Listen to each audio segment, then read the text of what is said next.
got the power of the 2 litre Passat.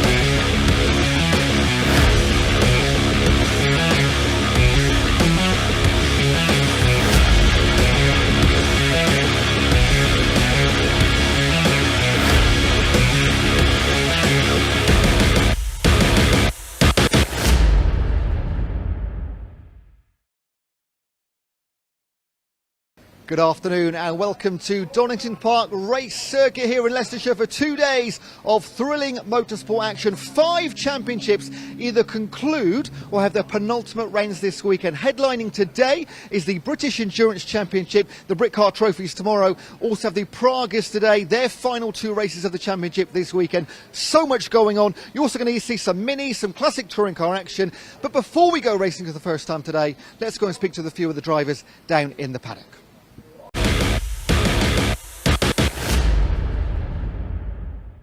So here we are ahead of our first race of the day in the Classic Touring Cars Pre 66 here with Class D leader and overall championship leader Luke Wilson. Now Luke, talk to us about the start of your season. You were unbeatable and then you've only managed podiums the last couple of races. What's been going on? Talk to us about your season. So I don't know how we started this season. We seemed to do quite well. The win was behind us and we just kept on finishing first. So that was good bit of luck at the start, but yeah, the last few races just had really good battles with the other cars. Had a little Ilmenimp getting in the way last race, made it very interesting, certainly to spectate, but yeah, it's been good fun so far. So yeah, very competitive racing, especially with the other lads in Class D, and just trying to keep the points up really, just trying to keep ahead of James, who's currently right on my heels. He is. We're going to go speak to him in a second, don't worry. Yeah, I think he's only about 18 points behind me, so as the way motorsport is, it's all to play for this weekend. I know he said to me a couple of times as we've been walking around the paddock, "You've got this, mate, you've got it in the bag." I don't think I have got it in the bag. I'm not going to count those chickens yet. So there's still points up for grabs. You could win. There's 2 races this weekend. You could win it today. Yeah. Old adage, you've just got to finish, really, haven't you? Yeah. Easier said than done? It is a lot easier said than done. There's always those sort of worries. Is the car going to break down? What's that noise with the clutch? Do we just keep going, or do we have a look at it? So we just got to get out there and see how we go. Just calm and collected. Don't make any silly mistakes. Don't get too aggressive. And qualifying 17th overall, second in class. Happy with that, or could have been better? Not really happy with that, but the qualifying this morning was a little bit weird. There was a lot of oil on the track. It was very damp because I think we're the first ones out there, so I was speaking to a few of the other drivers. It was a bit of a weird procession really, like everyone just kind of followed each other around.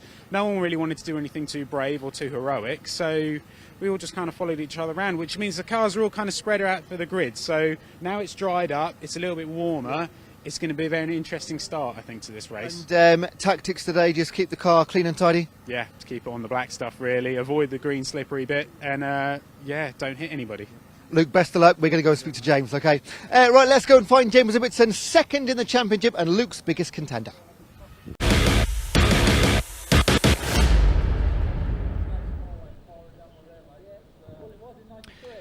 Well, a very good afternoon, race fans, and welcome to Donington Park on this beautiful autumn afternoon. First of 2 days of race action on the full Grand Prix circuit layout here at Donington Park, presented by the BARC, the British Automobile Racing Club. It is great to be here at Donington this weekend, and championships are going to be decided across the course of this weekend's racing. Dave Goddard here taking you through the action. Did you miss me at Pembrey last time out a couple of weeks ago? Unfortunately, I had a clashing commitment elsewhere, but I'm back behind the microphone for you this weekend. We have a total of 5 races for you on this Saturday afternoon. We will be kicking off with the Classic Touring Car Racing Club Pre-66 touring cars. Just heard from the championship leader, Luke Wilson, the champion-elect going into this afternoon's race. That's a 15-minute race for the oldest cars we've got here this weekend. Then we have today's feature race, 2 hours for the British Endurance Championship. Just 1 point in it for the championship lead in that one between the blue Ferrari, Chris Goddard, and his co-drivers Charlie Hollings and Jamie Stanley, and the Class A Rob Boston Racing Mercedes GT3 of Wayne Mars and Tom Jackson after qualifying. So we'll see how that plays out for the title today. We'll have updates hopefully from down on the ground in the pit lane as to how the championship situation is progressing. Race 3 is a combined grid for the Edmondson Electrical Classic Thunder Saloons and the Burton Power Blue Oval Saloons. The Thunder Saloons title set to be won by number 155 Jason Davies in his Sierra Cosworth, though I did see that car smoking during qualifying, so hopefully he's going to be able to make it out for the race today. The Blue Oval Saloon Series for everything Ford, that title is pretty much between Malcolm Harding's Mark II Escort and James Dunkley in his Fiesta XR2. They're leading their respective classes, so we'll see how that plays out. Then we have the first of 2 one-hour races this weekend for the Praga Cup, their first standalone race season. We'll see who's going to take the title over the course of this weekend, but any one of the 9 cars in the entry could win this weekend. It's going to be very close indeed for the Pragas. And we close out the day with 3 different championships on the same grid for the Classic Touring Car Racing Club. We've got the Laser Tools Pre-93 touring cars, the Bertie Haulage Pre-2003 touring cars, and a personal highlight for myself, the Super Touring cars are back out. Yes, the famous cars of the 90s. A total of 7 of them are here this weekend. Just an advance warning, I will get very nerdy during that race later on this evening. Super Touring cars, as some will know, are a specialist subject of mine. But that's the lineup we have here today for you at the Donington Park race circuit here in the Midlands. Tomorrow we have a very busy programme of racing as well. We'll have more racing from the Classic Touring Car Racing Club. We'll have the Pre-83 touring cars and the Jaguar Challenge joining in tomorrow as well. They had their qualifying session this morning. We'll also have the Brit Car Trophy category, 2 50-minute pit stop races from them tomorrow to decide their championship. It's very close at the top of the points there. And we'll also have the trophy class of the Mini Challenge. We've seen them at a couple of occasions on our coverage this year. Nelson King looking to wrap up the title there. So that's how it's going to play out across the course of this weekend. A sunny and quite windy day here at Donington Park. And in just a few minutes' time, we will have the cars on the grid for our first race of the weekend. Well, just before we get underway, you can see the circuit is primed and ready for action. We can hear from the reigning champion in the Pultec Classic Race Engines Pre-66 touring cars, Hillman Imp driver James Ibbotson. He's with Ewan Dunlop in the pits.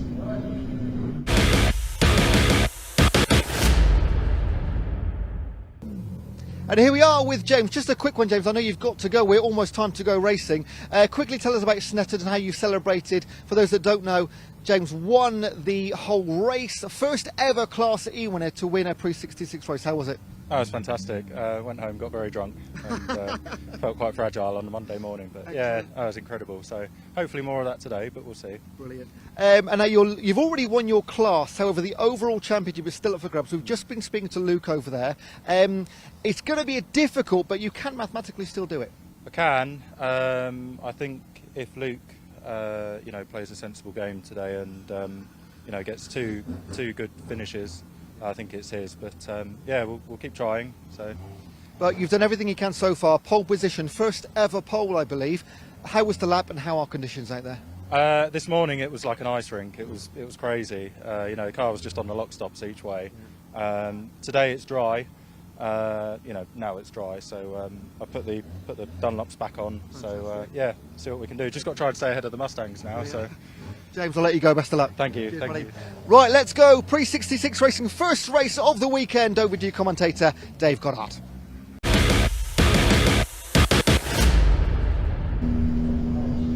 Thanks very much indeed, Ewan, and good luck to James Ibbotson, who does indeed take pole position in his Hillman Imp, the Class E runner. He's got to rely on misfortune for Luke Wilson, though, if he's going to take his second consecutive overall championship. He's already wrapped up, as we heard, the Class E title. The Hillman Imp on pole, and he was on pole by a huge margin of 5.5 seconds in the qualifying session this morning, largely thanks to his tyre choice. He starts alongside Billy Keneally in his Class C Ford Anglia. Second row is number 111 Guy Connew. He's in a Jaguar Mark 1. First time we've seen one of those in this series for many years, alongside number 25 Barry Syme, the Scotsman in his Mini, all set to wrap up the Class C title. He just needs a couple of points to overhaul Kevin Swan, who's not racing today.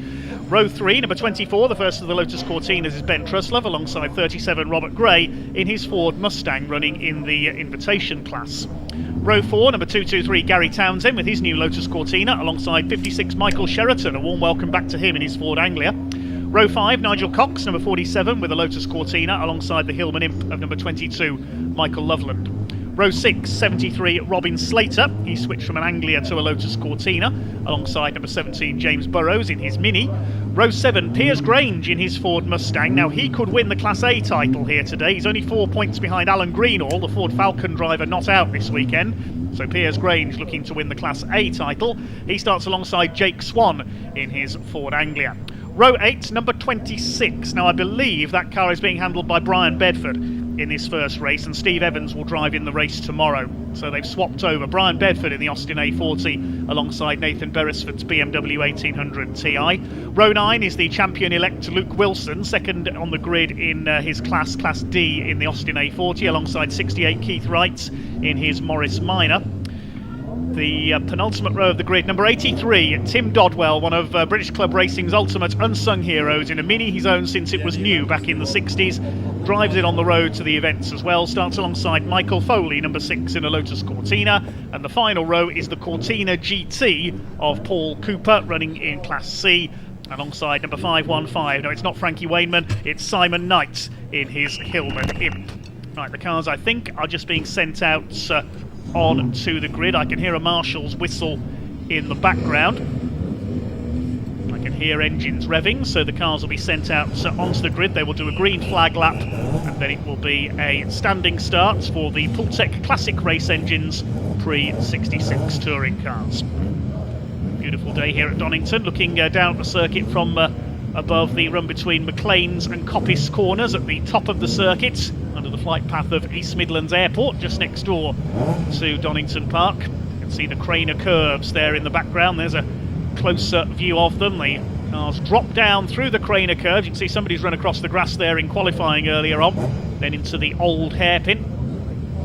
And it's along the bottom of the course out of the old hairpin, climbing up through the left, past the old bridge and up through Schwantz curve, then into the right-hander at McLean's, the run up to the highest part of the course, the double apex right-hander at Coppice corner.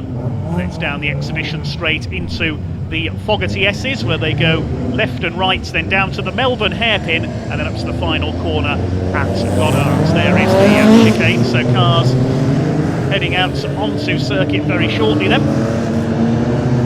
Come out from the assembly area onto the grid. Here they come, led out by the Hillman Imp of James Ibbotson. There's that lovely white Mark 1 Jaguar of Guy Connew. It's a long time since we've seen a Jaguar in the pre-66 touring cars. Guy Connew, we normally see him in an XJ6 in the Jaguar Challenge, which races tomorrow. He'll do race 1. Race 2 tomorrow, that car will be handled by Simon Lewis. We've got Cortinas out there. There's Robin Slater with the red Cortina. We're on board with Barry Syme, the man from Glasgow, in his Mini. Swift tuned car, looked after by Mini racing legend Nick Swift. The cars go off on their green flag lap. They won't stop on the grid. They'll head round for one final warming up lap before the race gets underway. Barry Syme looking to win Class C today. He's just 2 points, and just 1 point I should say, behind Kevin Swan in the standings, but Kevin opting to let son Jake race his Ford Anglia today, so Barry just needs a couple of points in that blue Mini to take the class championship. The other classes, Piers Grange, mentioned in Class A, should overhaul Alan Greenall. Nathan Beresford, the only entry in Class B, so he's already wrapped up the title there. Class D, Luke Wilson's already won the class title. He's the maroon Austin A40 we can see there, number 69, looking set to win the overall title as well. Class E has been won by James Ibbotson, our pole sitter. And Class F for the Lotus Cortinas, well, that was between Nigel Cox and Pat Keneally, but Pat not racing this weekend, so the championship in that class is going to go to Nigel Cox. But really it's between Luke Wilson and James Ibbotson for the overall title in this weekend's 2 races. As they make their way round towards the grid, we've got one car that's pulled up at the end of the pit lane. That's Keith Wright, the Morris Minor, the plumber and heating engineer from Bedfordshire. He's been sharing Well, he's been racing 2 cars this year. Sometimes he's been in the Minor and sometimes in a Lotus Cortina. Maybe he wishes he'd brought the Cortina today because the Morris Minor has given up on him by the looks of it. That's the number 24 Ben Truslove in his Lotus Cortina. Robert Gray's not there. The Ford Mustang is missing. So the number 37 Mustang's not there. There's Piers Grange's Ford Mustang. Look for that coming through. Wet qualifying caught him out earlier on. Smoke from one of the Ford Anglias as well. I think that's Jake Swan's car, number 163. I saw smoking there. So we've lost a couple of cars already. We might be losing another. We come down the exhibition straights. Then down to the Fogarty S's, named of course in honour of motorcycling legend Carl Fogarty. You normally see them swing right and then left through the chicane there, but instead they go left and then right onto the Melbourne Loop, using the full Grand Prix circuit here at Donington Park today. Great to see Michael Sheraton back out in his Ford Anglia.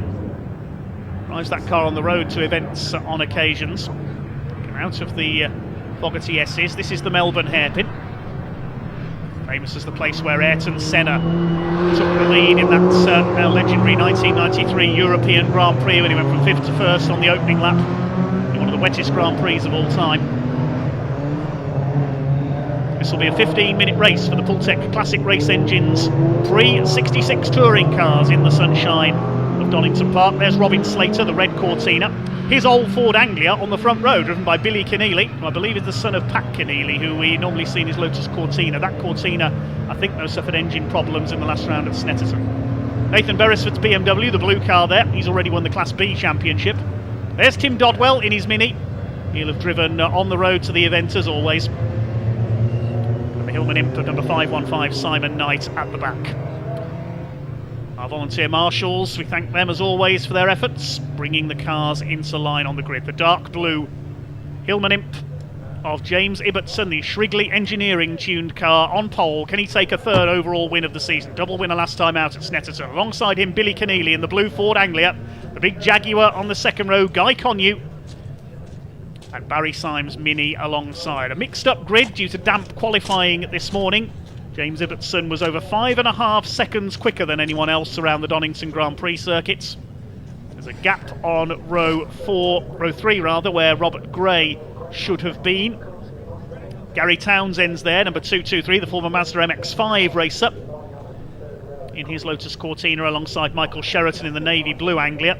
Nigel Cox is there, all set to win Class F in the championship. Michael Loveland's Hillman Imp alongside him.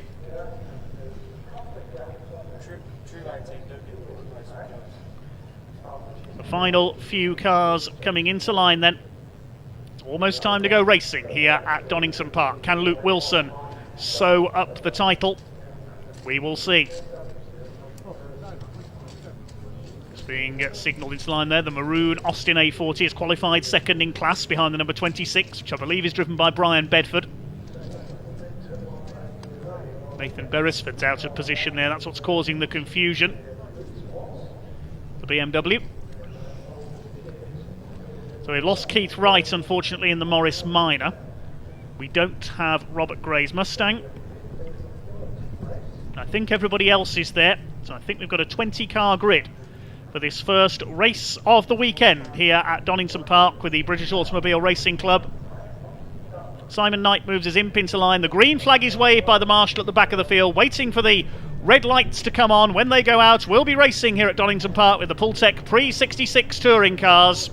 Red lights are on the gantry, revs are up, and away we go. And the first race of the weekend gets underway. A super start by James Ibbotson. Good start by Guy Connew at the wheel of the Jaguar, trying to get down the inside of Billy Keneally. Piers Grange is boxed in the midfield. Watch for the Mustang starting to come through, using the power down the straights. Keith Wright, that's good to see, is joining in from the back of the field, from the pit lane in the Morris Minor.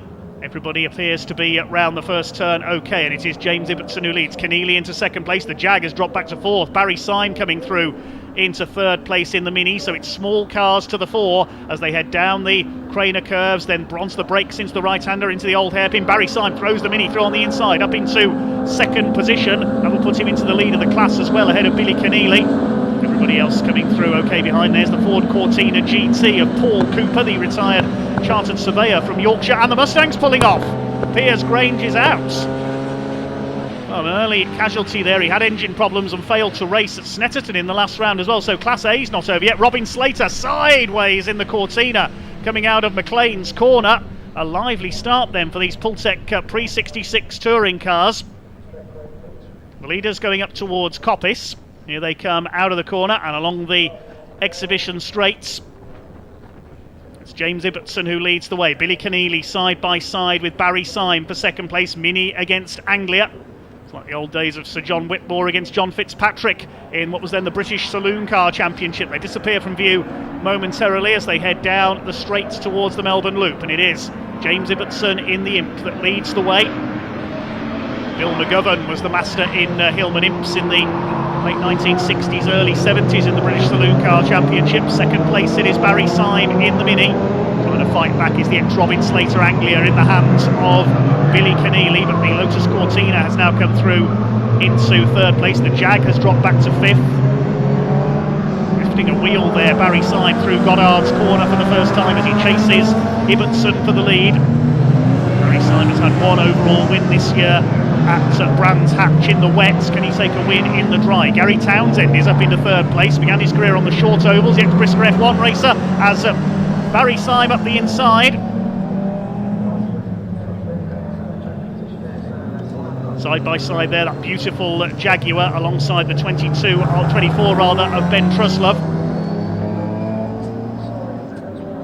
Down the Craner curves they go. Robin Slater behind them in the 73. So the only runner now in Class A, I think, is the Jaguar, because we've lost Piers Grange on the opening lap. Jake Swan, I don't think, took the start either. We saw him smoking on the green flag lap. Oh, Michael Sheraton's pulled over as well. The Anglia's pulled up at the bridge there. Dropping like flies in the early stages. Barry Syme has taken the lead from James Ibbotson.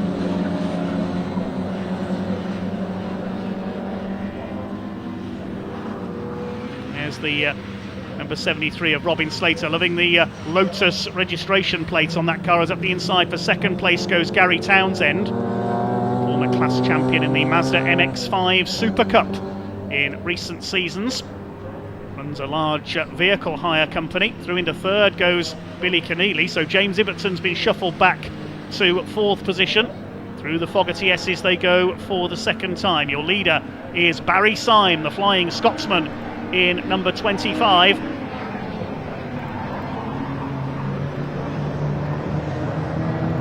the Melbourne Loop they go for the second time. Lotus Cortina in second place. Anglia on the back of Imp as they swap places for third position.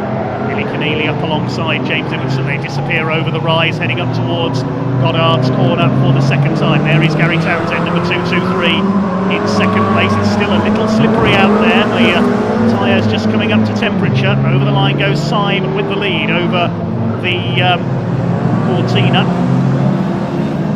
They haven't transponded that time through, so I'll have to bear with me while we get the gaps through. Keneally in third place. The gap was 1.9 seconds as they crossed the line that time through. Keneally in third place, then Ibbotson. A gap back to Guy Connew, who's fifth in the big Jaguar, leading Class A. Syme leads Class C, Townsend Class F, and Ibbotson Class E. He's comfortable in his class, brings the Imp down into the old hairpin. Fifth is Guy Connew. Truslove is in sixth place. Robin Slater in seventh in the red Cortina. And there's a gap back to Nigel Cox, who's up to eighth in his Lotus Cortina, but he's only fourth in the class. James Burrows in his Mini, and Michael Loveland's Hillman Imp rounding out the top 10. So Piers Grange is already out in the Mustang. That leaves him still 4 points behind Alan Greenall in Class A. But he scores more than 4 points in race 2 tomorrow, assuming he gets the car back out there from whatever problem he's suffered. He will have to come through from the back, but as long as he gets those points, he will win the class title. See, it's still a little bit wet offline as they can pass the exhibition centre into the Fogarty S's. A little bit of smoke there from Billy Keneally in third place, a little bit of a lock-up from the Anglia. Down towards the Melbourne Loop they come once again. Ibbotson closing back up on Billy Keneally for that third place. They pulled well clear. They're over 7 seconds clear of Guy Connew in the Jaguar Mark 1 for 5th position. Leading exponents in Jaguar Mark 1s and 2s over the recent years has been Grant Williams in the famous BUY-1, BUY-1, one of the most famous racing Jags. Over the line they go once again. Barry Syme in the Mini leads the way. Gary Townsend using the extra power of the Cortina in a straight line. That has the gap increased? No, it hasn't. 1.7 seconds now. Townsend with the fastest lap of the race, 1:58.816. Stunningly turned out Lotus Cortina. First time we've seen Gary Townsend in this series. Bit of a change from a Mazda MX-5. Keneally is back in third place, nearly 3 seconds down in the Anglia. Then it's Ibbotson. Ben Truslove has got his Lotus Cortina through to 5th ahead of Guy Connew. 7th is Robin Slater, then Cox, Burrows and Loveland completing the top 10. So we lost 3 cars on the first lap. Swan, Grange and Sheraton we've already seen are out of the race. Here's a battle further back. Nathan Beresford on the back of one of the Cortinas. That's Michael Foley. This is for 11th place. Michael Foley, the ex-Morris Minor racer. Nathan Beresford in his BMW, a former rally car. He's already secured the title in Class B. The only other entrant in Class B this season, Stuart Radford, with his Triumph, and he only contested 1 round. So Nathan Beresford is virtually unbeaten in Class B this year. Nice close-up of Michael Foley there at the wheel of the Lotus Cortina. Arguably the first ever homologation special saloon for motor racing, Colin Chapman's creation, which won so many titles back in the 60s. The likes of the legendary Jim Clark and Graham Hill raced Lotus Cortinas in period. And further back, that's significant, Luke Wilson's got his Austin A40 ahead of Brian Bedford's similar car, so he's leading his class. That should be enough to wrap up the title. Here's a battle between Nigel Cox and Robin Slater. This is for the lower reaches of the top 10. A flash of flame there from Nigel Cox's exhaust pipe on his Lotus Cortina. They're coming up on the Jaguar of Guy Connew as well. Leaders just going through in the foreground there. They come through Goddard's corner. The gap is definitely coming down. Gary Townsend has got the gap down to half a second now. The power of the Cortina telling as the circuit dries out further. Barry Syme looking for his second overall win of the season in that Scottish Blue Mini. Now Jimmy has raced that car as well. They've owned this car for many years. They've raced it together at Goodwood as well, in a number of the special historic touring car events. But look at the way Gary Townsend is going. He wants a win on his debut in the series. Down the Craner curves, he's all over the back of the Mini. Barry Syme dancing the Mini down the Craners as only a Mini racer can. He throws it through the old hairpin. Spectacular to watch from the bottom of the circuit. Past the bridge, used to be under the bridge, used to go all the way across the circuit there, then through the left of Schwantz curve, the corner named after a motorcycling legend, Kevin Schwantz. There's the fight for third. Further back it's still Keneally ahead of Ibbotson, and Syme sideways through McLean's almost there. That's how you corner a Mini. It was Sir John Whitmore back in the 60s that invented that driving style of flinging the car in. See from Barry Syme there. Leading lady racer of the time, Christabel Carlisle, used to drive her Mini like that as well. But will it help him against Gary Townsend here?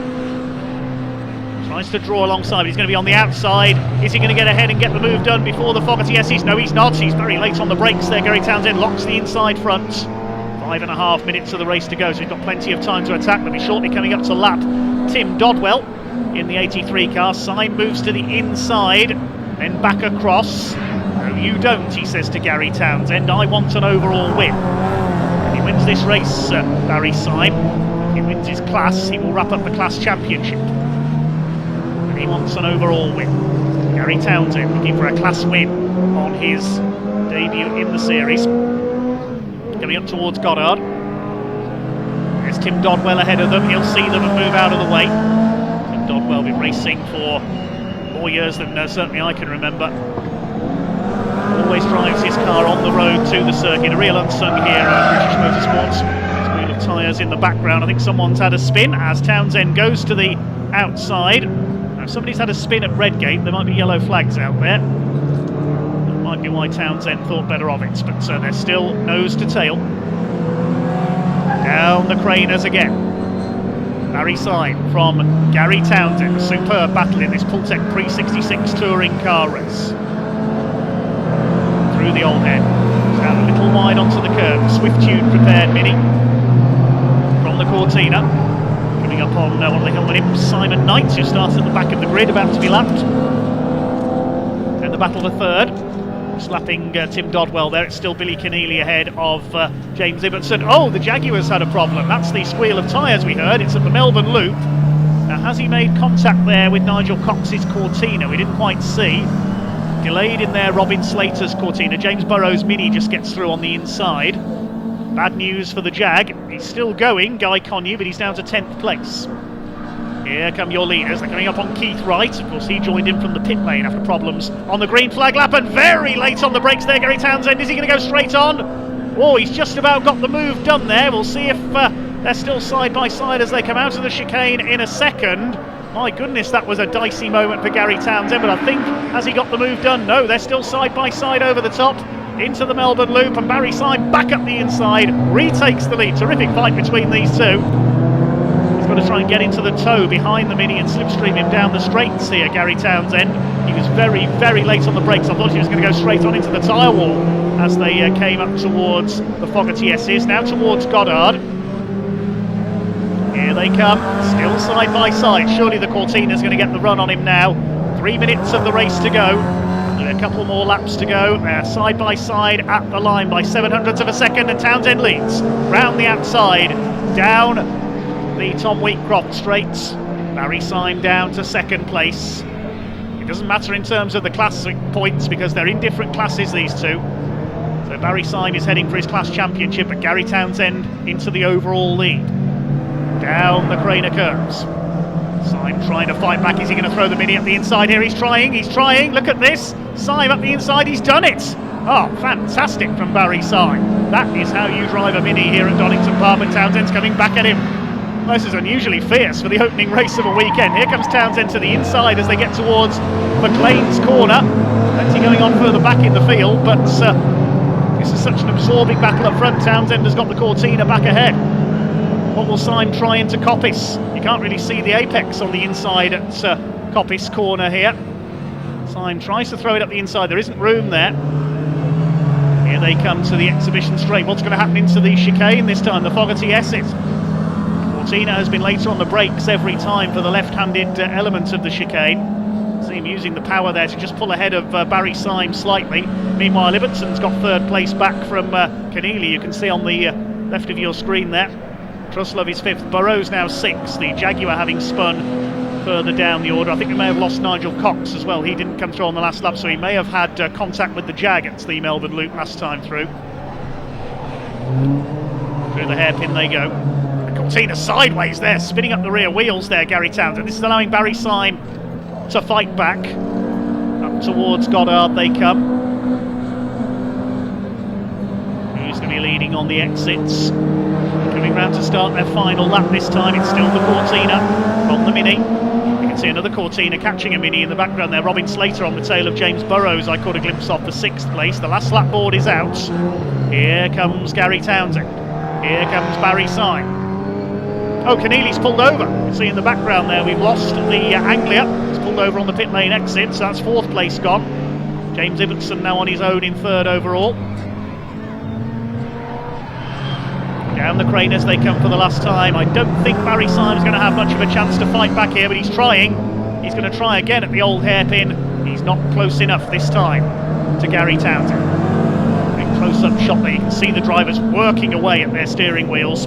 Quite different driving styles. The rear drive Cortina, the front wheel drive Mini. Up the hill they go towards McLean's through Schwantz curve, then on the brakes for the right-hander. Barry Syme gets the tighter line through there. Townsend's gone a bit wide over the curve, but he gets his foot down and holds his lead. Here they go towards Coppice corner. Mini dancing around on the inside. He's got the better exit again. Look at this from Barry Syme. He's not finished yet. He wants that overall win. They're side by side on the run down the straight, but again, Gary Townsend keeps his foot down, uses the power of the Cortina down towards the Fogarty S's for the last time, and Syme diving for the inside. Look at this up the inside. Oh, absolutely on the lock stops through there. And who's going to come out with the lead? Syme diving through. They just disappear momentarily behind the tyre wall, and it's Syme that's come out in the lead. Now, can he defend it? He's got the two effectively hairpins to go, the Melbourne Loop and Goddard's. What a terrific race between these two. What can Townsend do on the final corner? Up the rise towards Goddard's. Syme in the Mini. Townsend, the man from Rugby in Warwickshire, in the Lotus Cortina, is having a look on the inside there. Can he draw alongside on the run to the line? I think Syme has done enough. What a magnificent drive by Barry Syme. He takes the checkered flag, punches the air as he crosses the line. That's a terrific drive by Barry Syme. Gary Townsend comes over in second place, and we await our third place man to come through, which should be James Ibbotson in his Hillman Imp. Have a look further back as well to see where Luke Wilson has finished. If he wins the class here, that will pretty much wrap him up the overall championship. There's the number 24 Ben Truslove back in 5th position. James Burrows is 6th in the Mini. James Ibbotson is going to take 3rd place. There he is in the Imp, the reigning champion. He completes the overall podium. Couldn't quite keep up with the more powerful cars in the drier conditions. Barry Syme acknowledges the marshals and the spectators. That is a superb drive and a daring move into the Fogarty S's there to take the win. 4th over the line is Ben Truslove. 5th is going to go to James Burrows in the Mini. He's got ahead of Robin Slater, the Cortina dropping back into 6th position. Michael Loveland in his Imp takes a fine 7th overall, and 8th will go to the recovering Jaguar of Guy Connew. He wins Class A. 9th, it should be Nathan Beresford in the BMW to win Class B. There he is. And behind him is a Lotus Cortina, that's Michael Foley. But there, in 11th place, is Luke Wilson, ahead of Brian Bedford. And by my calculations, that's going to be enough to secure Luke Wilson the championship. Beresford comes over in 9th place. Foley is 10th. And Luke Wilson across the line to win Class D. Wait to confirm. I think that's going to be enough to secure Luke Wilson the championship. We'll wait to confirm it officially in race 2 tomorrow, but he's beaten Brian Bedford and Paul Cooper home. Cooper in Class C. The other finishers will be Keith Wright, Simon Knight in his Imp, and Tim Dodwell. Provisional result then as follows. Barry Syme the winner by 0.6 of a second after a stirring battle with Gary Townsend. James Ibbotson wins his class as well in 3rd place. Ben Truslove 4th in his Lotus Cortina ahead of James Burrows, Robin Slater, Michael Loveland. Guy Connew wins Class A in 8th overall. Nathan Beresford wins Class B in 9th. And Michael Foley completes the top 10. Luke Wilson defeats Brian Bedford and puts himself in position to secure the championship. Then Paul Cooper is next. A lap down Keith Wright after starting from the pit lane, and Simon Knight completing the top 15. The other finisher was Tim Dodwell. We lost Billy Keneally, Nigel Cox after 6 and 5 laps respectively, and Michael Sheraton, Piers Grange sadly didn't complete the first lap. Jake Swan I don't think started after he saw a cloud of smoke from his car on the green flag lap.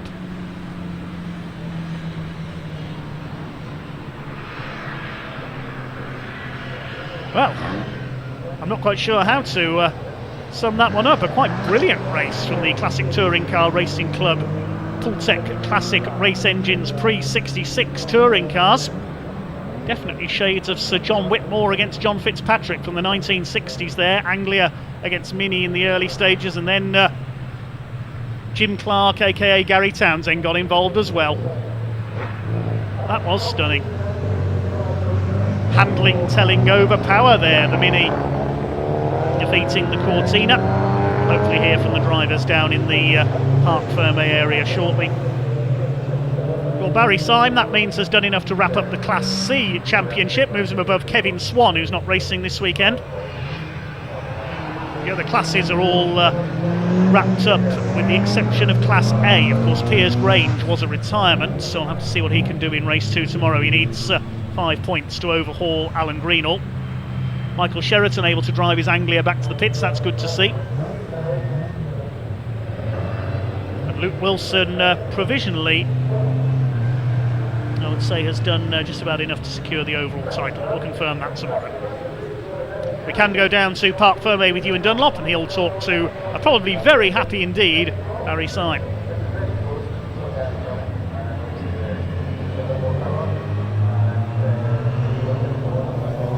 Well, what an incredible way to start the weekend. I'll speak to our 2 top racers in a second, but first of all, James Ibbotson, come on in here. We spoke before the race. A class win for you. What happened on the last lap there? For the last 2 laps I had no 4th gear. I don't know what's happened. So I think we're going to have to go home and get the other gearbox and bring it back. Oh, you are going to race tomorrow? I'll try and get the car together for tomorrow, because if it is going to rain tomorrow, there's a race win in this, easy. So. Because you got off the line incredibly well. Yeah, they always go off the line well. I tried to get a gap between me and the Mini, and yeah, him and the Anglia. You know, there's no keeping away from them. They're very quick, especially around here. Well, best of luck on your journey home and back. Hope to see you tomorrow. Go and enjoy even more silverware in the class. Another class win. Well done, mate. Thank you very much. Cheers, buddy. Right, let's go and speak to Barry Syme. What a sensational race. Oh, getting a little kiss here. There we go. You're not getting a kiss off me, Barry. Just a well done, sir. Yeah, it was a fantastic race. The qualifying didn't go quite the way we expected it. James had a fantastic run, and but yeah, the race, it was start went fantastic well. You know, obviously Gary came up and was giving me a good fight. Car was a bit faster as you'd expect in the straights, but we made him work for it. And like I say, I thought it was probably the last lap looking at the timer, so I thought probably the chicane was my best opportunity, and I took it. And yeah, but good clean race. Yeah. You called it a great race. It was a sensational race. We only really focused on you for the second half of the race. It was absolutely brilliant. What was it like to be involved in? Oh, amazing! When the classic touring car championship run of the Gate Series, you know, we had some good results this year with you, and you know, this is just you know, almost icing on the cake. So one more to go tomorrow, but big thanks to everyone who makes it happen. You know, Dad does a lot of the preparation, JJ and Jim and everything, and Swift Tune providing a good engine as well as ever. So all helps. So And I think that's a class championship as well. I believe it is. I'm sure Dave will have done all the calculations, but yeah, I think it is. So it's fantastic. We've only done 3 meetings this year, so need to do some more next year. But it's win. Well done, congratulations, mate. Fantastic. Yeah, thank you. Cheers. Let's speak to his adversary, Gary. Oh, where's Gary gone? We've lost Gary. Where is he?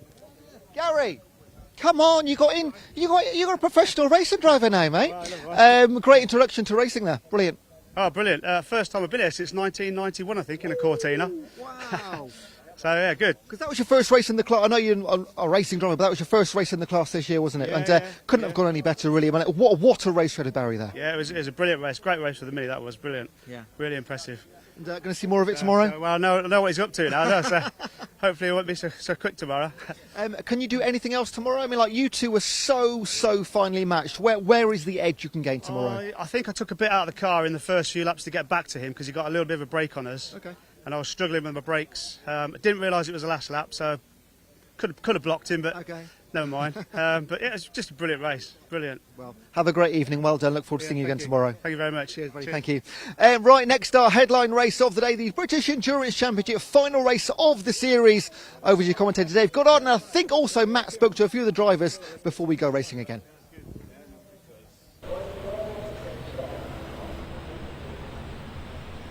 Yes, thanks very much indeed, Ewan. The cars will be out on the grid shortly for today's feature race.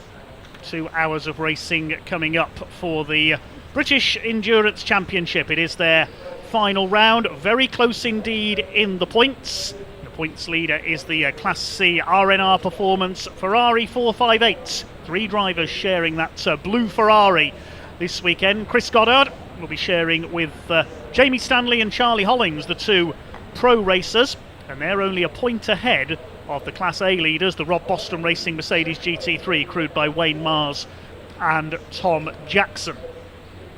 They'll face some stiff opposition as well from Carl Cavers and Lewis Plato. They'll be taking on the Ferrari in Class C. They were down to race a Ferrari themselves this weekend, but they've switched to a Porsche Cayman. Carl Cavers and Lewis Plato. Plenty of other contenders for overall victory in Class A as well. We've got the Lucky Kera and Lee Frost Lamborghini. The gorgeous Aston Martin Vulcan as well of Gleb Stepanovs and Stephen Tompkins is back out. Hugo Cook and Sasha Caccard as well in their Mercedes GT3. And Ian Lawson and Kevin Clark in their BMW Z4. They're just some of the contenders for overall victory. More info on our grid very shortly, but we can now head down into the pit area to catch up with a couple of the drivers.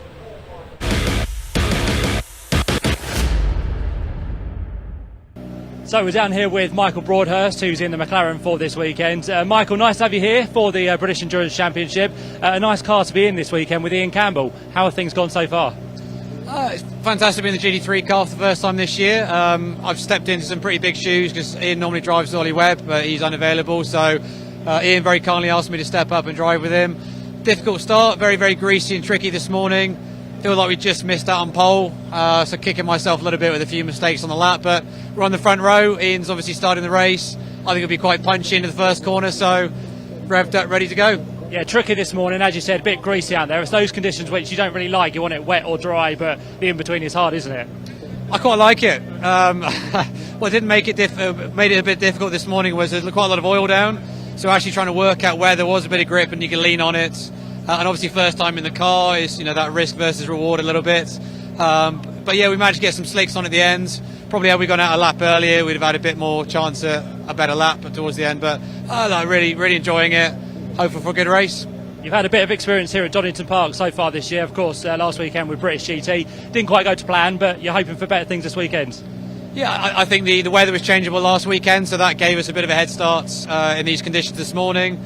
A bit of luck wouldn't go amiss. It's been a tricky campaign this year in British GT with a few incidents that have been outside of our control, so we can just have a nice clean start, a simple race strategy, pacing in looks good. Ian's been driving this car really well all year, really, really quick, so I'm hopeful we can get a good result in this. Yeah, so as you said, a good start, get Ian out front, do his thing, get you in the car and bring it to the checker flag. Pretty simple. That's it, simple as that. Yeah, that's plan A. We'll work out plan B on the hop, so yeah, really can't wait, looking forward to it. Michael, nice to see you, good luck this weekend. Thank you very much, thank you. We're down here with Rob Boston, who's the team manager of the 160 Mercedes. Rob, welcome to Donington Park for the final round of the British Endurance Championship. Car's doing well so far, on pole for the race. Yeah, it was a great qualifying session for us. It was a very tricky qualifying session. Conditions were changing rapidly, so we had to be sort of really on point with where the driver needs to be on track from a traffic point of view, what tyres to be on right in the last 5 minutes, because it was changing so rapidly. But we made the right call. We had a good set of worn-out intermediate tyres to stick on, and Tom did a great lap, not without traffic, I must admit. So credit to him. He really pulled one out the bag, and we're on pole. They've done a great job this year, haven't they? Tom Jackson and Wayne Mars come here this weekend in contention for the championship. How are you feeling? I'm probably more nervous than them, really. We've done everything we can. The team do a fantastic job. The car's prepped well, and the drivers are doing a stellar job as well. So, we've got the pole. The next is the really the hard job of getting it to the finish, and I'm confident the drivers will do very well. And in terms of you've been on both sides, really. You've been a racer, and you're now a team manager. Which one do you prefer? Probably the racer. Oh, it's a lot easier in the seat, yeah. It's I think not being in control of what the driver's going to do, but we've got a fantastic driver, so it makes it a very, very enjoyable experience. Wayne's been a great competitor. Tom, we know he's always rapid, and he's furiously competitive. So that's all you want, really. It makes it well worth coming. 2 hours to look forward to then for the final round. What are the plans? Who's in the car to start with? Rules state that the one on Pro-Am pairing, the Am has to start, so Wayne will be starting as per usual. And then from there in, we'll just play it by ear and try and use our best racing tactics to do the best we can. And we've got the full length of the Grand Prix circuit in use as well, which is fantastic. It is, yeah. It's always nice coming to the Grand Prix circuit. It makes for a very interesting lap, having slow corners as well as the faster corners around the bottom half of the circuit. So, we always enjoy coming here. Rob, thanks for your time. The car's about to be started off and heading out onto circuit very soon, so all the best. Thank you very much. Cheers. All the best.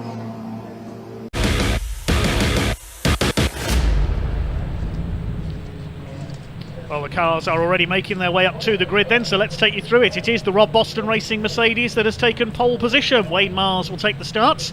Tom Jackson will take over at the first pit stop. Alongside them, the Greystone GT McLaren. We heard from Michael Broadhurst, his teammate Ian Campbell will start that car, running in the invitation class.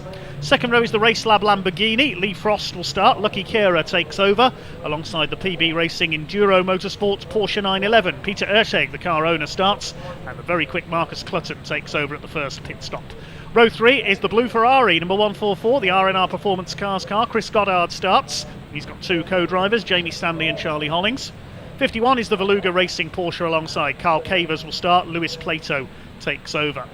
Row 4, the Bespoke Defenders Porsche, number 69. Dave Bennett starts. Then Marcus Fothergill takes over. Finally, Johnny Molem, pro racer, will take over that car. Alongside number 92, the Simpsons Motorsport Mercedes GT3. They got a grid penalty in qualifying for refuelling during the qualifying session, which is not permitted. Hugo Cook starts, Sasha Kakard will take over. Row 5 is number 55, the ING Motorsport BMW. Kevin Clark starts, Ian Lawson takes over. Alongside the team hard, number 36, Ginetta in Class D. Will Orton and Sam Random sharing that car. It's Sam who will start. Row 7, the Venture Innovations, number 21, Mercedes GT4. Neville Jones starts, Matthew George will take over. EDF Motorsports, number 60, Cupra TCR, the first of the Class E cars alongside. Ashley Woodman starts, Martin Byford takes over. Row 7 is the Team Brits, number 68, Aston Martin. Andy Tucker will start, sharing with James Whitley. Alongside MKH Racing, number 50, the Aston Martin. Peter Montague taking the start, Dan Brown and Stuart Hall, his co-drivers. Row 8, the second Venture Innovations car, number 6, that's the Aston Martin Vulcan, quite a way back on the grid. Gleb Stepanovs, the Latvian, will start, sharing with Stephen Tompkins. Alongside them, number 77, Motus One, with their TCR car. Brad Thurston starts, Will Powell takes over. On row 9, it's the CTR Alpha Tune, number 44, Alex Day and Will Foster. Alex Day starts, alongside the Shared Autosport number 87, Cupra TCR, Jonathan Beeson and George Healer. It's Jonathan in the car first. Further back on the grid, on the 10th row, we've got number 72, the White Bridge Motorsports BMW. Chris Murphy driving solo in that car alongside number 22 from EDF Motorsports. Richard Avery will start, that's TCR car. Nick Hull takes over. 94 from Motus One is their TCR Golf. Scott Simon starts, Anton Spires takes over. Number 14 is the RVR UK racing car, that's the McAleer family in their Porsche in Class F. Mark McAleer starts, his son Jake will take over. And the final row, number 88, is the Jaguar F-Type for New Barn Racing. Adam Thompson starts, Callum Thompson taking over. And at the back is the Jam Sports number 40 Cupra TCR, Simon Tomlinson driving solo in that car. Well, we're going to get a brief grid walk from Matt Suckling down there, but the cars are already on their way round for the rolling start. This will be a 2-hour race. I'll have updates from Matt in the pit lane, and there will be 2 mandatory pit stops minimum for each car to decide the championship, or the British Endurance Championship this year. Great variety of cars we've got out there.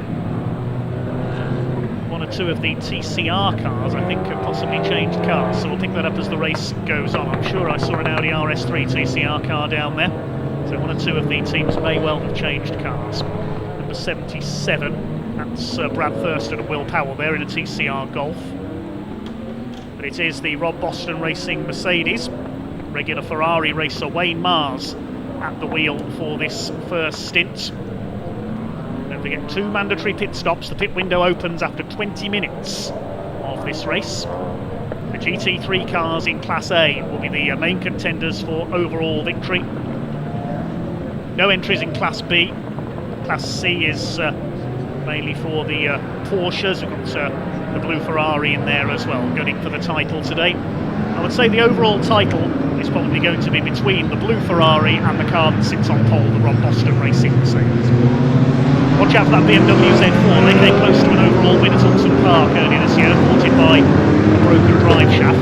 Number 87 is the Audi, Jonathan Beeson and George Healer. They're in an Audi TCR car. Simon Tomlinson at the back in his number 40 Seat Cupra.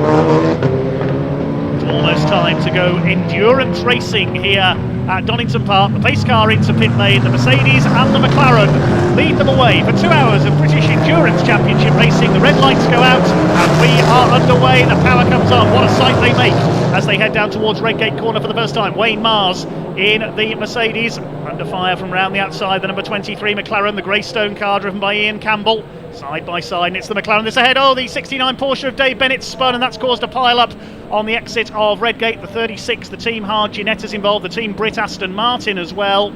Disaster for Dave Bennett. Somebody else going off onto the dirt, one of the TCR cars in avoidance there, as the leaders head down to the bottom of the circuit for the first time through the old hairpin. Looks like the Aston Vulcan may be slowing up a little there as well. The number 72, Chris Murphy, behind him in his BMW M3.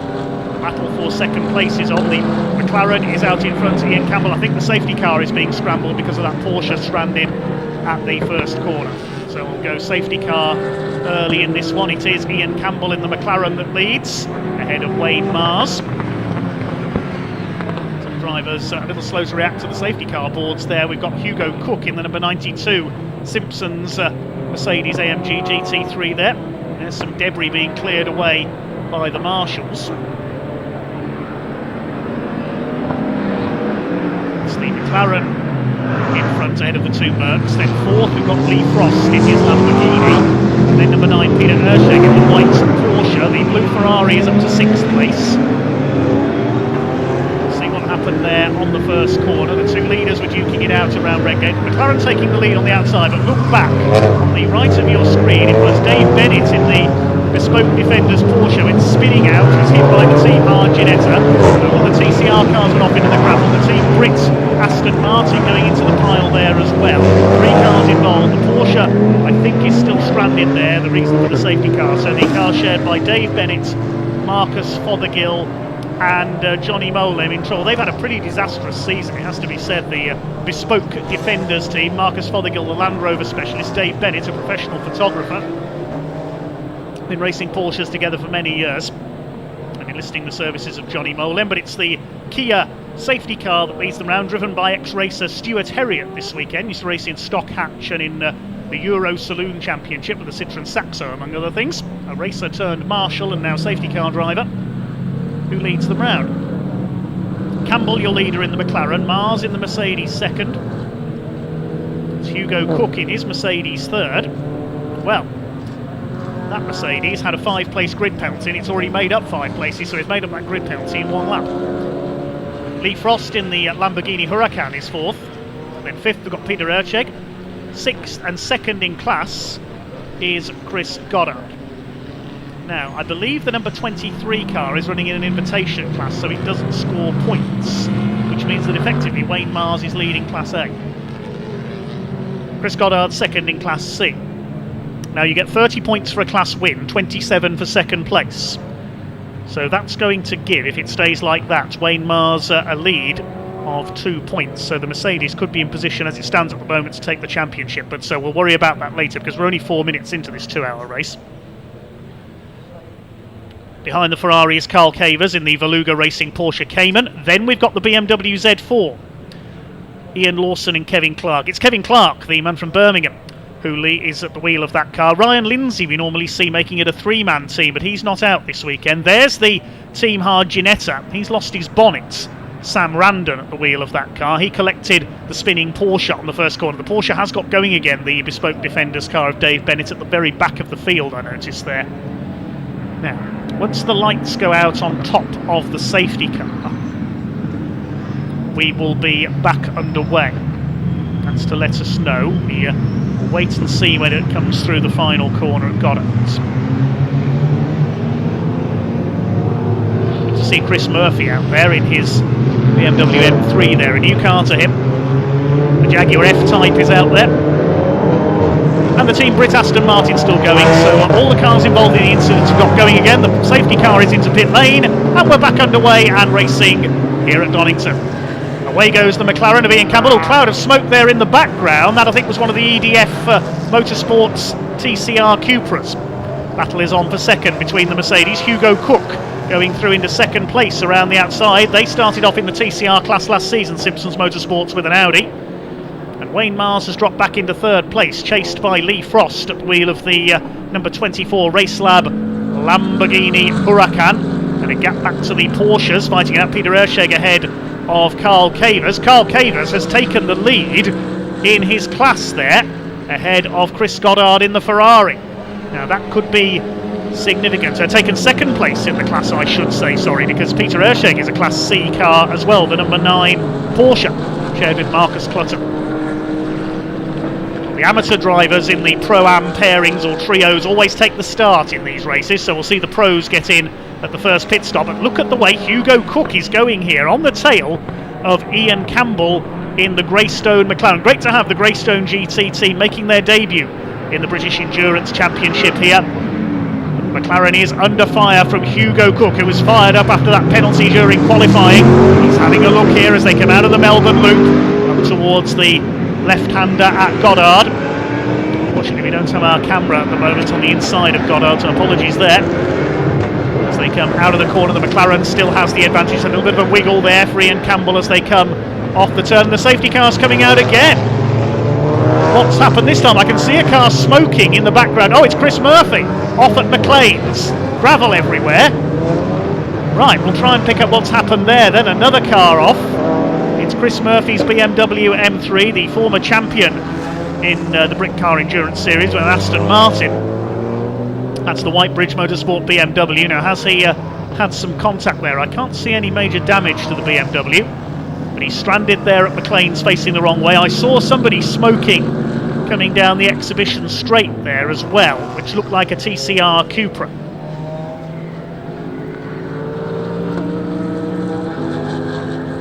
There's Peter Ersheg with the Porsche.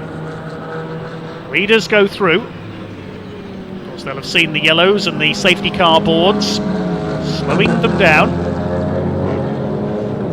And they'll line up single file once again.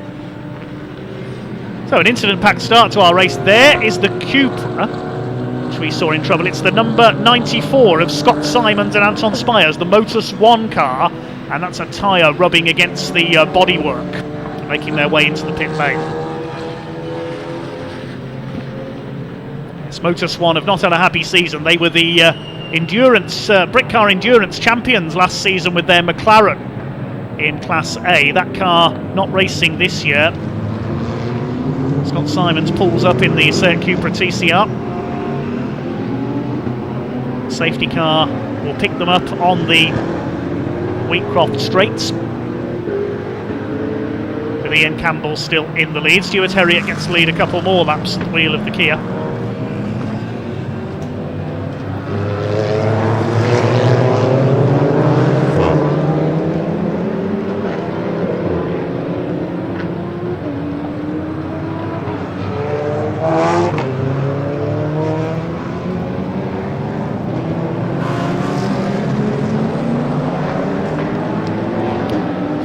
Campbell, Cook, Mars, Frost, Ersheg in 5th in the Porsche leading Class C, Kevin Clark's BMW Z4 in 6th, Chris Goddard in 7th, he's back ahead of Carl Cavers, battle for 2nd in Class C. The Class E leader for the TCR cars is Richard Avery, I think. No, it's Alex Day, sorry, in 9th place, number 44, the CTR Alpha Tune Cupra. Rounding out the top 10 is the number 87 of Jonathan Beeson. That's the Audi RS3, which has replaced the Cupra in their ranks. Chris Murphy's car, some damage to the right rear corner there, being towed away by the telehandler behind the barriers. That's his race over, sadly. And he'd have been one of the favourites for honours in Class F, which is currently led by Mark McAleer's Porsche. Class D, meanwhile, for the GT4 cars, it's Neville Jones in the Mercedes GT4 that leads there in 14th overall.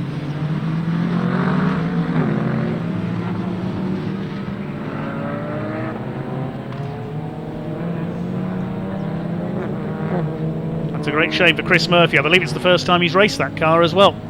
He's race lasting less than 10 minutes. For 23, Greystone GT. On their debut in the series, running in the invitation class.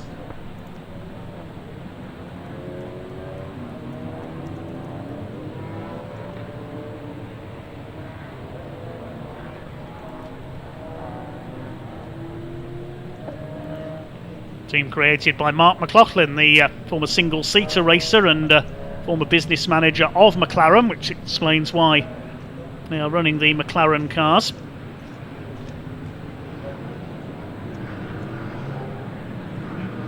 Appeared successfully in the GT Cup Championship in the past before moving to British Endurance today.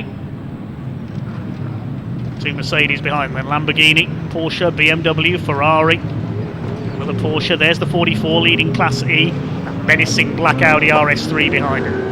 The car that we saw a bit of smoke from earlier, the number 60 car of Ashley Woodman, but he seems to be okay now. That battered Ginetta minus its bonnet, Sam Randon. Rear diffuser's hanging off as well, but it's still going. Getting ready for a restart then. And we're back underway. First two are pulled away on this restart then. The McLaren and Hugo Cook's Mercedes. Wayne Mars in 3rd place in the 160 car. Now he wants to get ahead of Hugo Cook here to try and win his class, get the maximum 30 points available. There's a point for fastest lap in each class as well, I believe. This is going to be very interesting indeed to see how it plays out between the championship favourites, because also in second in its class there is Chris Goddard, the blue Ferrari. He's been competing in the Ferrari Formula Classic Series this year as well, with one of his collection of Ferraris. And Hugo Cook going for the lead. The McLaren goes a little wide there. Cook's got the nose down the inside, but he has to drop back in behind Ian Campbell in the McLaren as they head through Coppice. Wayne Mars in third place, holding off the challenge of Lee Frost at the wheel of the Lamborghini on the first lap of this restart, down towards the Fogarty S's. Hugo Cook is on the attack here. He wants a maiden win for that number 92 Mercedes. Oh, that's Ash Woodman off. The Cupra TCR backwards into the tyre wall. I think that's at the exit of the old hairpin. Ash Woodman in the car share with XPTCC man Martin Byford. Could well be out of the race. I think marshals are signalling for him not to restart the car there. And the safety car is going to come out again. See again what's happened. Yes, Woodman spinning off and walloped backwards into the tyre wall. That's a big impact. And that surely spells the end of the EDF Motorsports cars race. Safety car will come out again. Leaders have just gone past it there. So they'll get them into line behind the safety car. Which car is it going to pick up? The Porsche of Peter Erscheg by the look of it, or Kevin Clark's BMW.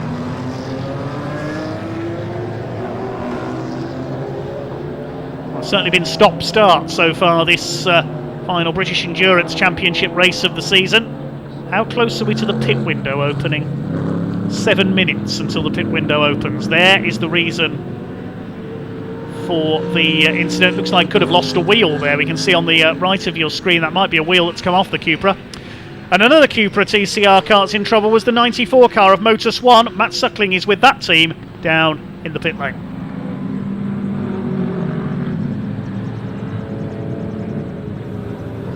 Down here in the pit lane with Anton Spires, who we can see, Anton, your car in the pit lane. Scott was at the wheel at the time. Can you just describe what happened out there on circuit? Yeah, I've only just spoken to Scott briefly, but it looks like he was making a move on another class car and just some contact going into McLean's by the looks of it. Yeah, obviously hugely unfortunate because we had really good hopes for this race, and Scott was going really well up to that point, albeit four laps. Yeah, and then just a very small amount of contact with huge implications by the looks of it, because suspension damage in the rear. So yeah, it doesn't look like we're going to get out for this the rest of the race. So yeah, such a shame. It's kind of those first lap incidents where everyone's bunched together and there's kind of no room, is there?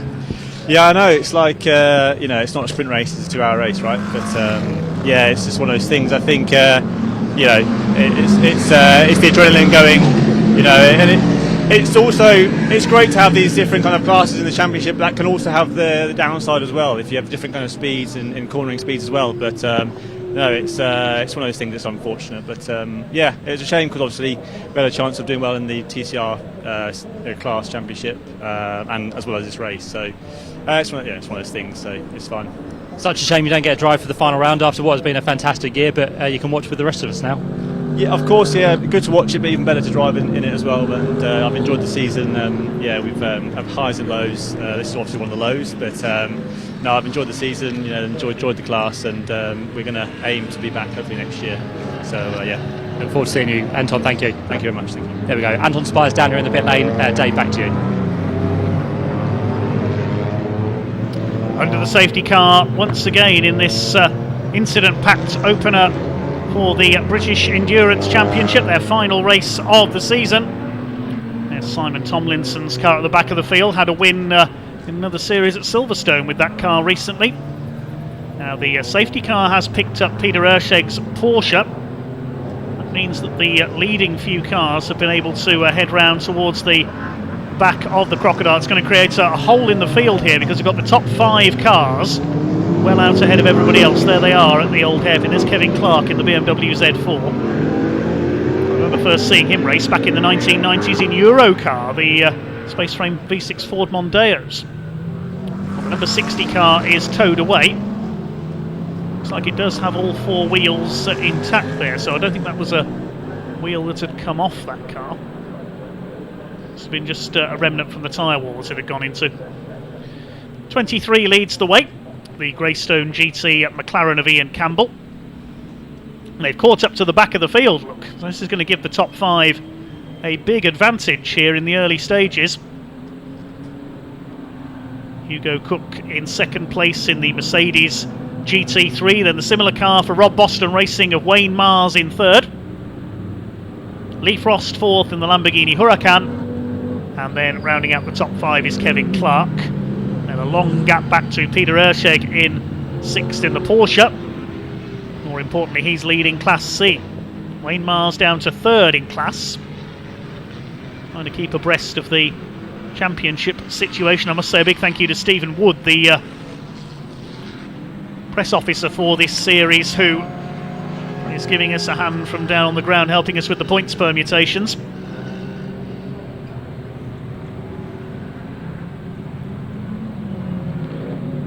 The Team Hard Ginetta has pitted the Sam Randon and Will Orton car. Will Orton subbing for Josh Hislop this weekend. Very quick Ginetta racer is Will.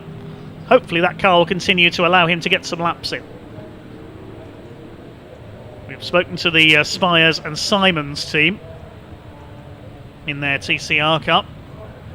That's in the pit lane. Originally down to race a Golf TCR, but in the Cupra this weekend.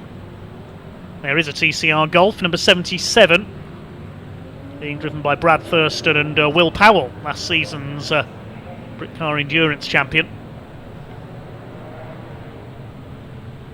You can see the colour codes for the various classes. We don't have any Class B entries this weekend. Only one car was down to racing Class B, the Race Lab Lamborghini Super Trofeo car, and that was withdrawn.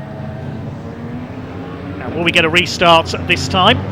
Depends if our excellent volunteer marshals down on the inside of the old hairpin have rebuilt the tyre wall. Now, Ashley Woodman's Cupra sadly spun into it. The car looks to be out of the race, the EDF Motorsports entry. And our leaders are all at the back of the pack because they have gone round and caught up to the back of the field with the safety car picking up the 6th place car. The tyre wall is still being rebuilt, so I think we'll get one more lap behind the safety car. Indeed we will. So it's the battle in Class C. We can see at the head of the crocodile at the moment Peter Erscheg, Chris Goddard, Carl Cavers. Then the Class E leader, which is Will Foster and Alex Day's Seat Cupra. It's Alex Day at the wheel of that car at the moment. He's leading the Beeson Healer Audi. Behind them, the Gleb Stepanovs and Stephen Tompkins Aston Vulcan. That's had a quiet day so far. Behind them, it's Richard Avery's Cupra and the 77 Golf of Brad Thurston. So there's leading cars all at the back of the train, and the pit window is about to open. So I've got a feeling it's going to be everybody in this time through. With the safety car still out, they can of course save time on making their pit stops, not lose as much time. They make their mandatory first pit stop, a minimum of 2 minutes is the pit stop time.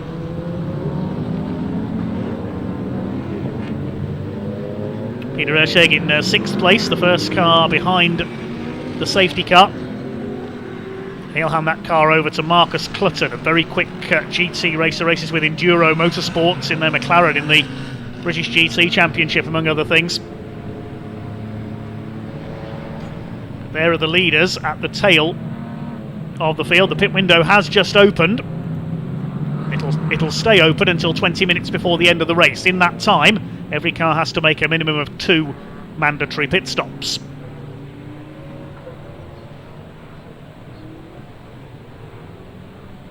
There's the Vulcan. A menacing looking car, that one, the number 6, Stepanovs and Tompkins.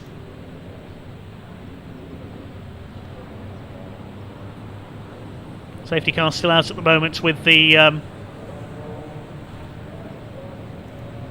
tyre wall being rebuilt on the exit of the old hairpin. It was Ashley Woodman's Cupra that spun into it, unfortunately.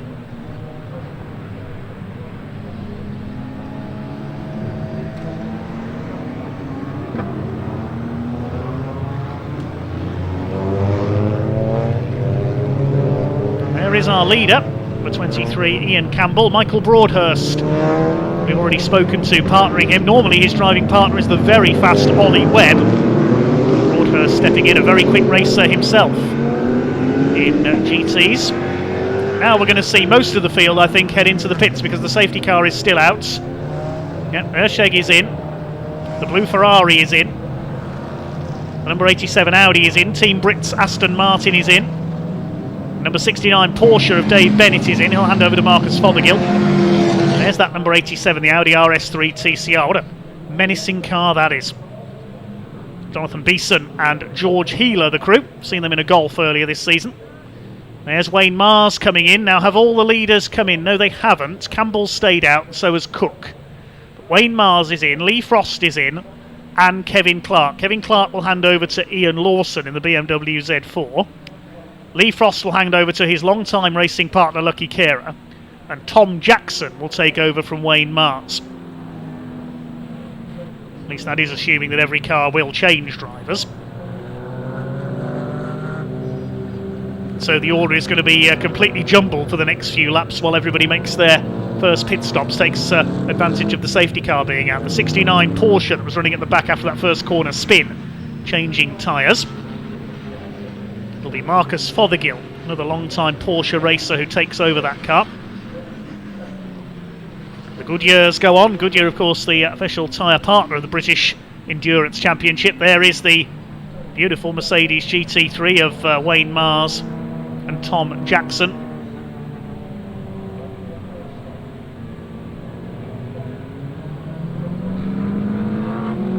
But the McLaren stayed out of Ian Campbell.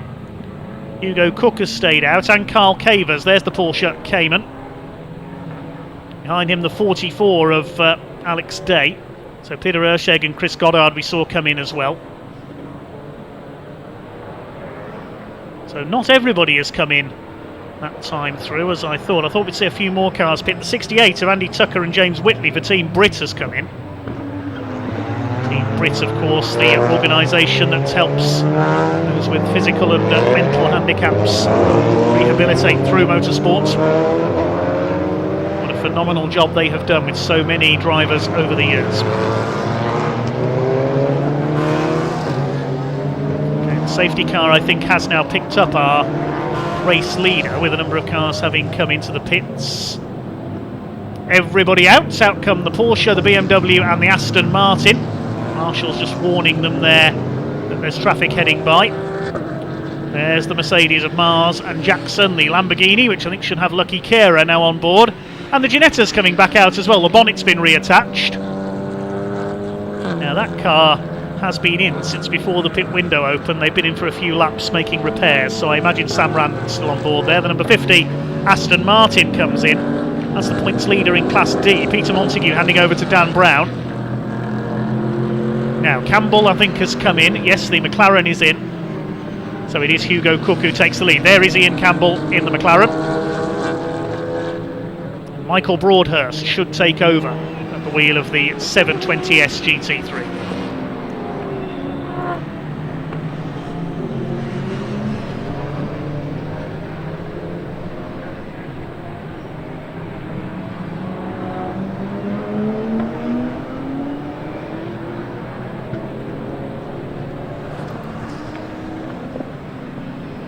There's our leader, the Simpsons Motorsports Mercedes GT3. Hugo Cook and Sasha Kakard.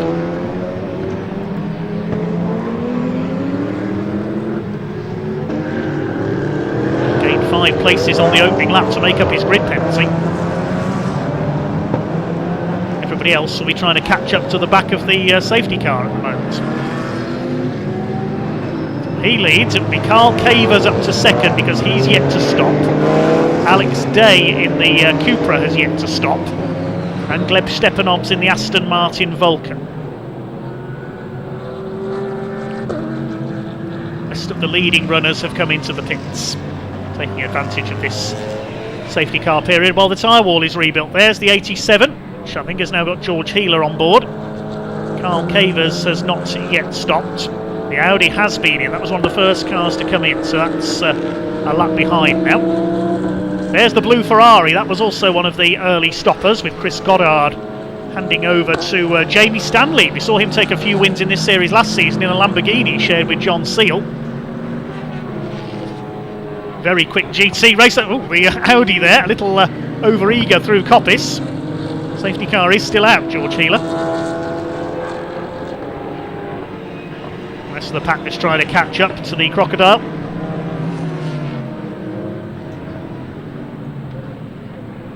Erstwhile leader, number 23, is in pit lane. Michael Broadhurst will take over. There's the number 24, that's Lucky Kera. The Ferrari Challenge UK champion, among many other honours in the sport. He seems to race something different every weekend, Lucky Kera. There's the BMW. I think that's Ian Lawson now on board that machine. Then Stefanov's ahead of him, he's yet to stop. Is the safety car going to stay out for another lap? Yes, the lights are still on. So we're coming up towards 1/4 distance then in this British Endurance Championship season finale. It is Hugo Cook who leads the way. Carl Cavers in second in the Porsche.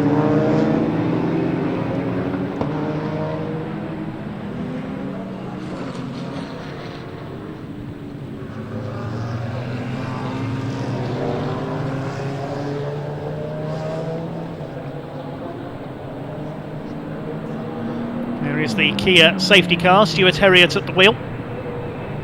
Well, he's led the most laps in this race so far.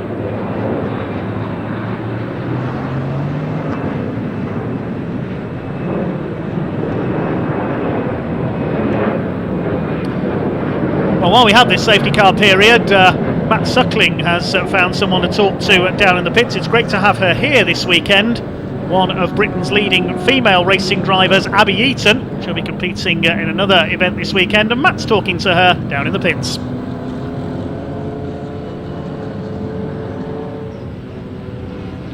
How are things going? You're not in this race, of course, but you're here this weekend.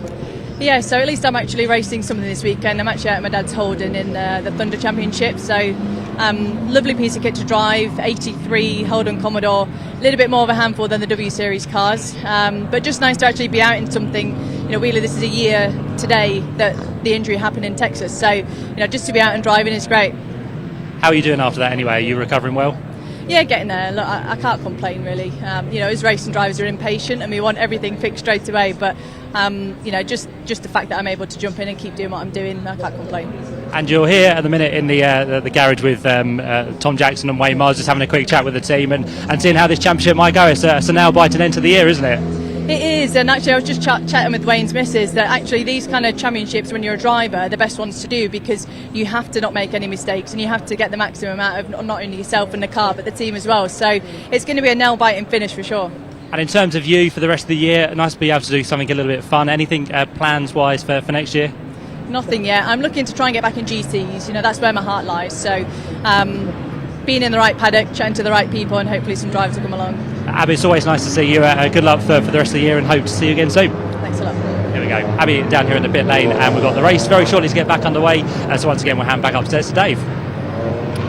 Thanks, Matt. Wonderful to hear from Abby Eaton, one of Britain's top female racing drivers and W Series competitor, of course. But the safety car is heading into pit lane, and with just over 90 minutes of the race to go, we are back underway. Hugo Cook weaving to keep the tyres warm as he gets back underway in the number 92 car. He has not stopped under that safety car period, and there, popping out behind him, is the McLaren number 23 as they head down towards the Craner curbs once again. Now that McLaren has been in twice, so possibly an issue there for the Greystone GT team. They came back into the pits, so maybe Matt can find out what's gone on there.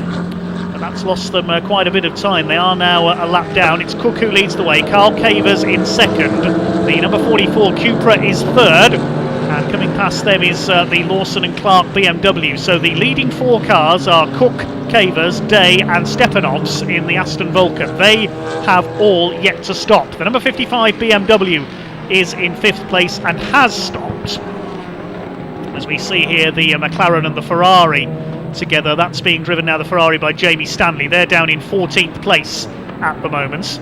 There's the Ersheg and Clutton Porsche. They're just behind the Ferrari on track. They are on the same lap, those two, so we've got to wait for everything to cycle through now and see who is where. It looks like the leading car that has stopped is the Lawson and Clark BMW Z4. Pit window remains open, of course, until 20 minutes before the end of the race. But out in front it is Hugo Cook, and does a new fastest lap of the race, 1:29.308, as he completes his 14th lap of the race. Wait to see who comes through in second place. I think it's Carl Cavers. There he is, the Porsche Cayman in second. The BMW Z4 on his tail is now up to third and going for second down the Wheatcroft straight. So Ian Lawson at the wheel of the number 55 car goes through into second overall now. So that's the leading car that has stopped. That could be significant. Fourth in the order, it is the car of Gleb Stepanovs, the Aston Vulcan. They have yet to stop. Fifth is the Mars and Jackson Mercedes. They have stopped. Next is Kara and Frost in the Lamborghini. They've also stopped. So those are your three leading runners effectively at the moment, because of course the others around them have yet to come into the pits. The Cupra of Alex Day has dropped down into 7th place. 8th is the Thurston and Powell Golf, the Motus One TCR car, second in Class E. The Macaleers are 9th in their Porsche, and the Jones and George Mercedes leading Class D in 10th places. Past the Aston Vulcan go both the 160 Mercedes and the 24 Lamborghini up into 4th and 5th positions. So it's fairly close for second place at the moment, but the battle some 13 seconds down on Hugo Cook, who leads the way in the number 92 Mercedes GT3. But this is the leading car that has made a pit stop. There's a little bit of bodywork flapping on the right-hand side of the car there. So in this first round of pit stops, effectively, your de facto race leader is the Lawson and Clark BMW Z4, because the two cars ahead of it haven't made their first stop. There's a drive-through penalty being given to somebody. I can see on the right of the screen there's a board being held out by the marshals. Unfortunately, I can't see the number on it, and we haven't had notification on the timing screen, so I'm afraid we can't tell you who that is at the moment. Apologies there. Up to second has gone the Lawson and Clark car. Of course, those 5 cars that were able to get out ahead of the safety car during that last safety car period and able to make it round to the back of the line will have got quite an advantage as a result of that. It's all based on how it's all going to balance out as the race goes on here at Donington Park.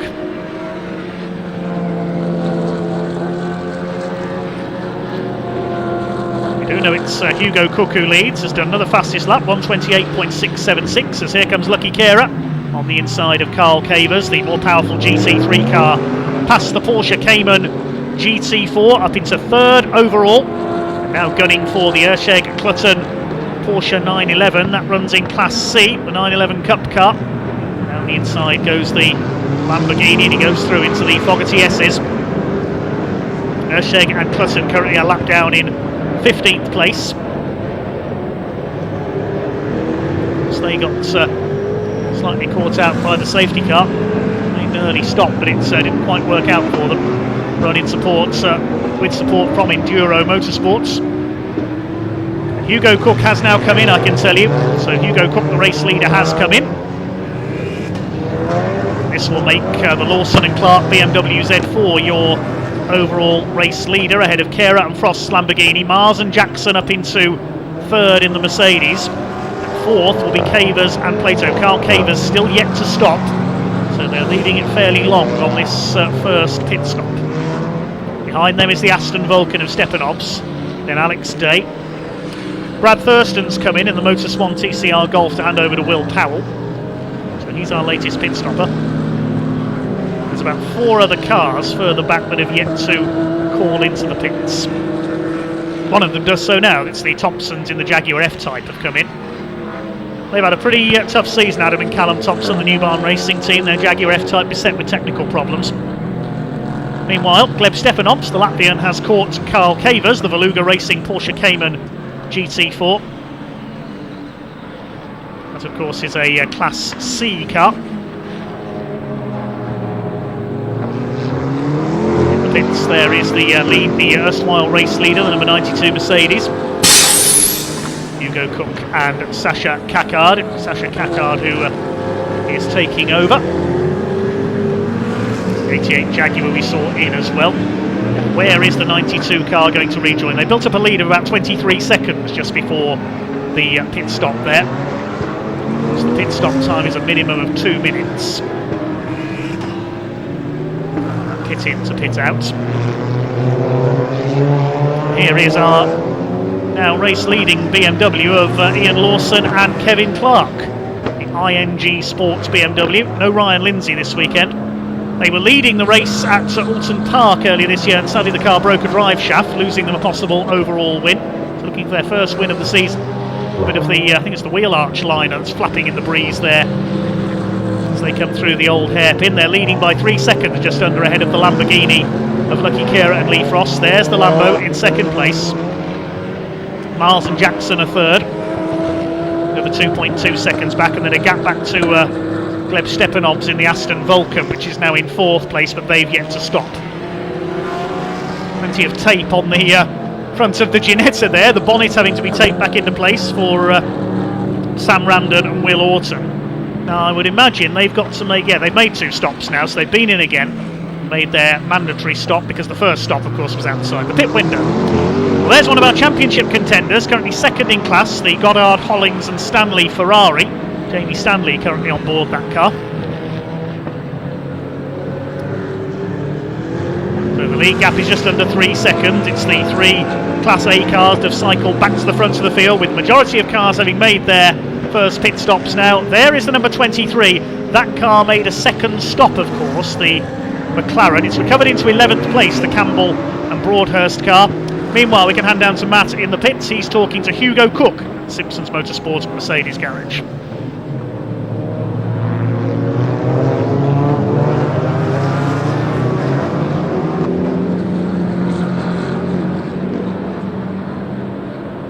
Stepped out the Mercedes. Hugo, good stint there for you. Enjoyed everything going all right? Well, it was a bit difficult with all the safety cars. I was trying to just build a gap and get past the McLaren, but I wasn't allowed. But yeah, it was all right. In the end, there's a lot of pace in the car, a lot more to come, so I think Sasha will be all right. And you left your first pit stop a little bit later than the others under that safety car. What was the reason for that? We're just running a little bit short on fuel to have a lighter car. Probably got a bit unlucky with that, but I think the others have gambled because they might have to stop again because of the fuel, but we'll see. And in terms of conditions out there, we had a bit of damp conditions this morning. Everything looking okay now? Yeah, it's a bit green, the track. It's a bit slippery, but it's all right. It's pretty good. And what's the plan now, Sasha, to do a stint you back into the end?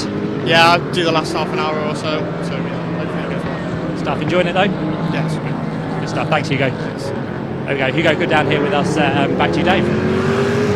Quite an upgrade this season for young Hugo Cook and Sasha Caccard. They raced an Audi RS3 TCR in this series last season, now in the GT3 Mercedes. Where are they currently in the standings after that pit stop? They're in 15th place. Hugo Cook still with the fastest lap of the race. There's the leading BMW with 1 hour 20 minutes of this race still to go. It could all change from here on in. The lead is still just over 2 seconds. You can see the Lamborghini chasing down. He took about half a second out of Ian Lawson on that last lap. Lucky Kera in that second place. Miles and Jackson a further 3.5 seconds further back. We don't know if they changed drivers, that's Mercedes, whether it's Wayne Mars or Tom Jackson in that car. No, we didn't see, unfortunately. Stefanovs and Tompkins still in 4th place with the Aston Vulcan. Leading Class C, Cavers and Plato. It's Carl Cavers still on board that machine. Those 2 cars have still yet to make their first stop, as has the Class E race leader, the Alex Day number 44 Cupra, going well in 6th overall. Class F is being led by the car in 7th, the McAleers in their Porsche. Mark McAleer has been racing Porsches for longer than I can remember. Leading Class D, it is the Neville Jones, Matthew George Mercedes GT4. That's 8th overall, with Neville Jones having yet to stop. Kikera, the fastest Punjabi, as it says on the rear wing, began racing some 5 or so years ago in a BMW. He's raced in just about everything since then. BMWs, Ginettas, Porsches, Ferraris, and now this wonderful Lamborghini, and he's catching the BMW for the overall lead of this race. The gap is now down to less than a second. Nice to see the hashtag Orange Army on the Lamborghini as well, as a thank you to our volunteer marshals. The battle is heating up, BMW against Lamborghini, as they head through Hollywood up to the top of the Craner curves, plunge down the roller coaster switchback, but it's onto the brakes for the right-hander at the old hairpin. Racelab Lamborghini has got the ING Sport BMW well and truly in its sights for the lead of this British Endurance Championship final race of the season. But a long way to go yet. Through the right-hander at McLean's, then McLean's climb up under the flight path of East Midlands Airport to Coppice. It can get slippery on that straight due to aviation fuel dropped by the landing planes. On the exhibition straight, there's the blue Ferrari ahead of them, still in 12th overall, about to go a lap down. They're still running second in class, but a long way behind Cavers and Plato, but of course, as we've reminded you, Cavers has yet to stop. About half a dozen cars that have yet to make their first pit stop. Meanwhile, the Lamborghini is about to make a move, I do believe, for the lead of the race. Up the inside through the Melbourne Loop goes Lucky Kera. Takes the lead of this British Endurance Championship race, or does he? Or does he? Because Ian Lawson fights back in the BMW Z4. Is he going to get the lead back again down the straight? The team Brit Aston Martin is up ahead of them. They go side by side, and he has to duck across there, Ian Lawson, to avoid the back marking Aston, and the Lamborghini has the lead as they go into Redgate Corner. Riding by Lucky Kera and Lee Frost in the Lamborghini Huracan GT3. Had a couple of wins in that car this year already.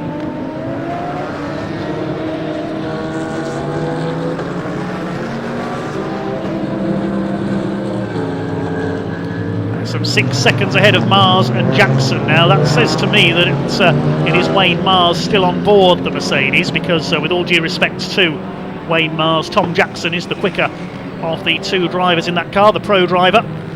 Wayne Mars, a very quick racer himself. We've seen him in Ferraris for many years. There is the Class C leader in 5th place, Carl Cavers, in the Veluga Racing Porsche Cayman. Got a glimpse of the number 36 Ginetta as well, driven by Sam Randon and Will Orton. I think it's Will Orton on board that car now, the battered and bruised number 36 car for that first corner incident.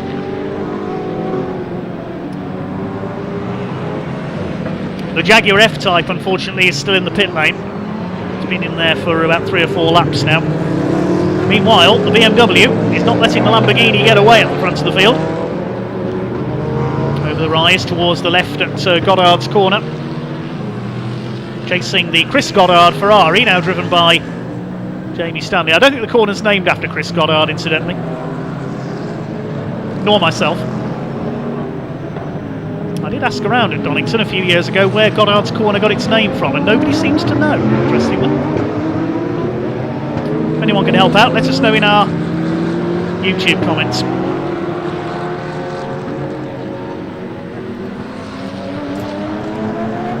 There go the leaders, and the Lamborghini now starting to eke out a slight advantage. Just under a second was the gap as they came over the line. The Mercedes dropping back a little into 3rd place, the car of Wayne Mars. And Stepanov's in 4th place in the Aston. There is Sasha Kakard on the tail of the number 9 Porsche of Ercheg and Clutton. I think it's still Peter Ercheg on board that machine. And Marcus Clutton will take over for the final stint. Normally the strategy is to put the pro driver in for the last stint. Look, the Porsche goes wide. Got a flash of the lights there from Sasha Kakard. He's going around to lap the 13th placed Porsche, running 3rd in Class C. There goes the number 69 Porsche of Marcus Fothergill, still going in 15th place after its first lap spin. Number 9 car of Peter Ercheg, that car rebuilt after a shunt with the Frost Kera Lamborghini in free practice at Donington Park earlier in the season.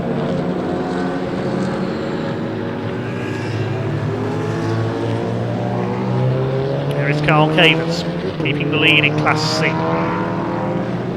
As it stands at the moment, we've got another round of pit stops at the very least to come. Chris Goddard's blue Ferrari would pick up 27 points for 2nd in Class C. Mars and Jackson would pick up 25 points for third in Class A. Ferrari leads the championship by 1 point coming into this race, so as it stands at the moment, the blue Ferrari will take the championship. It's early days yet, an hour and a quarter near enough of this race to go. There's the number 21, that's the leader in Class D, Neville Jones's Mercedes. It's the GT4 spec Mercedes AMG.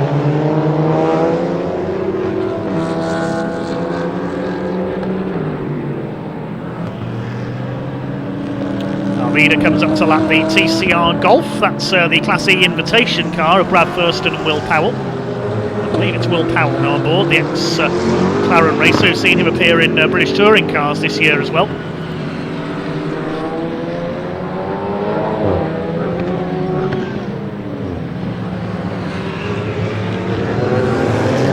Just to answer one question in our YouTube comments, it is Ian Lawson driving the number 55 BMW, not Liam Lawson. Great if Liam Lawson was here. There's Michael Broadhurst going through, the number 23 McLaren. He's back up to 8th place now, despite having made a second stop. Maybe that was the car that got a penalty earlier on, I don't know, unfortunately. Drive-through penalty has been given to car 36. That's the Team Hard Ginetta. So they've transgressed in some way as we watch the number 14 car there. That's Mark McAleer's Porsche leading Class F. They've yet to stop and they're 7th overall. Mark will hand over to his son Jake at the pit stop. I think they're the only Class F car running now because of course we lost Chris Murphy off McLean's after a couple of laps. He tangled with the number 94 TCR car of Scott Simons. And the Jaguar is still in the pit lane. Also in for a second stop, the Tucker and Whitley Team Brit Aston Martin, so maybe they've got a problem as well. It's a bit early for them to be making a second stop. There goes the Mars Jackson Mercedes, still in third.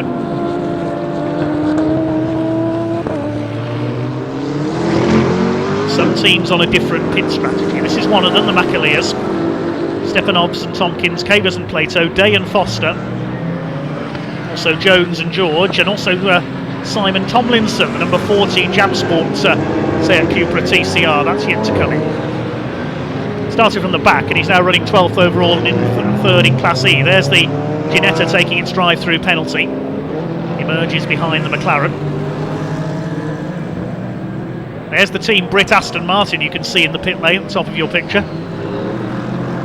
And there's our Class E leader, sponsored by Axminster Carpets, the number 44 Alex Day and William Foster Seat Cupra TCR, the CTR Alpha Tune run car.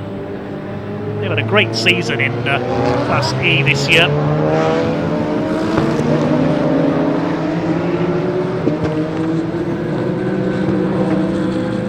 Looking at the point standings, they are the current points leaders in Class E. Their nearest rivals, Ashley Woodman and Martin Byford, in problems of course, they've crashed out sadly. So Jonathan Beeson and George Healer in the Audi could be their nearest challengers in the points. Number 94 Motus One car, which has had I think 5-6 different drivers so far this season, the 94. We've seen Anton Spires out in it today along with Scott Simons. They've also seen the likes of Rob Butler, Stuart Mines and Matt Cherrington and Brad Thurston through that car this season. They hit problems early on as well, that collision with Chris Murphy. So next in the Class E pecking order is Nick Hull and Richard Avery's TCR Cupra. There is the 44 that is yet to stop, coming up to lap the 87 Audi, which has stopped. 23 of Broadhurst is now 7th. Closing up on Alex Day, this is battle for position for 6th. The Lamborghini of Kira and Frost has just gone over the line, 50 minutes of the race gone. The BMW hasn't let them get away. Ian Lawson is still on his tail.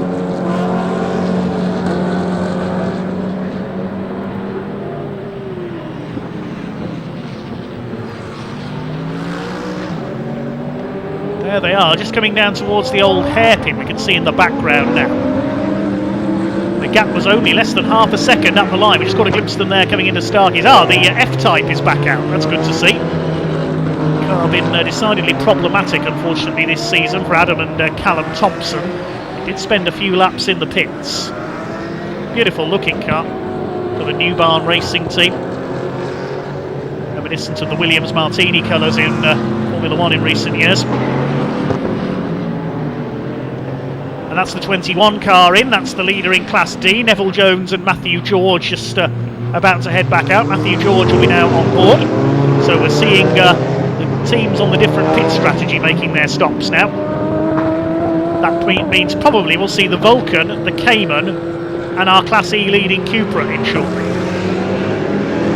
Team Brit are still in the pits in the Aston Martin. There's the McAleers leading Class F in their Porsche 911.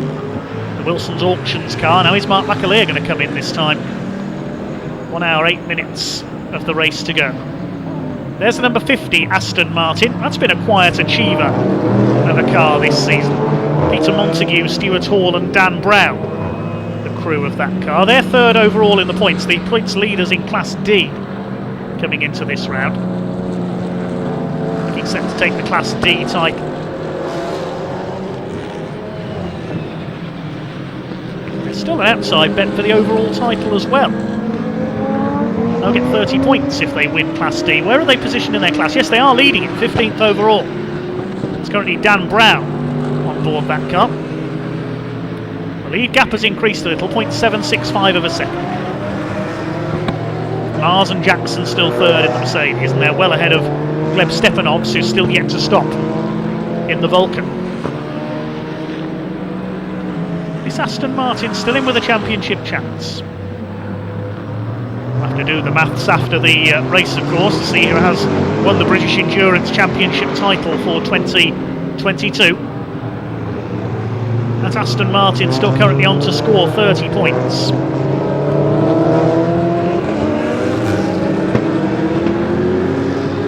Currently on to score 27 points. Is the Goddard Hollings Stanley Ferrari. Mars and Jackson on to score 25. Drive-through penalty has been given to number 88. Oh, that's the Jaguar F-Type. More problems for the New Barn Racing team. They've got to serve a drive-through. The number 77 Thurston and Powell car is in for its second stop.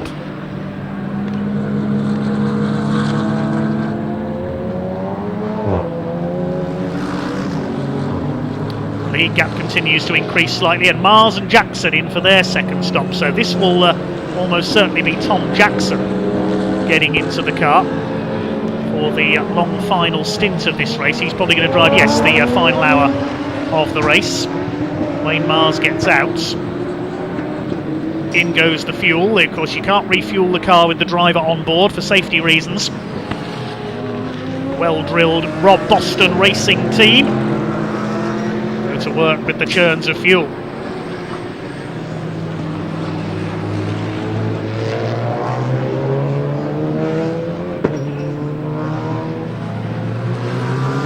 Jackson ready to get aboard. Car sponsored by Fresh and Fruity. That's Wayne Mars' fruit and vegetable business. Still your leader is the Kera Frost Lamborghini, but still with the BMW Z4 on its tail. Battle here. The overall lead of this race. Finally, the Aston Martin Vulcan has come in as well. Gleb Stepanovs has stopped.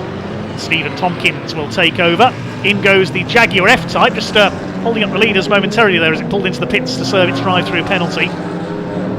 Away goes Lucky Kera. Continues to lead the way. Well, the leader's nearly got a back marker in between the two of them there. The 77 Motor Swan Golf rejoining. Just behind. Coming up towards half distance in this British Endurance Championship finale for 2022.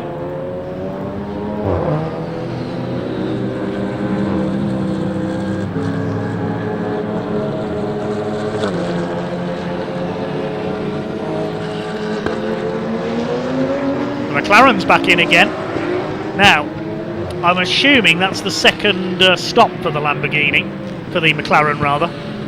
We see the Lamborghini passing the GT4 Mercedes. Couldn't see them making two regular pit stops so close together. I would imagine that that was a penalty for the McLaren 720S earlier on.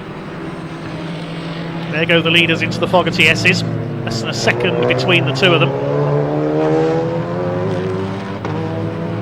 Ian Lawson keeping up this pursuit of Lucky Kira at the front of the field. They've lapped the number 21. The Mercedes with Matthew George now on board.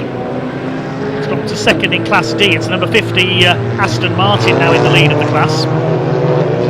Carl Cavers has finally come in with the Porsche Cayman. And there is Tom Jackson warming up the number 160 Mercedes. They've dropped down a little in the order. We'll see where he slots back in.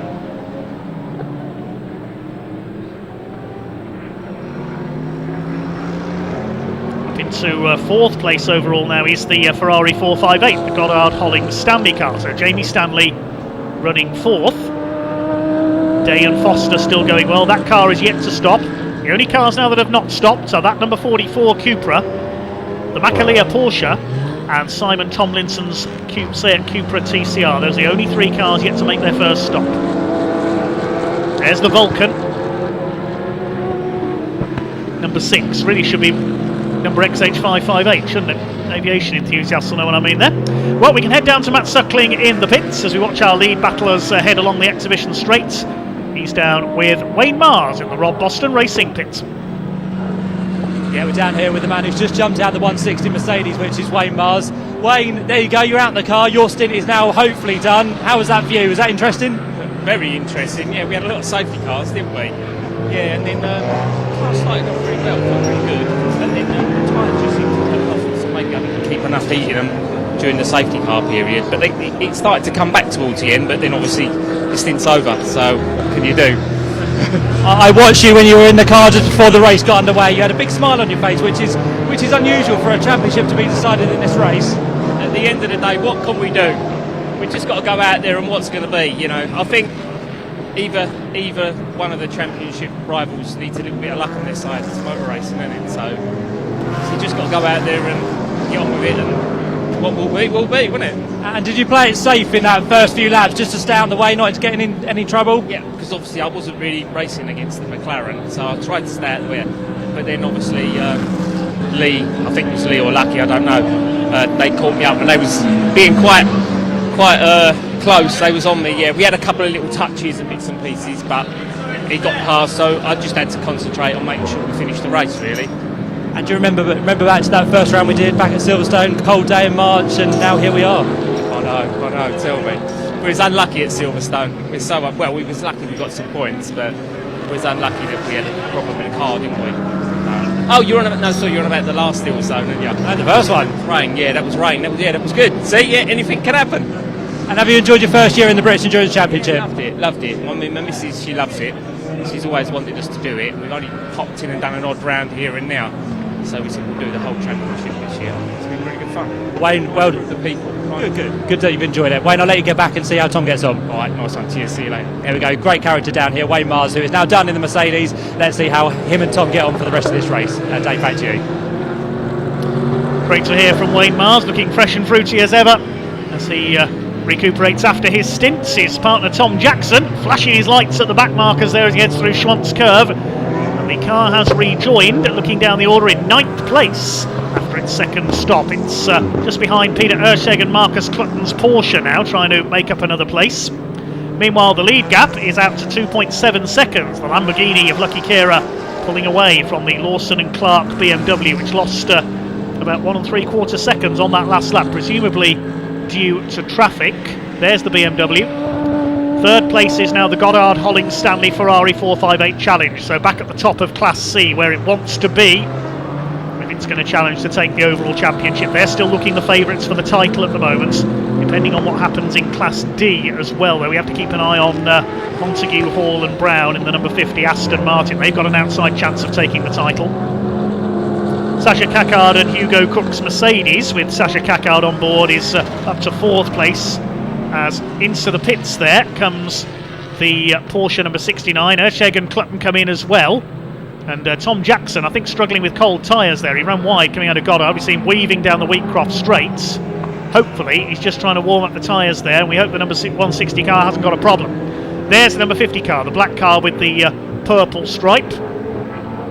Dan Brown is on board that machine at the moment.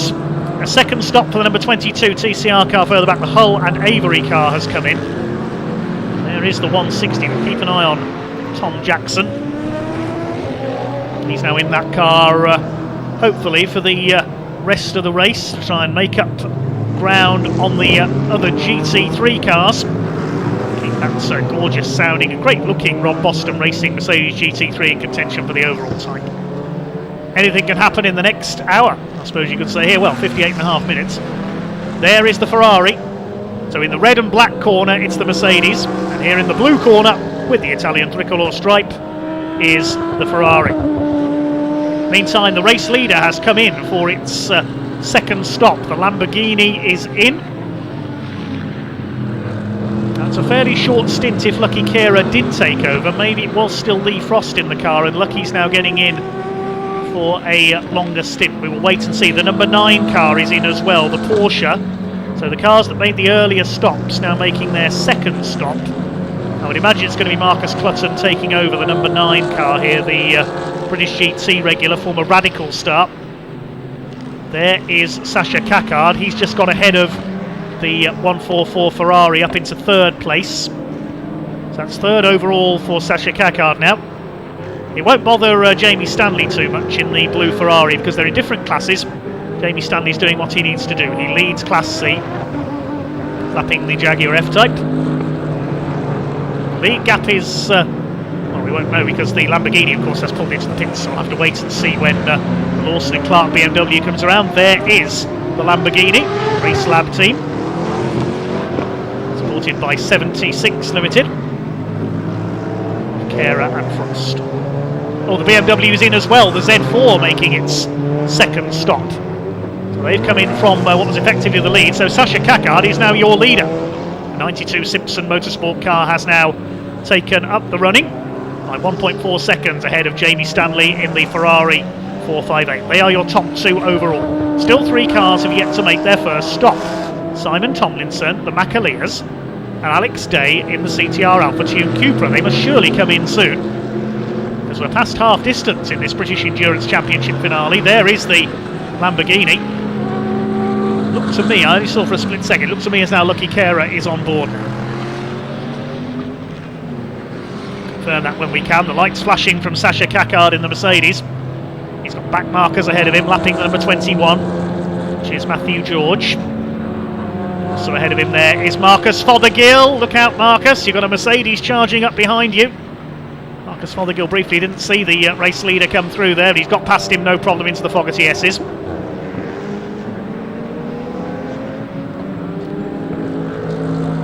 Mercedes still has the fastest lap of the race, 1:28.676, set by Hugo Cook earlier on. There's the 144 car and the number 9 Porsche now behind it. Together on the track, but I think they're a couple of laps apart on corrected time because the Porsche has made 2 stops while the Ferrari has only made 1, and as I say that, in comes Jamie Stanley. Now, that's going to be Charlie Hollings, second pro driver in that car, getting aboard the Ferrari this time for RNR Performance Cars. Chris Goddard did his bit in the first stint, and then the pro drivers have taken over. RNR Performance Cars taking no chances, hiring a pair of pro drivers for this final race of the season. So Caccard leads the way. Wait to see who's up into second place now, because all the other leading cars have made their second stop. Alex Day has finally come in with the Cupra, the leading Class E car. He got it up to 5th overall. I think in second place now it's going to be Tom Jackson. We'll wait and see what the gap is though as they make their way round this time. There's the Porsche, the BMW I should say. I would imagine it's Kevin Clark back on board that car now.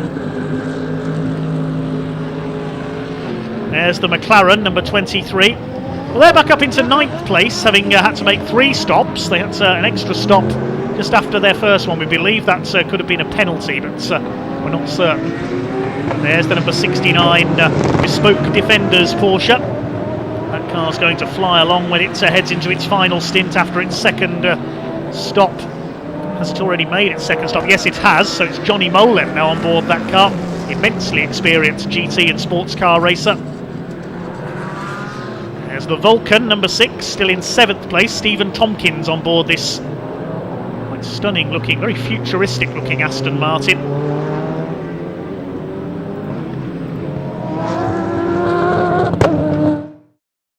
And in the pit lane there is the Ferrari. Charlie Hollings heads out for the final 53 minutes of this race. All he's got to do is stay ahead of Carl Cavers and Lewis Plato, Peter Ersheg and Marcus Clutton, and the Porsche of Johnny Molem, and win Class C. That will be enough to give the R&R Performance Cars team the championship. There is the 88 of the Thompsons. Is that Jaguar in trouble again? Or is he just slowing? No, he's not slowing to let back Marcus through. He's slowing down. What a luckless season New Barn Racing have had with this car. Such a great shame.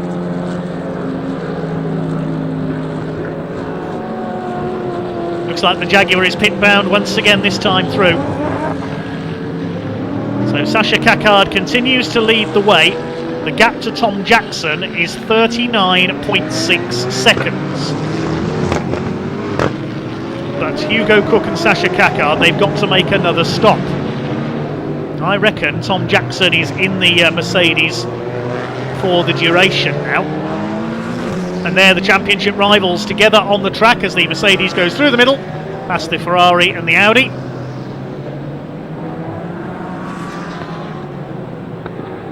So it's looking good for Jackson. I reckon they're going to take the overall lead of this race because they've made their 2 stops. We heard from Wayne Mars. It looks as though Tom Jackson is in the car for the rest of the race now, unless they need to make another splash and dash towards the end of the race, because of course Sasha Caccard has got to stop again in the number 92 car. They've only made 1 mandatory stop. The gap is 39 seconds at the line. Here's Cavers and Plato. Lewis Plato, multi-talented sports car racer, in 7th place now behind the Campbell and Broadhurst McLaren. And we can head down to Matt Suckling in pit lane. He's with the R&R Performance Ferrari team. You've just seen make its 2nd stop.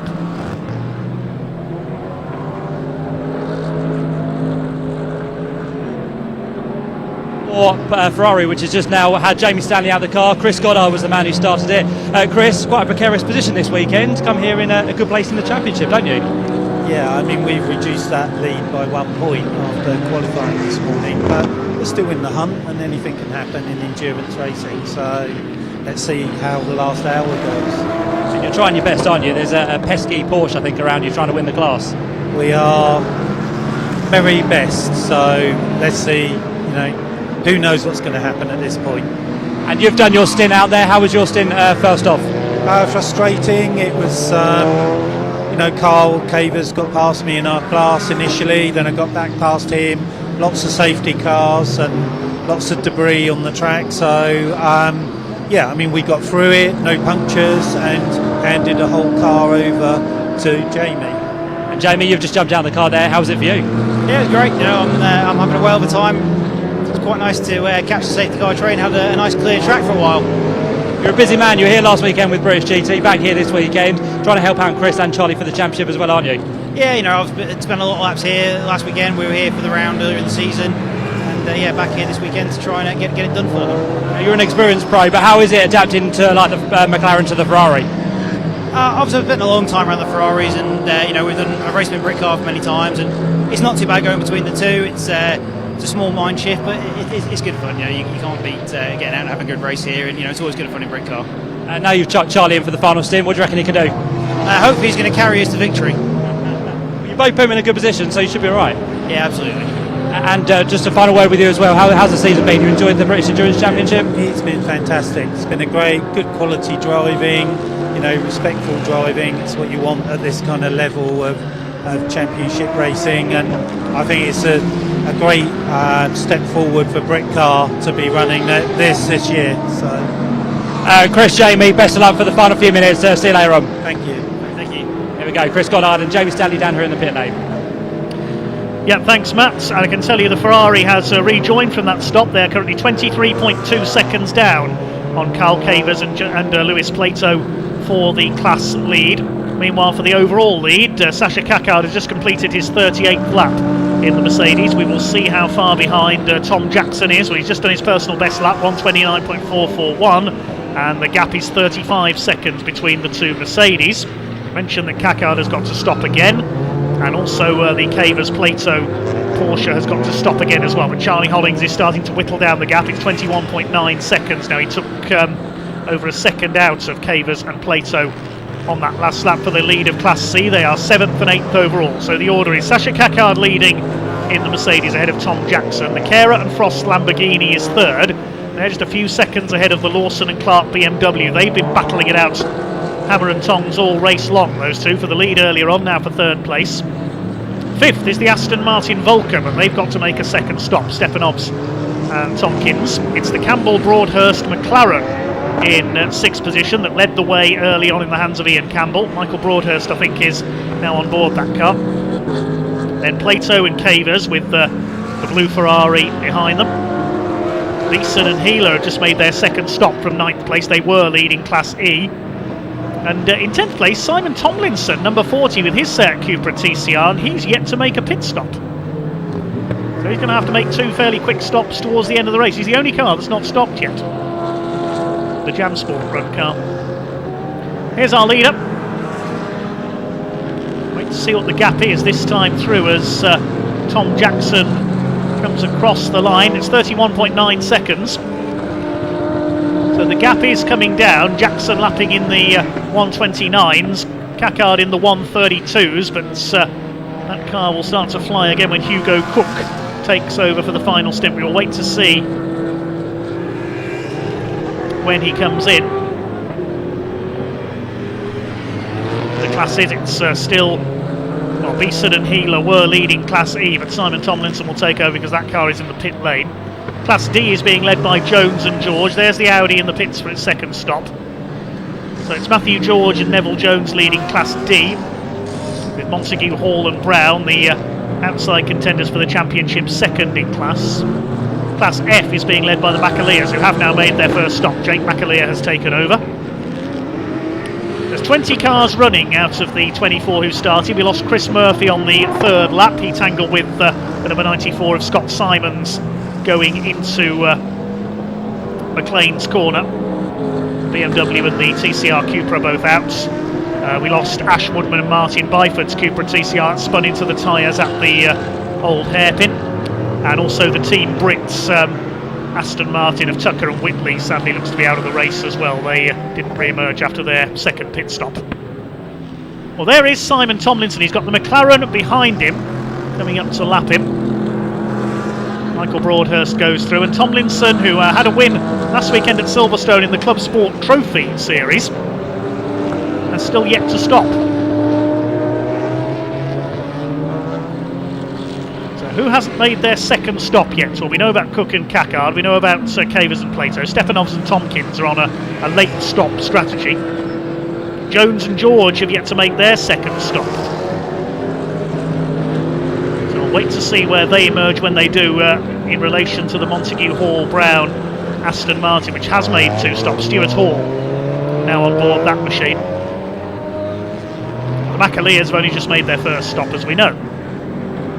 45 minutes of the race still to go, but it could still all change. We could have more safety cars, could have more incidents, who knows. As Chris Goddard said earlier, anything can happen in endurance racing. British Endurance Championship, it generally does. 45 minutes to go then.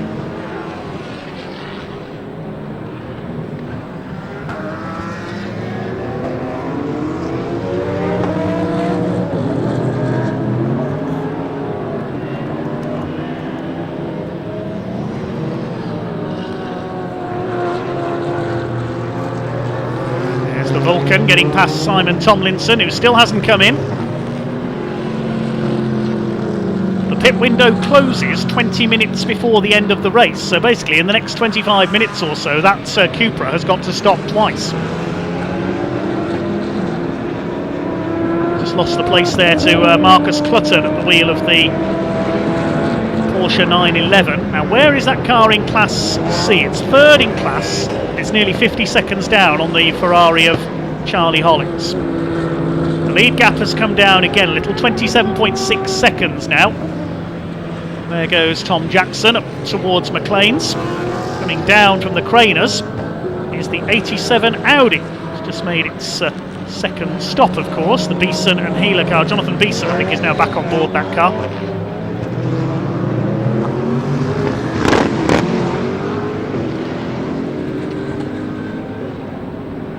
There's the Lamborghini, still in third place. It's just now dropped the Lawson and Clark BMW. Lucky Kera ahead of Kevin Clark, I think, are the two drivers on board those two cars at the moment. There's our Class D leading Mercedes. Matthew George in that car. 12th overall.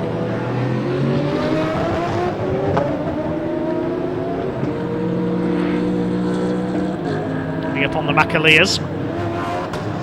Jake McAleer on board. Family that has raced Porsches for many, many years in various series.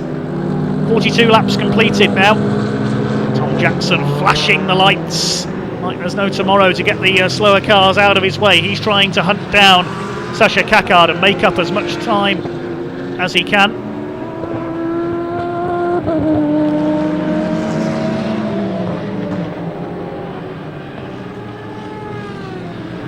We can now head back down to the pits with our ace pit reporter Matt Suckling. He's got a bit more news for us.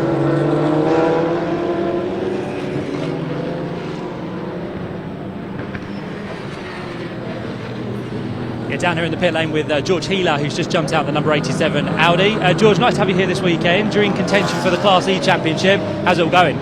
A lot better than this morning. Very, very greasy this morning, but so far so good. We've managed to stay out of trouble. Track conditions are perfect, and hopefully, fingers crossed, there's about 40 minutes to go. I think we're doing pretty well. So with all these things, it can always go pear-shaped, so we just got to kind of keep everything crossed. So yeah, you're doing the best you can, but you're relying on what your class drivers are doing as well, aren't you? Yeah, you're totally relying on a million different factors. Like, you know, typically you can always think it's going to go one way, goes completely the opposite. Jonathan's out now in the car, and he's just got to keep it rock steady. So. And were you in the car for the prolonged safety car period at the start? No, it was mental. I think, was there about 5 safety cars in 15 minutes or something like that? So yeah, I wasn't quite sure what was going on, and I think I got in as soon as the pit window opened, but it was pretty chaotic out there, I think. You've got the immaculate Audi as well. What's that like to drive? Oh, it's just a gorgeous thing. Really, really gorgeous. We've had about 2 or 3 races in it. There's still, I think, more to come from the car, but we're learning every time that we go out, and hopefully just getting better and better. So. And in terms of this year for you, how would you kind of sum up the season, how it's gone? Mixed, to be honest. We've had some really, really good outings. We had a first, obviously, here a couple of months ago. We had a second in Silverstone, but we just had a couple of really bad results as well. And I think the focus for next year in the championship is just to be more consistent. And you know, we're still in contention, which is great. But I think next year is going to be really, really good. So. George, nice to speak to you. I'll let you go back and cross your fingers for Jonathan. Thank you. Cheers. Thanks. There we go, George Healer down here, just out the number 87 Audi. Yes, thanks, Matt. Jonathan Beeson now back on board the number 87 Audi, 6 points behind the number 44 Cupra coming into this round. The 44 Cupra is currently second in the class. The Audi is down in fourth, but Day and Foster, of course, have to stop again. The leading car in that class is number 40, Simon Tomlinson, but he's still yet to make a pit stop. If he doesn't make his 2 mandatory pit stops, he'll get a big penalty. There's Tom Jackson. He's got the lead gap down to 21.7 seconds now, so it's looking good for Rob Boston Racing here. We wait to see when Sasha Kakard is going to bring the number 92 Simpsons Motorsport car in for its second stop, running on a different strategy, of course, to the number 160. Meantime, it's still Kira and Frost Lamborghini in third place. Campbell and Broadhurst in the McLaren have recovered to fourth. There they are, and they're catching up to the back of Cook and Cackard. I think there is a lap between them on the track. There is the race leader, Sasha Cackard. He's got Michael Broadhurst behind him, who's about to unlap himself. Of course, they had to make an extra stop. I think it was a penalty earlier on. We didn't get official notification of that, unfortunately. We assume that the McLaren got a penalty after its first pit stop. There's the number 44 Cupra behind them. They're second in Class E. The class is led by Simon Tomlinson at the moment. But just under 39 minutes of the race to go. It looks like we've got just 3 cars on the lead lap at the moment, as in comes the 44 car for its second stop. The 87 Audi team will be watching on there to see what happens.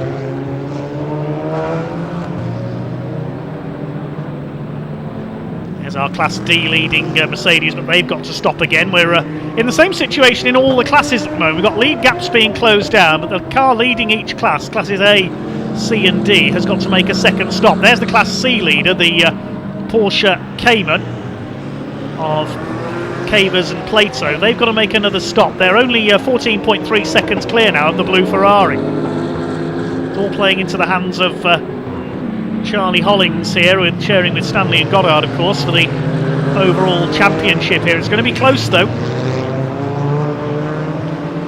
have to wait for the official word from trackside on who's taken the British Endurance Championship for 2022.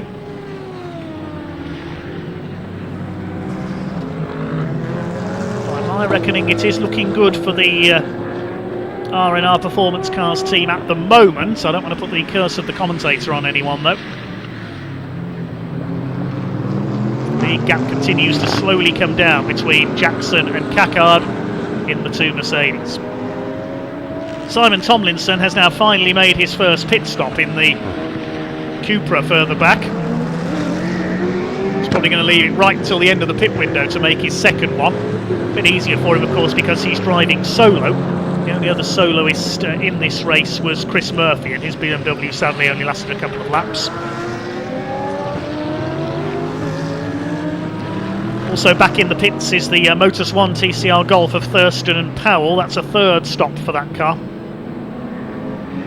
So maybe they've got a problem. There is Tom Jackson. He's got the gap down to 18.5 seconds now as he tries to chase down Sasha Cackard. Kira and Frost in the Lamborghini in third. Then it's the Campbell and Broadhurst Greystone McLaren, sorry. Lamborghini third, McLaren fourth, then the BMW that's just been lapped there in fifth place. Kevin Clark and Ian Lawson.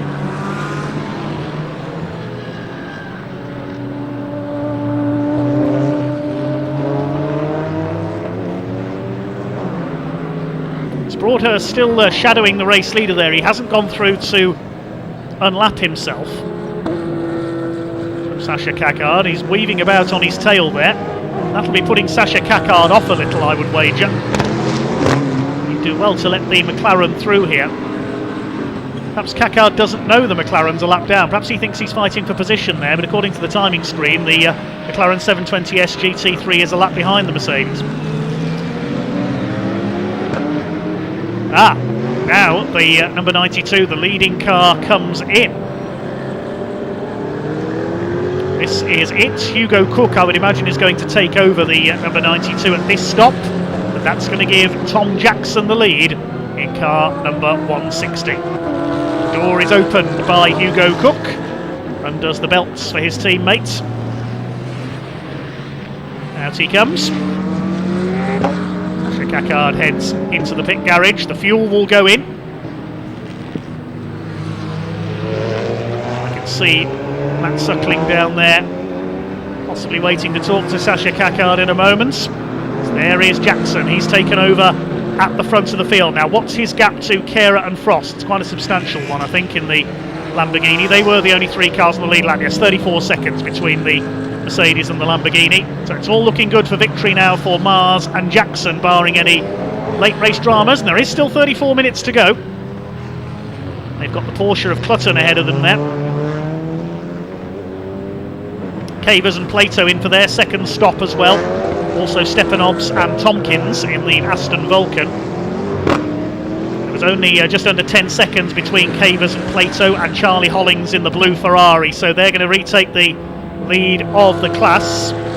Now, if they both win their classes,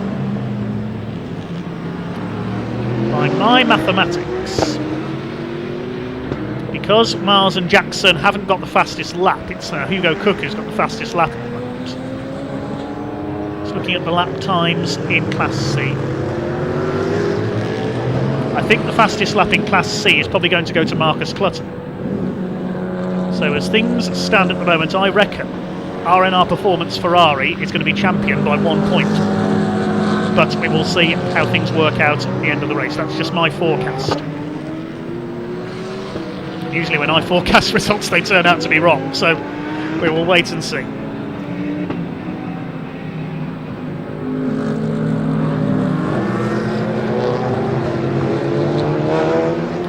Tom Jackson leads overall now.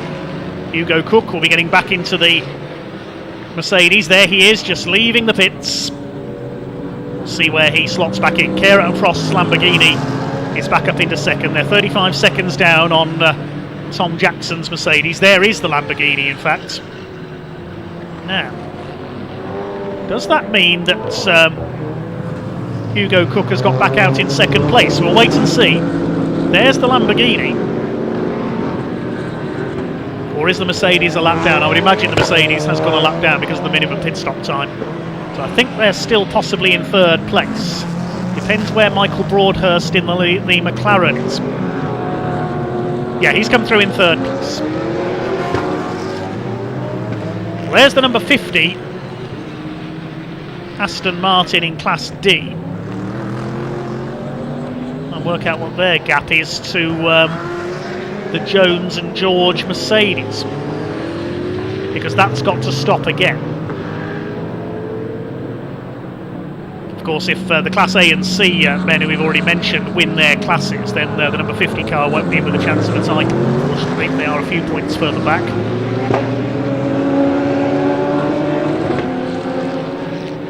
There's the Vulcan back out on track. Who's leading Class E? It's the Audi, number 87. There it is. Beeson and Healer are now back in the lead of the class, ahead of Day and Foster. Now, 30 points for a class win, 27 per second. We'll just quickly take a look at the situation in Class E. 6 points in it between those two teams coming into the race, so I think Day and Foster will have done enough if they finish second in class to take the class championship. There's Cavers and Plato's Porsche. They've now dropped back into fourth place in Class C with that pit stop. The Class C lead is with Goddard, Hollings and Stanley. Now, Charlie Hollings leads Class C. And when Marcus Clutton crosses the line in the white Porsche, we'll be able to see what the gap is between the two of them. There is Charlie Hollings leading Class C. I think he's got quite a substantial gap. Yes, 33.4 seconds over Marcus Clutton. Clutton's lapping about 1.5 seconds faster, the British GT star, but how long have we got to go? Half an hour.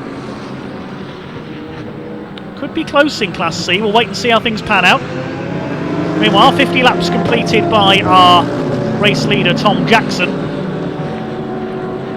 I can tell you Hugo Cook has rejoined in 5th position in the other Mercedes, behind Lucky Carer and Lee Frost, Ian Campbell and Michael Broadhurst, and Ian Lawson and Kevin Clark. Those 5 Class A cars, I think that's the 5 that were able to gain that early advantage under the safety car, are in the top 5 places. Class C are next. It's Hollings from Clutton. Johnny Molim in 3rd place, recovering well after they spun on the first corner, that Porsche. With Johnny Molim, vastly experienced, very rapid GT racer. Meanwhile, there's our leader, lapping the leader of Class E, Jonathan Beeson with the Audi.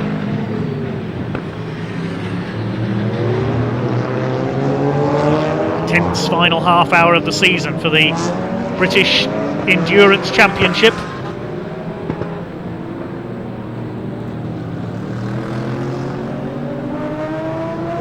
Out of Goddard's.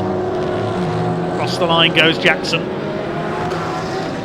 Last lap of the race was a 1:31.3, so he's lost a little bit of time on that lap, lapping back markers. Here's our second place man. That's what the gap is as the leader's heading out of Redgate. The second place man heading into the Melbourne hairpin.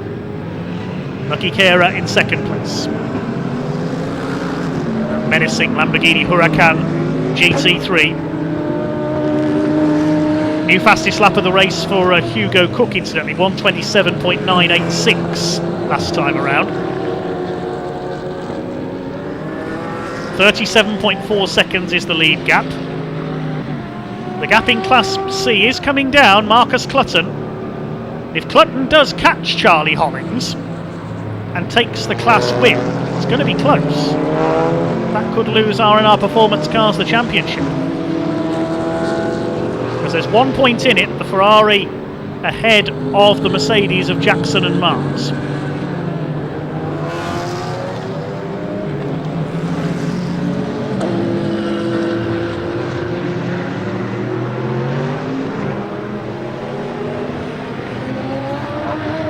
Ferrari was to finish second in... Oh! Never mind that, because the 87 car is in trouble. And that could have just decided the Class E championship for the TCR cars. Jonathan Beeson is slowing down. He's taking a shortcut through the shorter circuit there to try and make it to the pits. No, he's come to a stop. Cloud of steam from under the bonnet. Oh, disaster for the 87 shared Autosport Audi RS3 TCR of Jonathan Beeson and George Heeler. They were leading Class E, trying to close the gap on the 44 of Alex Day and Will Foster in the points. But it looks like they are out of the race, and there is the 44. It looks like they are going to be Class E champions this year. What a shame for the 87 Audi.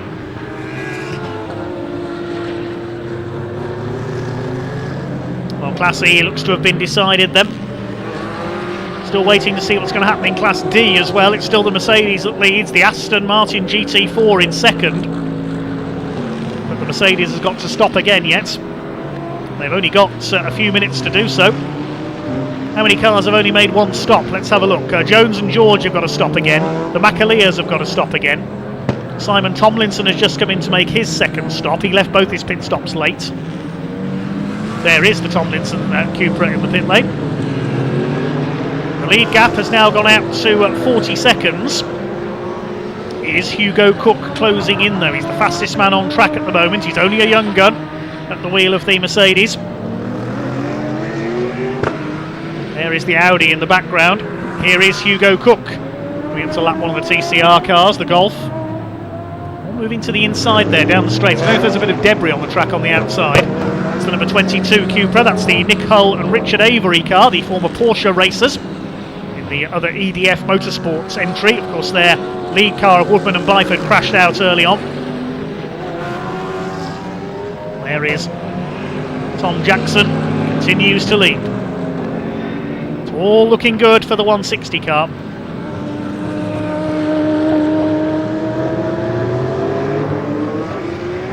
Michael Broadhurst still there in third in the McLaren behind Kera and Frost.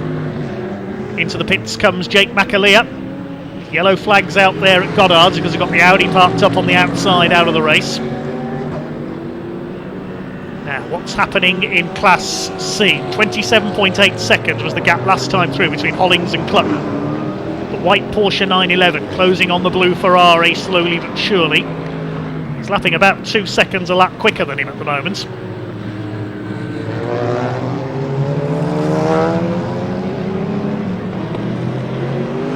My mental arithmetic was stronger, I would try to work out whether he can catch him in the remaining 25 minutes of this race.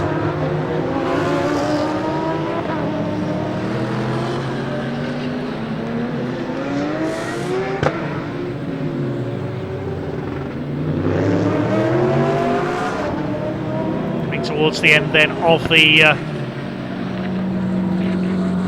British Endurance Championship season, there is the car that could win the championship. Number 144, Charlie Hollings at the wheel of the Ferrari. The gap is 26.4 seconds now back to Marcus Clutton. Meantime, we can hand down to Matt Suckling in the pits. He's down at Greystone GT talking to Ian Campbell.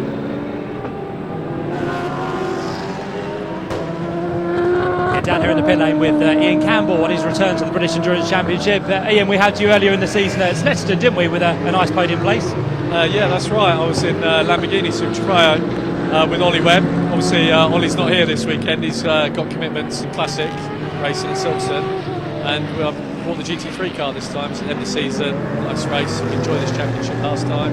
We were out, so thought, yeah, we come out for a bit of fun in the last round. And look at it now, you're back in third place at the minute, so you and Mike are doing well so far. We are at the moment, but never say never. I mean, we had our mandatory pit stop that we made under safety car, which we did at the beginning, and no fuel. And then, unfortunately, we had a power steering fault, so I had to do a whole lap with no steering. It's like driving an old tractor around Donington. Then we had to box, reset the car, power it down, power it back up. It cleared the fault, but by that time we'd lost minute and 30, something like that. So then we went back out, ploughed on for 55 minutes, and then did our fuel stop, and Mikey jumped in. And in terms of towards the end of the race, have you got any more pit stops planned? But we were just looking at there, could have been a safety car, but not at the minute. Yeah, no, we don't have any planned, I don't think. So at the moment we are good to go to the end of the race. Unless we get, unless there's any penalties or something happens, then we might try and use it to box with some fresh boots on. But at the moment, the plan's not to. I think, where we are at the moment, it's just a little bit unfortunate because that power steering fault, if I'm honest. I mean, we had so many safety cars at the beginning, and I got myself into a good place, and we ploughed on, and we were, making a bit of a gap. Obviously, Cook was catching me. He's a quick driver, young lad. And he's putting a bit of pressure on, but then the safety car came back out again, so it kind of reset. But yeah, I think we're third at the moment, aren't we? We're third? You were when we last looked. Okay, well, if we finish third, then with what we've had in this race, we'll be happy with that. And just to take you back to the start, you actually got the lead, didn't you, down towards Redgate? Yeah, I had a really good start. Waited, and just outbraked the chap next to me. And I thought, if I outbrake him, I outbraked him by quite a way, and I thought, right, I've got this apex. Did feel a little tap on the rear quarter, but that's okay, and then I had to run. We were off, and I was watching him in the distance. I was thinking, right, head down time now, let's go. So yeah, that was good, and then obviously we had a couple of safety cars, so put everything back together again. And finally, you've done quite a bit of GT racing this year. Have you enjoyed your stint in British Endurance? Yeah, I loved it actually. I really enjoy the endurance racing. Obviously, the last one was a 3-hour race. It's a 2-hour race. Probably could do with another hour, if I'm honest, on this one. But yeah, no, I really enjoy this championship. It's been good fun. It's a lovely paddock, and it's well run. So yeah, I'm enjoying it. Good stuff. Ian, always nice to talk to you. Good luck for the last few minutes. Thank you very much. Cheers. There we go. Ian Campbell down here with the Greystone McLaren and with Michael Broadhurst for this weekend. Dave, back to you. Yes, thanks, Matt. So now we know why that McLaren made an extra stop. It was a problem with the power steering, not a penalty. But talking of penalties, I can tell you that unfortunately the 92 car of Hugo Cook and Sasha Kakard has got a drive-through penalty. Presumably that's for a pit stop infringement. The number 40 car of Simon Tomlinson has got to serve a drive-through penalty as well. But the 92, more significant, they're up there in the overall top 5. The Mercedes has got to serve a drive-through penalty, presumably that's for a pit stop infringement. That will probably put the kibosh on their chances of an overall podium. Puff of smoke, though. I think that was tyre smoke from the Lamborghini in second place. One car getting the black and white flag for exceeding track limits. The 55 of Lawson and Clark with BMW that time through. The 92 has as well, but we got notification of the penalty before that. I can tell you that Matthew George and Neville Jones's Mercedes has just made its second stop. That will probably drop them out of the lead of Class D. Yes, the Aston Martin of Montague Hall and Brown with Stuart Hall on board has taken over. And here are the championship protagonists together on the road now. Mars and Jackson out in front. If they both win their classes, they say by my reckoning it will be the R&R Performance Cars Ferrari that will take the championship. They're in the lead of the class. Charlie Hollings ahead of Marcus Clutton, last time through by nearly 22 seconds. See how it works out. In comes the 92 car, and it's a stop-go. Full Pulls in for a stop go there. Hugo Cook being sent on his way by the marshals. The pit window has just closed, but I think everybody has made their mandatory 2 stops now who got that far in the race. Yes, they have. Some have made more, of course, but disappointments there. Oh, the Lamborghini's come back in.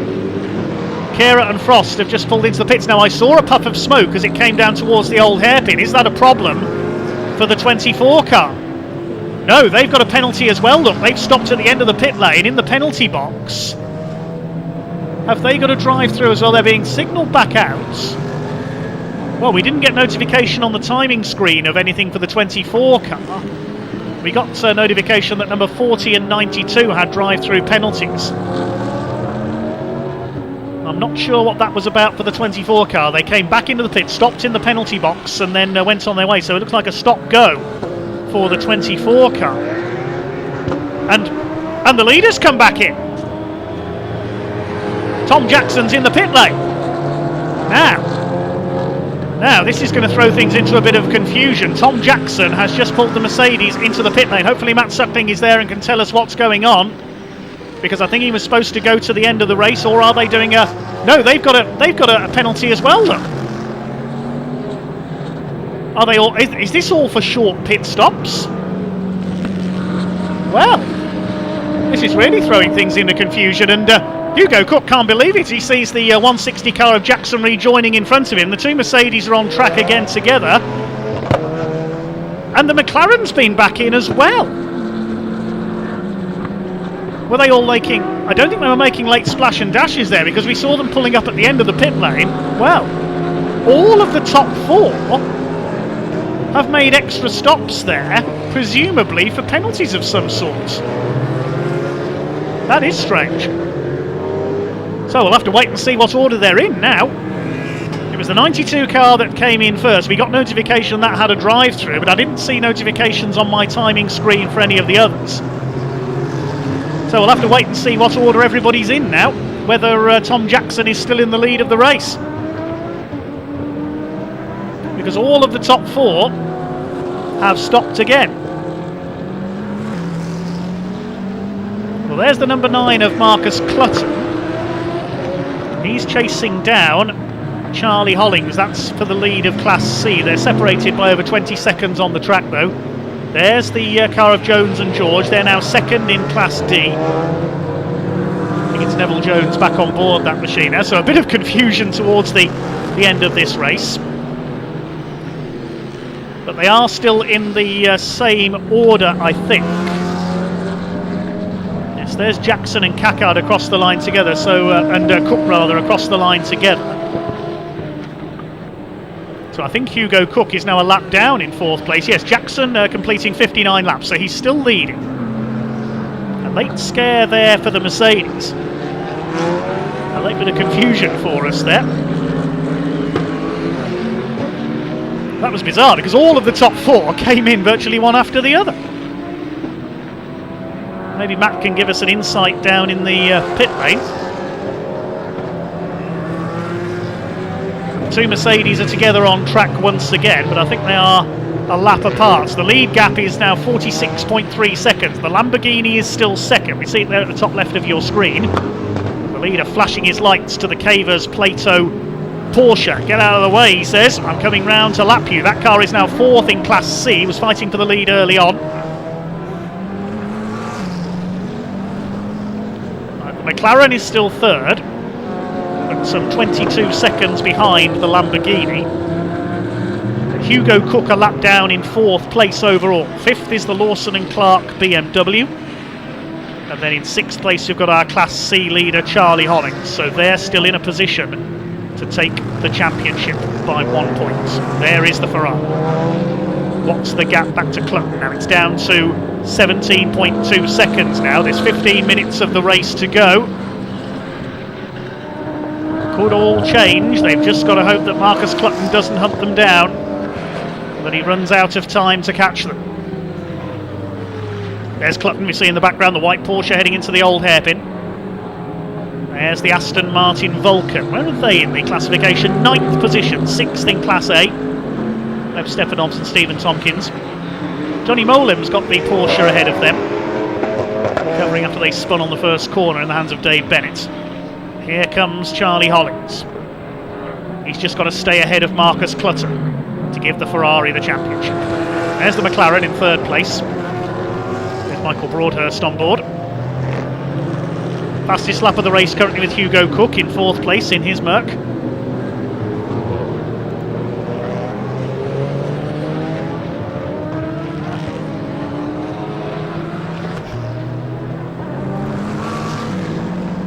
There's the Lamborghini, they're still second. 49 seconds down on our race leader, Tom Jackson, and there is Johnny Molim. Great to see him back out. That Porsche's had a bit of a frustrating season with various problems this year. The Bespoke Defenders team, Marcus Fothergill, the team owner, a Land Rover specialist. Long-time Porsche racer, as is Dave Bennett, the professional photographer who started the car. One of our TCR cars, a few laps down, that car, the Thurston and Powell car. They're 6 laps down, still in 14th place. I make it 18 cars still running in this one, and that's Cook back in again. Is that another penalty? Yep, stop and go again. What is going on here?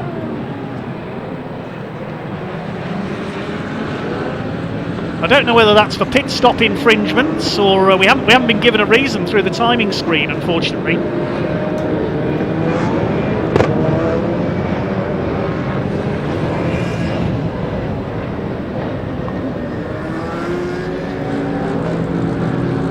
It's all coming apart for the Simpsons Motorsport number 92 car. They got a penalty in qualifying as well, of course. That's their fourth stop. They're still in fourth place though, I think. 12.5 minutes of this race to go. And here is our leader. And up behind them is Marcus Clutton in the number 9 car behind Tom Jackson. And Marcus Clutton trying to chase down Charlie Hollings, of course. The gap was 14 seconds. So he's slowly but surely eating into the Ferrari's lead. There it is. The Ferrari up with the Aston Martin Vulcan. Here's the Class D contender, leading the class, Stuart Hall at the wheel of the Aston Martin GT4. They'll pick up 30 points if they win the class, but they are a few points down on Jackson and Mars and also the Ferrari. Looks like they're going to take third in the championship. They'll win the Class D championship this year. Team Hard Ginetta in second place, and the team Brit Aston Martin third in the points in Class D. We know the Ginetta was heavily delayed with damage early on, and the team Brit Aston Martin out of the race. The gap between Hollings and Clutton is now down to 11.2 seconds, so Charlie Hollings could come under pressure from Marcus Clutton. And if the Ferrari loses the lead of the class, I reckon they're going to lose the championship. Marcus Clutton, he's closing fast. We know it's going to be close. We said it'd be close between those two at the end of the race. There is Charlie Hollings, and he's really pushing here. He's got the Aston Vulcan and the BMW, and that's a Class A GT3 car ahead of him. He's doing extremely well to keep up with Kevin Clark's BMW there.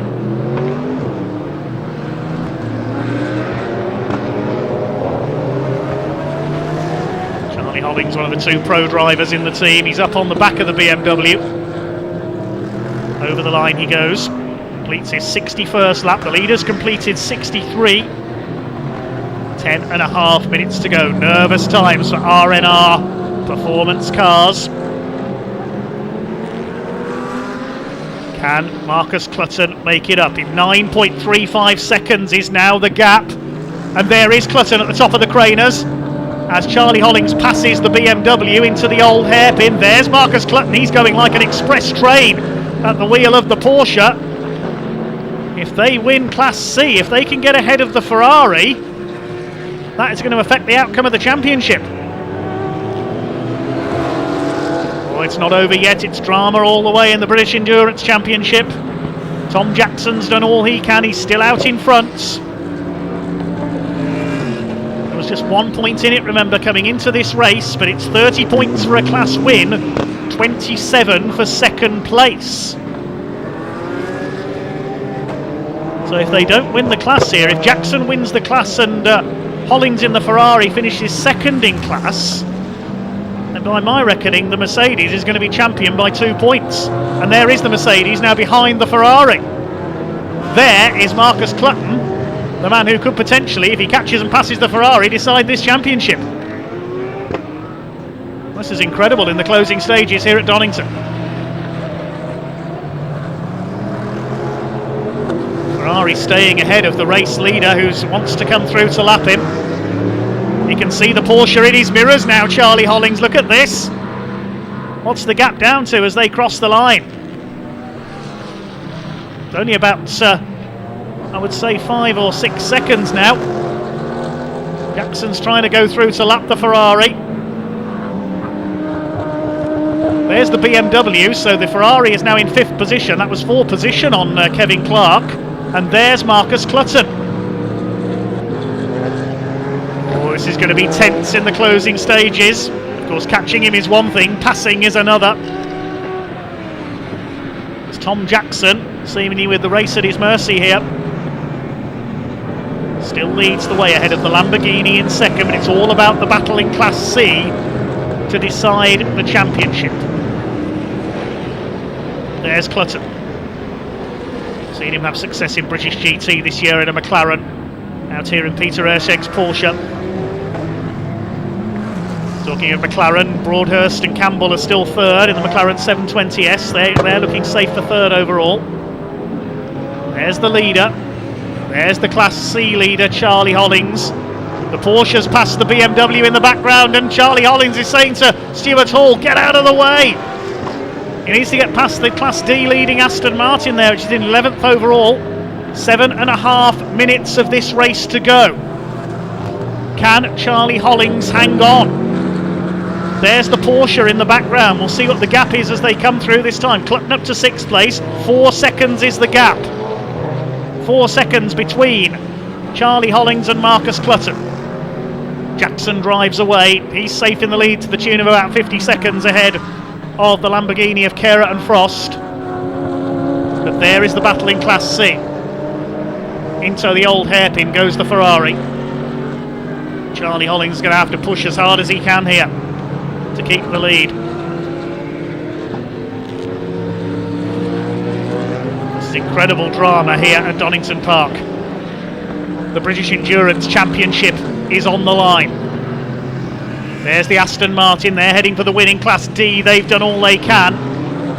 I think they're going to come up just short. They're going to have to settle for third overall. They're going to win the Class D Championship, so well done to the number 50, the MKH Racing team. But the overall championship is going to rest on whether the Ferrari finishes first or second in class.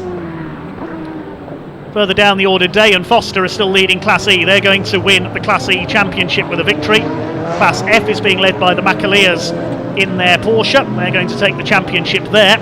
But there is Marcus Clutton. He's got the Ferrari in his sights now. He's passed the Aston Martin. Oh, here we go. 6 minutes for Charlie Hollings to hang on. That's about 4 laps of Donington Park.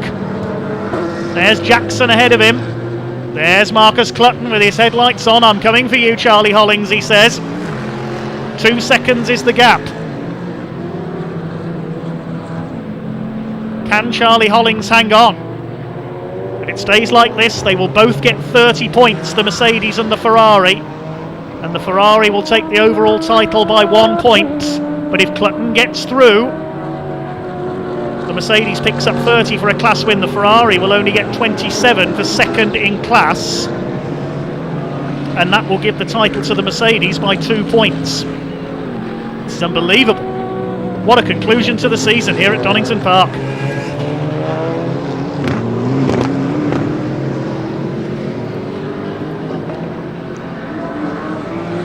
There's Clutton through Coppice. He's got the Ferrari in his sights. 5 minutes for Charlie Hollings to hang on. He's got the headlights on. They're coming up on a back-marking TCR car. There's Hugo Cook behind them, just reminding us he's still in this. 5-second penalty for car 22 for track limits. That's one of the TCR cars further down the order. And now Clutton is right with Hollings. They're past the TCR car. Clutton's having a look on the inside. Could this be it? He's got the tighter exit from the Melbourne Loop up towards Goddard. They're in behind the race leader. Is Jackson holding up the Ferrari there possibly to try and get Clutton onto his tail? I'm not sure. They're together. The championship contenders, nose to tail, down the straight. Just over 4 minutes to go. And now Charlie Hollings has got to defend for the championship. This is incredible. Of course, Clutton and Ersheg are not a factor in the championship standings with the number 9 Porsche, but they could decide its outcome if Marcus Clutton gets ahead of Charlie Hollings. 4 minutes to go into the old hairpin. What must be going through Charlie Hollings' mind in that car? He's got a lot of experience in GT racing and single-seaters.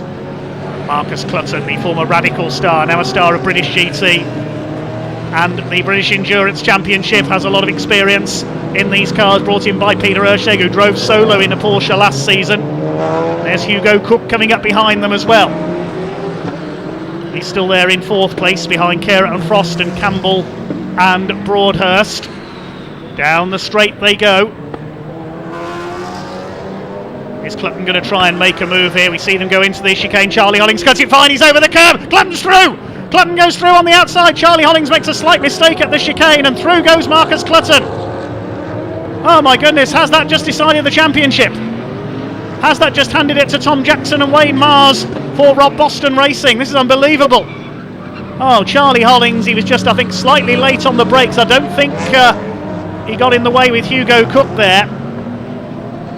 Well, there is the race leader, Tom Jackson. Did he see that in his mirrors? Does he know? And Cook now cuts in between the two Class C cars. He's trying to take Marcus Clutton. He's in the quicker Class A car. Now Charlie Hollings going over that curb. Has he damaged the underside of the Ferrari? I hope not. 2.5 minutes to go. There is chance for him to fight back. But Marcus Clutton, a very quick racer in that Porsche. Meantime, car 22, the Nick Hull and Richard Avery car, I can tell you further back, has got a 5-second penalty for exceeding track limits. But Charlie Hollings will be cursing his luck there. Did the pressure just get to him slightly as they went into the chicane? Oh, that's the Macaleers in trouble. Smoke from the Porsche there. That's the Class F leading Porsche. I think that was the only car left running in Class F, so they're going to try and get to the finish and win the class.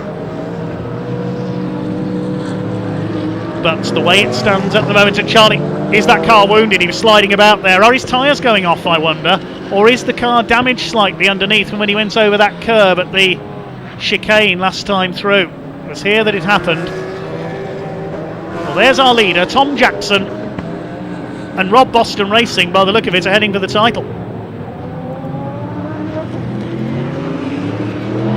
We'll confirm as soon as we can after the race, of course. There is the Stuart Hall, Peter Montague and Dan Brown, Aston Martin. They're heading for the Class D Championship as the leader comes around to start what will be his final lap. Tom Jackson over the line in the car started by Wayne Mars for Rob Boston Racing.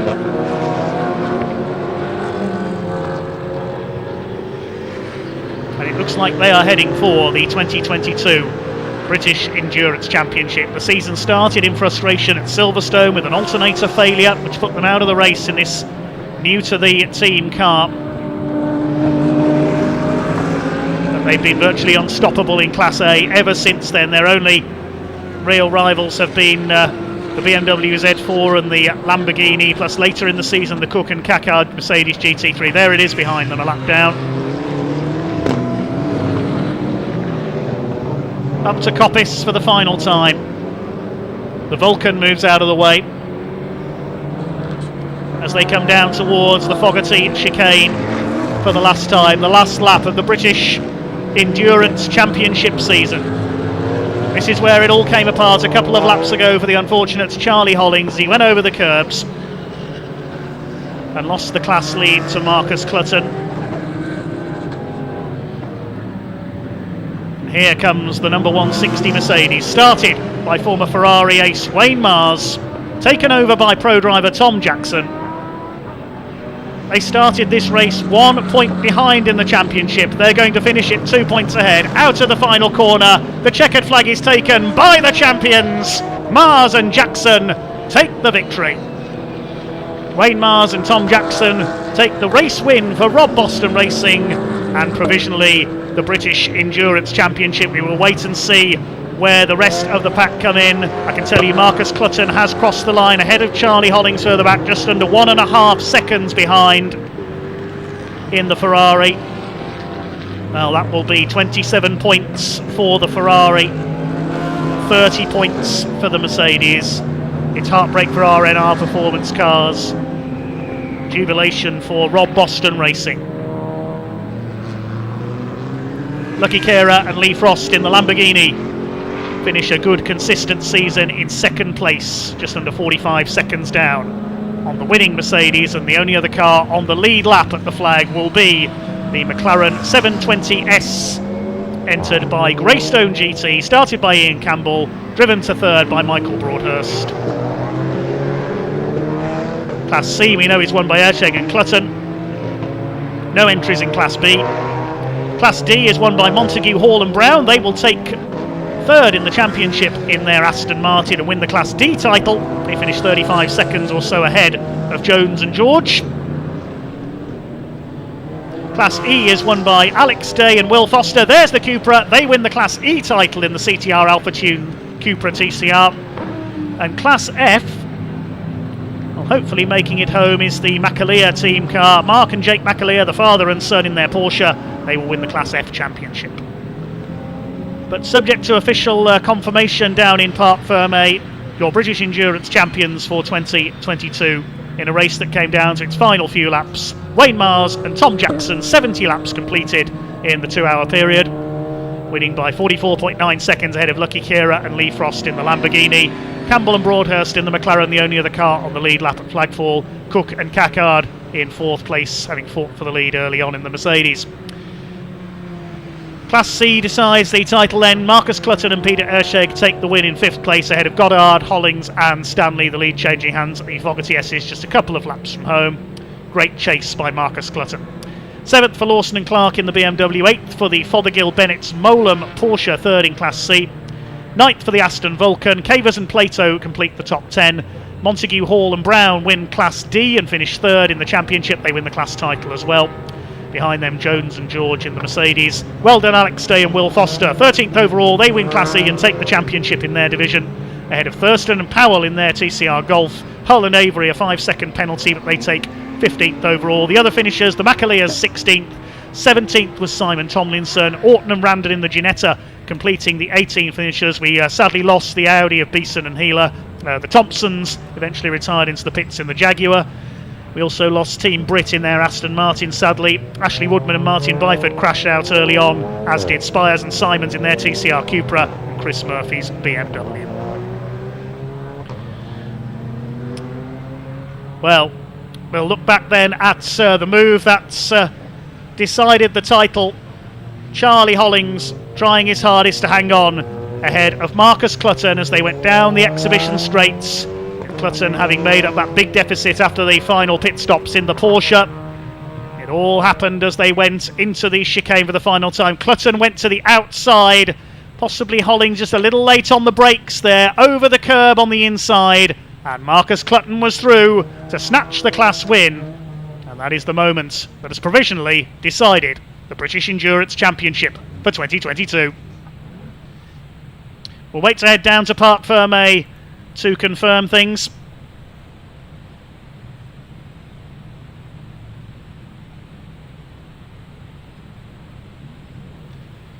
And we can head down to Parc Fermé. Then Matt Suckling will be down there to start the celebrations. And hopefully we can officially confirm our champions for 2022.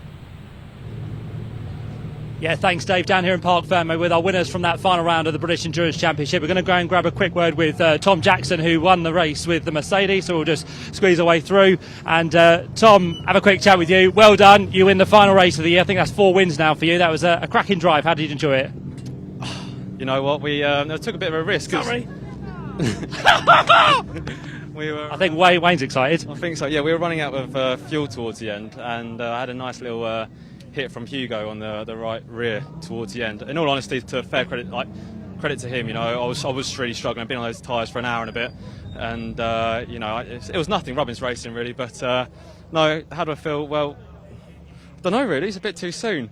Obviously chuffed and happy for Wayne and the whole team that put a whole year's worth of effort into this, and it's nice to bring the car back in one piece, sort of, and get it ready and let's go again for next year. It was a tricky start to the race, wasn't it, with safety cars and all that, and it was, how do you play the race with pit stops, and there's a lot to factor in, isn't there?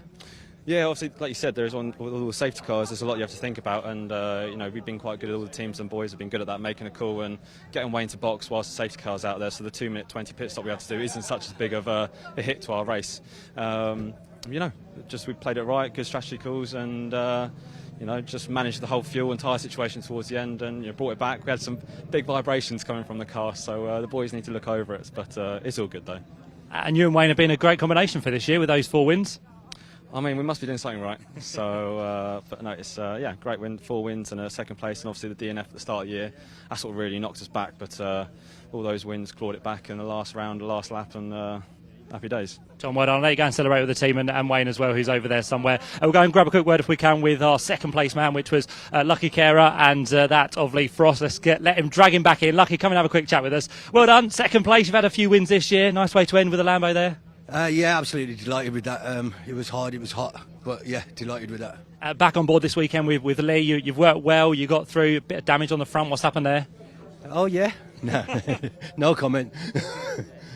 This season, though, in the British Endurance Championship, you've kind of had some good races. You've had some bad luck as well. But what a season it has been for you and Lee, and of course you and Hanky as well. Yeah, it's been an amazing season. As an Amman pairing, we work well together.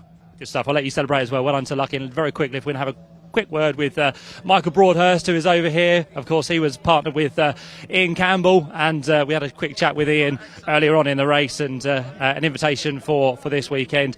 Sorry guys, we're just live. If we can just have a quick chat. Michael, well done, and nice to have you here this weekend with a good result. We had a quick chat with Ian. He was waiting in the garage to see how you get on, but McLaren drove well, you drove well, everything worked well. Yeah, obviously disappointed not to get the win, because Ian had a phenomenal start, made a really good job with the 2 restarts as well. We had the box with a little bit of an issue, so that dropped us down a lap and kind of lost track of where we were going at that point. So, P3 I think solid, but it would have been nice to be a couple more steps further up. But hey, it's a nice way to finish the year. You've had a taster now, so maybe a few more rounds next year for us? Maybe. Well, I have to ask the boys. I'll ask the boss. We'll see what he says. Well, Ian seemed very happy with that. He said as well, if it wasn't for that power steering problem earlier on, and of course the stop-go penalty as well, it could have been a really good result, as you said, up a couple of places up the podium. Yeah, he drove mega. I thought really, really impressed by, first of all, his starts, how he handled the restarts. He's never led a safety car restart before. And then soaking up the pressure from the Mercedes early on. So, he did a phenomenal job, and just a shame, couldn't be a bit further up, but podium's a podium, so take it. Great stuff. Looked like you worked hard, so we'll let you get some water. Thanks very much to Michael Broadhurst. There we go then, the final round of the British Endurance Championship for this year. The top 3 down here in Parc Fermé. All the champions provisionally crowned as well. We'll do all that a little bit later on. But for now, we're going to hand back upstairs to Dave Goddard with our next race, which is Classic Thunder and the Blue Oval Saloon Series.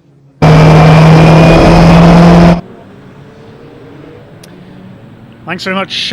No time to catch my breath then, because the next race is already on its way round for its rolling starts. The combined grid for the Edmondson Electrical Classic Thunder Saloons and the Blue Oval Saloon Series, sponsored by Burton Power for everything Ford. Front row of the grid, and we should see Jason Davies in his Sierra Cosworth alongside Kirk Armitage in his BMW. But Jason Davies' car I saw smoking in qualifying, so we'll have to wait and see if he's there. Second row, 97 Andy Wilson, he's in a Holden Monaro alongside number 4 James Everard. Row 3, 96 Ian Craig BMW, 17 Simon Light in his Ford Capri. Fourth row, 123 AJ Owen, he's in a Honda Civic alongside 101 Malcolm Harding, first of the Blue Oval cars in his Escort.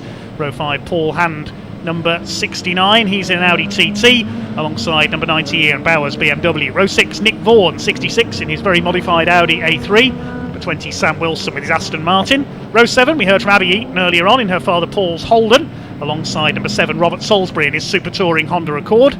Row 8, 31 Ashley Shelswell with a very modified Ford Sierra. Chris Brown, number 12 with his Fiesta. Row 9, Martin Reynolds, number 27. Which of his fleet is he? I think he's in his Escort Mark II this weekend alongside James Dunkley, title contender in the Blue Oval Saloon Series with his Fiesta. The 10th row, we've got Dave Griffin's BMW, Neil Philpotts in the Mitsubishi Starion. Clip Nechama's BMW is next alongside Tom Abbott's Capri. Neil Hargrave's Escort, Tommy Grout at number 129 is alongside him in a BMW. David Jefferson at number 128 in another BMW M3 alongside number 2 Sam Daffin with a Ford Fiesta. Craig Owen in his Sierra Cosworth alongside the similar machine of Mike Manning. Will Hunt in a Fiesta alongside number 75 Michael Rudge in another Fiesta. Vic Hope in his Honda Civic 151 alongside Adrian H. Harvey in his Ford Escort. I think it might be his son Tom driving that car actually in this race. And at the back of the grid, hopefully we'll see the gorgeous new BMW Alpina 635 of Howard Spooner after he had his practice times disallowed. Massive grid of combined championships then, the flame-spitting Thunder Saloons and the Blue Oval Saloon Series. Jason Davies, the champion-elect in the Thunder Saloons, I don't think I saw him there on the green flag lap as they came out, so it might be pole position vacant for this one. Back of the field there, we've got one extra car, Simon Collier with the Vauxhall Tigra, the ex-Bangor racer. The 47 Escort is there, it's Tom Harvey in the car for this race. His father takes over for race 2, and look at that gorgeous BMW at the back of the field.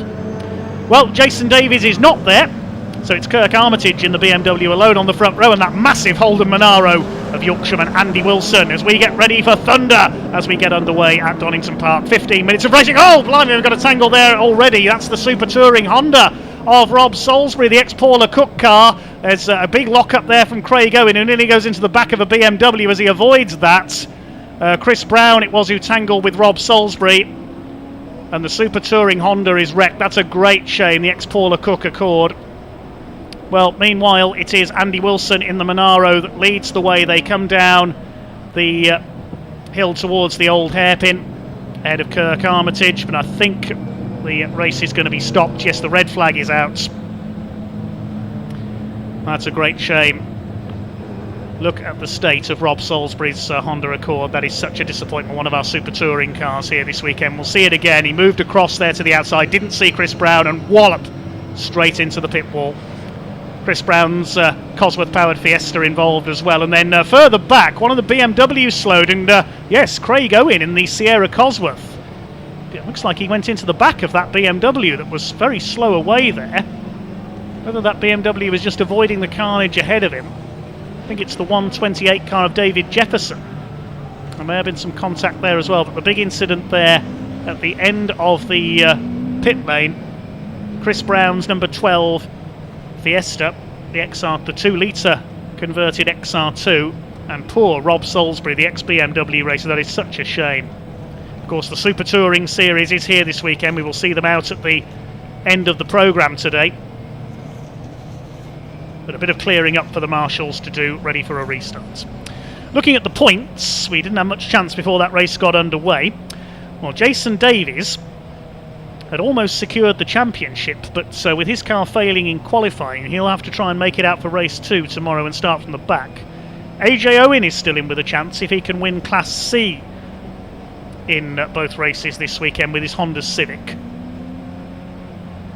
So I think the championship is between those two, although Nick Vaughan the Prawn, is an outsider as well in his Audi. The other contender was Ryan Steele in the Citroen Saxo, and he's not here this weekend. Class A, that's been pretty much sewn up by Andy Wilson in the Monaro. Class B is led by Jason Davies. He's already secured the title there. I don't think Nick Vaughan can catch him, so the title is just between Jason Davies and AJ Owen. In the historic classes, well, none of the previous scorers this season are here this weekend, I don't think. There are a few drivers in the historic Thunder Saloon classes. Simon Light's here with his Capri. Abby Eaton's in the historic class with the Holden Commodore.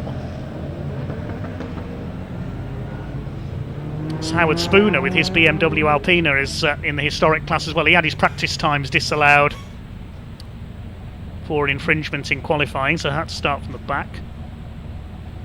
We're on board with one of our Blue Oval Saloon Series contenders. This is Malcolm Harding's Zac Speed Mark II Escort. Take a look at the points chart in the Burton Power Blue Oval Saloon Series. Well, that is being led by James Dunkley, the XMG racer in his Ford Fiesta. The red Fiesta is 5 points ahead of Malcolm Harding coming into this round. The Fiesta in Class D, Harding in Class S. So the title is between those two. Debris being cleared up on the pit straight at the moment, as you can see.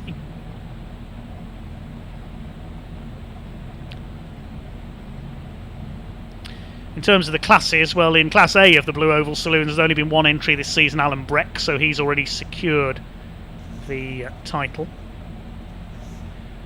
Class B, that should go to Tom Abbott in his, not his Capri, his Sierra that he's out in this weekend. Previously raced the Capri. Class C, that's been sewn up by Sam Daffin with his Fiesta. Class D is James Dunkley, ahead of Chris Brown. Class E, well, there's only been a couple of entries there. I think, is Tom Harvey a Class E entry? No, he's Class F. And Class S by Malcolm Harding, just ahead of Martin Reynolds. So Reynolds, in fact, could still be a contender as well if his rivals hit trouble. On board with AJ Owen at the wheel of his Honda Civic. Saw his father Craig in the Sierra Cosworth hit a bit of trouble off the start as well. AJ Owen, the former Pre-03 touring car champion. Carrying our onboard cameras. Thanks to Richard Barwick, incidentally, for sorting out our onboard cameras this weekend. And we get ready for a restart. We've already lost our pole sitter with problems in qualifying. No Jason Davies. So AJ Owen is hoping for 2 class wins this weekend to try and secure the Classic Thunder title. He's already won the Pre-03s a couple of times. Andrew Wilson in the Valvoline Holden there. He's had a couple of overall wins already this year. And he's, I think, already sewn up Class A of the Classic Thunder Saloons. There's Tom Abbott in the background, the Sapphire Cosworth. There's James Dunkley, the red Fiesta. Martin Reynolds in his Mark II Escort and the rare Mitsubishi Starion there. That's Neil Philpotts' car. 129 Tommy Grout with his BMW. And Neil Hargraves' Ultra Smart Mark II Escort as well. Fantastic grid, fantastic variety as always with the Classic Touring Car Racing Club. These are the most powerful cars that we will see from the club this weekend.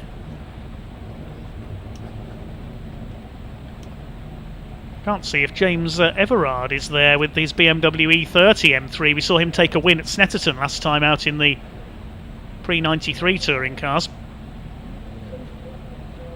Simon Light's there, number 17. Good to see him back out with his Capri. Sam Wilson with the Aston Martin. It's an Aston V8 Vantage running in Class H1 of the Classic Thunder Saloons. It's Paul Eaton who leads the points there. It's his daughter Abby racing the Holden Commodore this weekend. Watch out for fireworks from the back. There's young Tom Harvey, the number 47 Mark I Escort. He is very quick indeed. Simon Collier, the ex-Bangor racer in the Tigra space frame. There's a hole in the grid where Rob Salisbury was. No Chris Brown either. Michael Rudge's Fiesta just in front of Tom Harvey. And just in front of them is Welshman Mike Manning in his beautiful Texaco liveried Eggenberger replica Sierra Cosworth. Vic Hope in the grey Honda.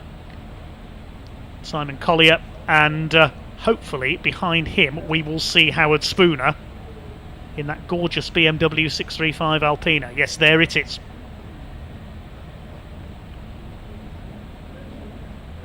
Almost reminiscent of the BMW Batmobiles that competed in European touring cars in the 70s. We also don't have Adam Brown, the protege of the great John Hammersley. He was supposed to be out there in Escort RS 2000, but has not made it to the grid.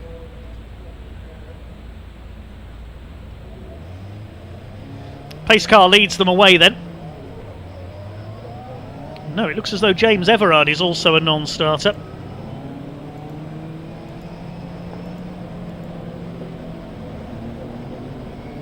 No BMW E30 M3, that's a great shame. Ian Craig's there though in his BMW CSL number 96. We'll see his son Ross out later on in the Pre-03 touring cars as well.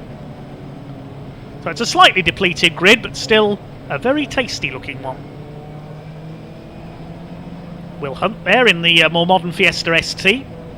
Blue Oval Saloon Series, of course, open to anything Ford. Howard Spooner at the back. Well, that infringement in qualifying. So that BMW flying through. It's his debut with the series. Former Clubman's racer, among other things.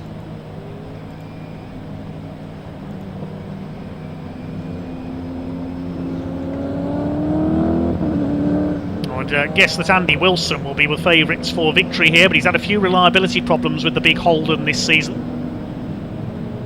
Seen a few more Aussie supercars out there, of course. In years gone by, Andy Robinson, the man from the northeast, in his Ford Falcons.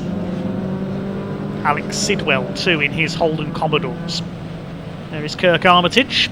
Normally bases himself up at the Croft circuit in North Yorkshire with that BMW. Does like his trips to Donington though, races in various series here. There's Ashley Shelswell's Sierra. That car's got a Ford Mustang engine under the bonnet. Said anything goes in the Blue Oval Saloons, as long as it's a Ford. So a couple of gaps towards the front of the field then.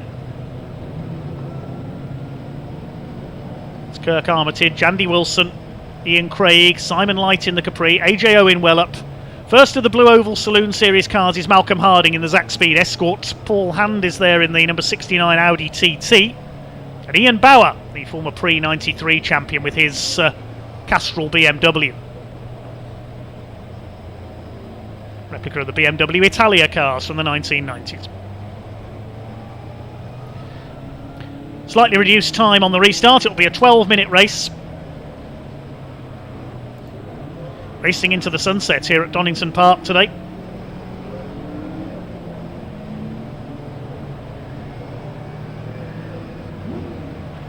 Through the Melbourne Loop they go.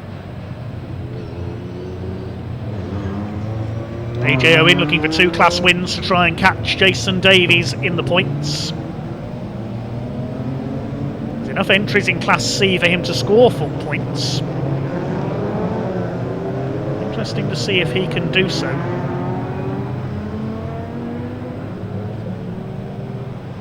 I think he needs to win the class in both races then. BMW Alpina at the back of the grid, Howard Spooner. Well, the red lights are on. Take 2 with Classic Thunder and Blue Oval Saloons. The lights go out and they're away. Start by Simon Light down the outside in the Capri, but it's Andy Wilson in the big Holden using the power of his huge 7-litre V8 engine who takes up the lead. Second place Kirk Armitage, Malcolm Harding moving through on the inside for third, and look in the pit lane, there's James Everard. He's been able to join from the pits and he's going to start from the rear of the field.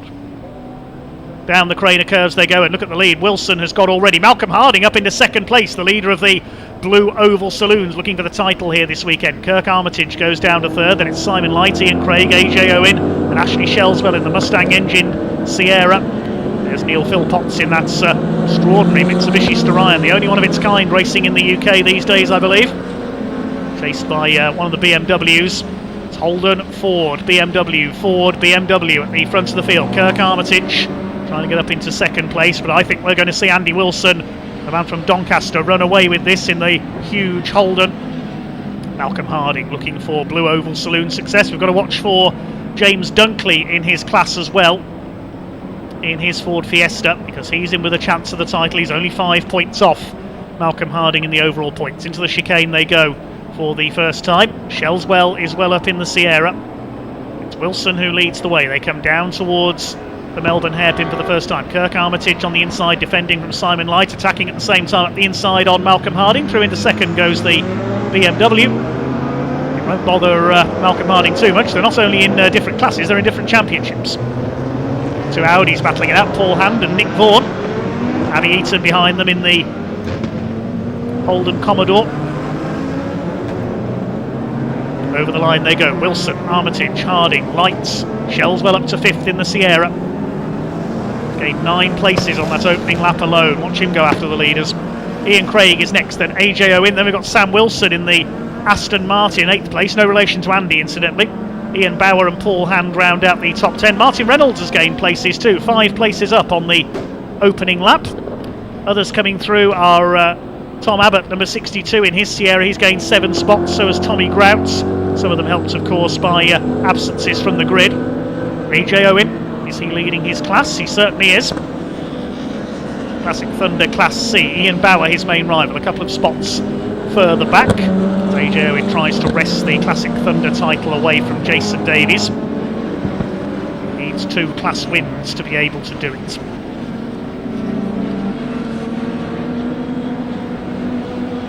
Simon Light giving chase to Malcolm Harding. On board with Malcolm as we head down the exhibition straights. Over 100 miles an hour they get up to down towards the chicane, and he waves Simon Light through. Simon is a classic Thunder racer. More powerful Ford Capri goes through. 50 miles an hour through the chicane, and down towards the Melbourne Loop. We ride with Malcolm Harding, championship contender in the BARC Power Blue Oval Saloon Series. Down the gearbox he goes through the 180 degree right-handed hairpin. The only thing he'll be worrying about is where his rivals in the Boss Series are. Is James Dunkley leading his class? Yes, he was at the end of the previous lap, leading Class D. Into Goddard's third gear, 30 miles an hour. There go the leaders. Wilson, Armitage, Simon Light up to third. Good to have the Capri back out, spitting flames there as it comes into Redgate. There's Harding in fourth, then Shelswell, Craig, Hand.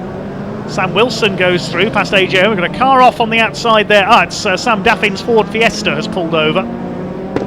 He's out of the race, sadly. He's already wrapped up his class title, though. Down towards Hollywood. There is Abby Eaton at the wheel of the Holden Commodore. And behind her, Neil Philpotts in the Starion. Martin Reynolds is next. We ride on board with AJ Owen. I think less than 2 class wins will do for him, and he's chasing that big Aston Martin of Sam Wilson, the Ricky Cann-owned car. Normally we see Ricky do one race and Sam Wilson the other, but we understand Sam Wilson's doing both races this weekend. Mike Manning coming through the field, the Welshman in his Sierra Cosworth. And here's a very special Sierra of Ashley Shelswell, challenged by Ian Craig in his BMW. Simon Light running well in the Capri, closing on Kirk Armitage for second place.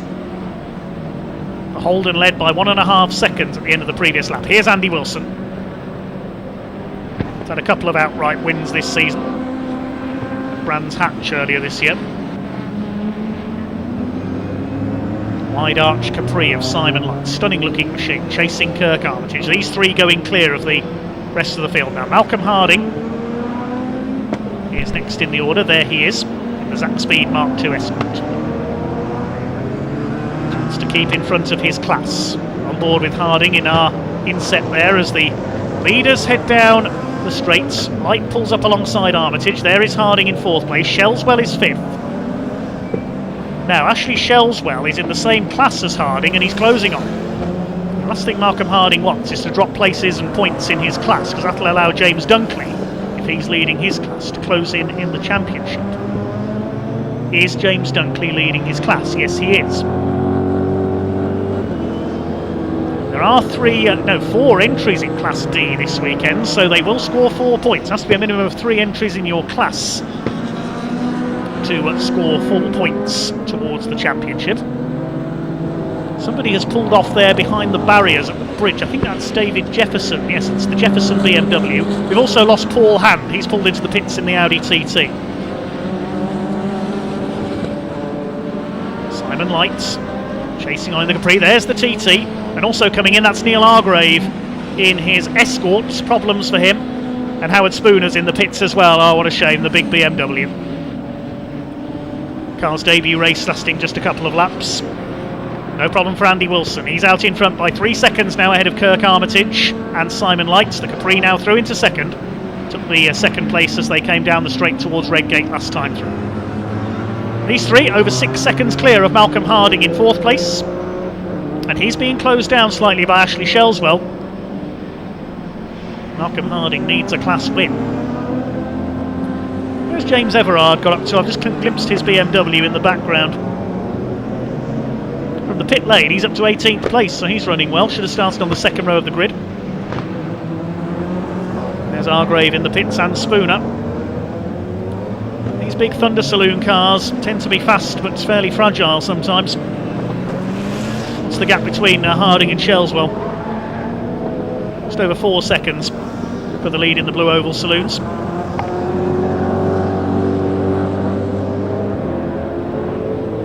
Sam Wilson is next through. He's got ahead of Ian Craig's BMW. AJ Owen is next, still leading his class. Neil Philpotts up to 9th in the Starion. Abby Eaton down to 10th. Then Martin Reynolds, Tommy Grouts, Mike Manning. Simon Collier from the back of the grid has got Patiga up to 14th. He's going well. And Nick Vaughan in his Audi A3, turbocharged Audi A3, is down to 15th. Here's a replay of There's Simon Collier up the outside in the National Hot Rod lookalike Tigra, around the outside of the 129 of Tommy Grouts. Does he make it stick, that Hot Rod style move? Not quite, I don't think. There's Ian Bowers BMW, and there's James Everard in the ex-Jack Stanford M3, trying to close up from the back of the field.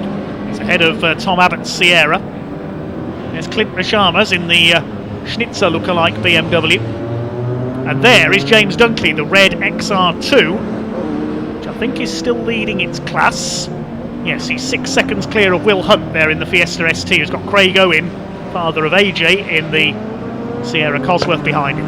Tom Harvey in the Mark 1 Escort goes a lap down to Andy Wilson, who continues to set the pace. There's about 3.5 minutes of this race to go. Simon Light still up there in second in the Capri. This could be that 5 litre Capri's best ever result. He's in class H1 of the Thunder Saloons. Neil Philpotts has made up a couple of places. Further back he's got the Starion up into 7th. Still leading the Blue Oval Saloons in his Harding. He's still 4.5 seconds clear of Shellswell. Here's Shellswell, and that's why Shellswell's not closing. He's having to defend from Sam Wilson in the big Aston. It's the battle for 5th place. They're in different classes, these two. There's the Starion. There's Ian Craig in his big BMW M3 CSL, the man from Peterborough. Sam Wilson up alongside Shellswell in the Mustang engine Sierra. Behind Craig, it's Abby Eaton, the W Series competitor, among many other achievements in her fantastic career. Shellswell a bit wide there, coming out of McLean's. Here comes the Aston, and the big beast thunders through on the inside. Andy Wilson with the new fastest lap last time through, 1:39.933. Here's Malcolm Harding. He'll be happy that Sam Wilson is keeping Ashley Shellswell occupied. It means he can pull away at the front of the Blue Oval Saloon Series. There's Harvey, the half speed Mark 1 Escort, a lap down. Not sure if it is Tom Harvey or his father Adrian, aka Age Harvey, at the wheel of that car in this race. Was down as Tom to do race 1 and Age race 2. Meanwhile, the Mitsubishi has caught the battling pair for 6th. Here's Kirk Armitage, a slightly lonely 3rd place, the Windmill Garage BMW. And here is our leader. Little puff of smoke from Andy Wilson's car there. Gorgeous rumble of that huge 7 litre V8 as he laps Michael Rudge's Fiesta. There's Simon Light in second, 4.5 seconds down now. 1 minute left on the clock, so it may well be a checkered flag this time through. Wait to see if they get one more lap out of this.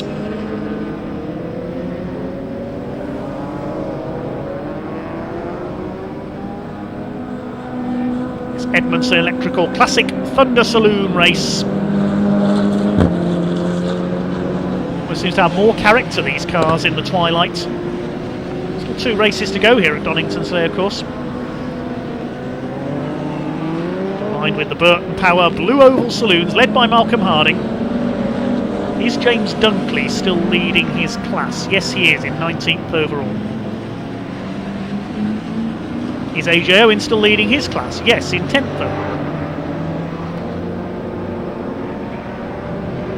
20 seconds left on the clock. The leader heads down towards Goddard. Are we going to have the checkered flag this time, or are they going to do one more lap?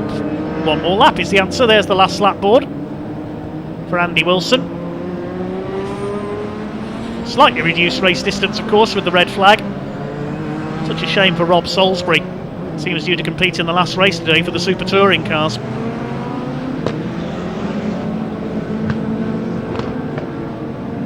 Armitage still 3rd. So Owen and Dunkley still leading their classes further back, as is Malcolm Harding. Looks like the championship deciders are going through to tomorrow in the second race. Oh, Simon Collier has retired the Tigra. He's into the pits. Here's Harding, losing out to Sam Wilson, but he won't mind too much. The Aston up into 4th. Clock is down to 0. It'll be checkered flag this time.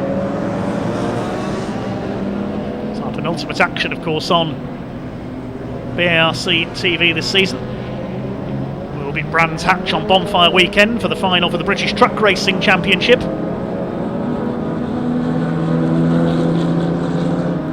Flash of flame from Andy Wilson as he comes down into the Fogarty S's for the last time.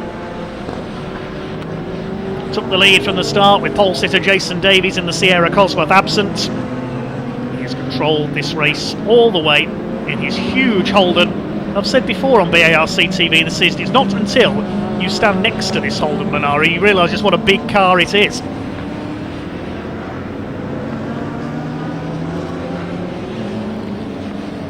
Up towards Goddard for the final time. Back markers go through to start their final lap, and here comes our race winner. The man from Doncaster, Andy Wilson, comes in for victory in the Edmondson Electrical Classic Thunder Saloon. Simon Light, a brilliant second in the Capri, 2.5 seconds back. Kirk Armitage, the man from the northeast, takes third place in the BMW. All three of them win their classes. Classes A, H1 and B. And next home we should see Malcolm Harding, as Ian Craig just tackling the back-marking Vic Hope in his Honda Civic. Mike Rudge comes across the line a lap down in the Fiesta. Here comes Sam Wilson, and there's Philpott up into 5th place. So Malcolm Harding, in fact, has dropped to 6th on the final lap. Philpott's coming through for 5th. Harding wins the Blue Oval Saloons in 6th, ahead of Ashley Shelswell by 2 seconds. Then it's Craig. Abby Eaton comes over in 9th in the Holden, and AJ Owen, that could be crucial, a class win in the Honda Civic. Side by side between Nick Vaughan and Mike Manning over the line, England v Wales. Who got the verdict there? By 1/10 of a second, it's Mike Manning. James Everard from the pit lane up to 13th. That's Tommy Grout's BMW. Martin Reynolds, only 4th in his class. That might have written him out of taking the Blue Oval Saloon Championship this year. The reigning champion. Ian Bauer, 16th in his BMW. Waiting to see if James Dunkley comes in at the moment to win his class. It's Clint Richarmers, Tom Abbott's, the half-speed Escort a lap down. Where is James Dunkley? There he is. And he wins Class D. Paul Hand behind him. He rejoined after a pit stop. Okay, so all the championship contenders, by my reckon, have won their classes.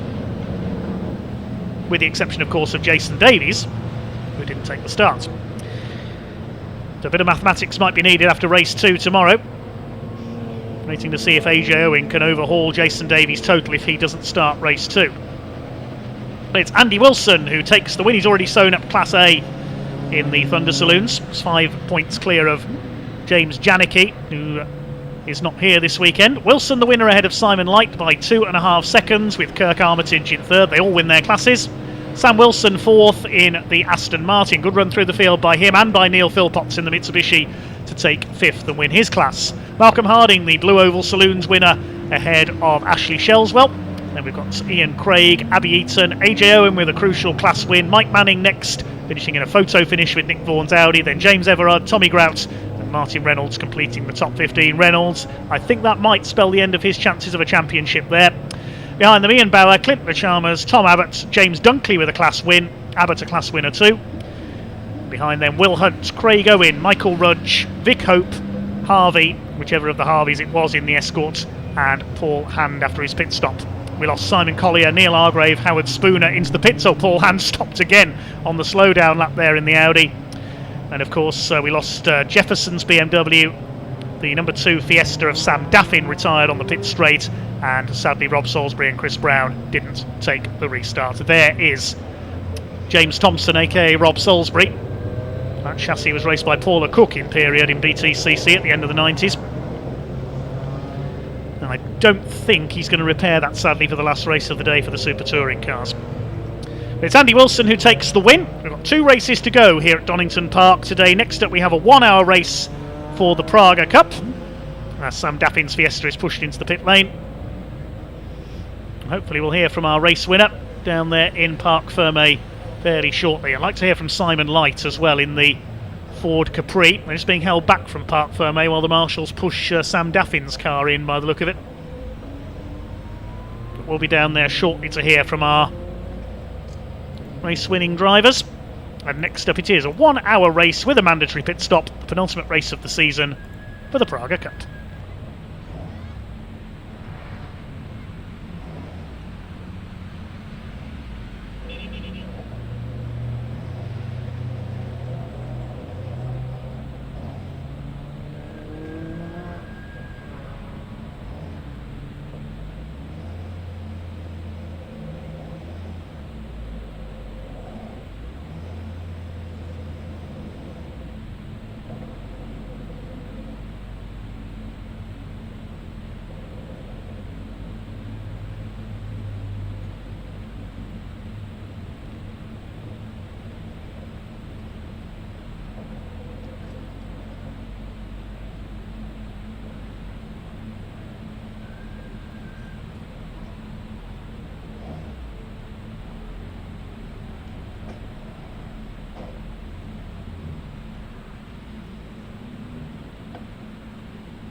We can now hand down to Ewan Dunlop in Parc Fermé, who's down there with our Classic Thunder and Blue Oval Saloons.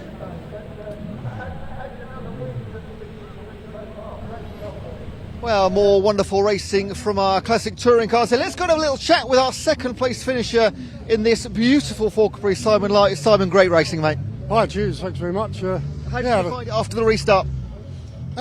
Yeah, I didn't get quite as good a start. Malcolm got in front of me, and had a good battle with the M3, and finally got into second. Yeah, I could see Andy just up ahead, not too far away, but yeah, I couldn't close on him. So it's true. Once he was away, he's no hard man to catch, isn't he?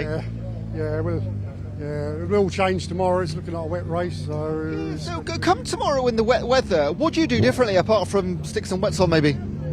Yeah, that's it. But it's going to be the front-wheel drive cars, obviously. So it'll be all change, and so yeah, we'll be struggling. And coming towards the end of the season, obviously another round to come. If you go to Brands Hatch, if we see you there, enjoy yourself this season. No, this is the last one for me. So yeah, and start work for next year, and get an early start and never stops. So well done, second place. We'll see you tomorrow. Thank you very much. Thanks a lot. Right, let's have a quick chat with Andrew Wilson, our race winner here. Oh, and he's already got his champagne. Just getting his wreath and his cap on here. Congratulations, a winner's hat, a wreath, a bit of silverware, champagne. After the restart, obviously you kept your nose clean in the first start. Second one, one of the cars just got clipped and went straight to the side of the wall. So 2 were out, unfortunately, but all health and all safe and fine. On the restart, you got a jump, and nobody was ever going to see you again, were they? Not really, no. Be honest. No, Jason wasn't. When he had his shot this morning, I knew there weren't going to be much competition, so I didn't push that hard, but I pushed just enough to win. So, yeah. But overall, win class championship, good season. I think I've got the class. Yeah, definitely. Yeah. Have you? Yeah. So, But we've had too much unreliability this year. Yeah. We've had three or four races where she just weren't playing the game. So not been the best of years. But hopefully next year. Again, do you change anything in the off season? I know we've got one more race to come. There's loads to come. Loads. New engine, new cooling, new diff. We're seeing this car again next year, yeah? Yeah, I doubt it. Because we do love seeing it. It's an absolute beast of a car. So well done, great race. See you again tomorrow. Thank you very much. Cheers. Buddy, well done, buddy. Andrew Wilson, our race winner, class winner, and class champion as well in the A class. Just look at this. One more look at here. We are about to go Praga racing for the first time this weekend. First off, 2 races. And it's the big 2 boys on top of the championship on the first row as well. So over to Dave to talk us through that one. Yes, thank you very much indeed, Ewan. It is Praga time here at Donington Park, the final weekend of the year for the Praga Cup. This will be a 1-hour race with a mandatory pit stop, and the grid lines up as follows. It's the number 77 Mittel Cars entry that lines up in pole position for this one, and it will be started by the team boss Scott Mittel. He'll hand over to Charles Hall. Alongside him, the championship leader, number 87, the Fanatec Praga team car. Gordy Much will take the start. Jimmy Broadbent takes over. The second row, number 84 for Idola Motorsports. It's the Bridle twins. Ed Bridle is going first. Twin brother Chris will take over. Alongside them will be the number 11 car, which is the University of Wolverhampton racing car. Shane Kelly driving solo in that car.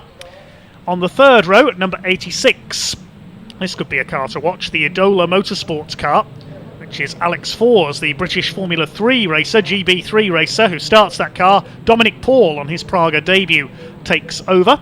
Alongside Praga Team 85, which is started by Ben Collins, Jay Morton will take over that car. The fourth row, number 7, which is Rod Goodman in the Raw Motorsports car. He drives solo. Alongside number 29, the second Mittel Cars entry, Chris Chippy Westmail will start that car. Dan Gore takes over. And finally, number 4, Rob Weldon takes the start for Raw Motorsports. Ben Stone will take over. 9 cars on the grid then for a 1-hour race for the Praga Cup for 2022. This is their penultimate race of the season. They have another race coming up tomorrow. It's very impressive machines indeed. It's been their first season as a standalone series this year. 7 months after its launch, the finale of the inaugural Praga Cup playing out here at Donington Park. The biggest prizes available in UK national motorsports. It is Jimmy Broadbent and Gordy Much, number 87, who are at the top of the team standings. They're 19 points clear of the car alongside them on the grid, the Mittel Cars entry. Scott Mittel, the team boss, in pole position, will hand over to experienced former single-seater and GT racer Charles Hall. Third in the championship is the number 4 Raw Motorsports entry of Rob Weldon and Ben Stone. They'll be starting at the rear of the grid for this one. Fourth in the points is the Bridle twins. Problems already. The number 4, that is, of Rob Weldon. He's in the gravel trap. I think that's at the old hairpin. He's stuck there. He's bogged down. Marshall's telling, I think, to take his foot off the throttle there because he just bogged it down into the gravel. I'm not quite sure what's happened there. It's one car in problems already. That's the car that's third in the points. Now, it might be a delayed start here as a result of that, because the car on the edge of the circuit there. Now, the main prize, of course, in the championship is a Praga R1 race car. That's to be awarded to the owner of the winning R1, but if it's a Praga factory team that wins the title, in which case it would be if the 87 car were to win the title, then they would not be eligible to win it. So if a Praga factory car does win the title, the prize will go to the owner of the car that finishes in second, and that currently is Mittel Cars, second in the points, so they could be in line to win a Praga R1 race car for their team. Plenty of other prizes on offer that we'll discuss as the race goes on. Here is the marshalling team in action at the old hairpin, towing Rob Weldon in the number 4 car out of the gravel trap. Hopefully he can get going again, and we'll get back into the race. Rob Weldon, the team owner of Raw Motorsports, the former LMP3 champion in the European Le Mans series a couple of years ago, former Radical European Masters driver. The safety car is staying out at the moment. Let's see what happened. He's at the back of the grid there, Rob Weldon, weaving the car to warm those tyres up, and it just gets away from him, and into the gravel he goes.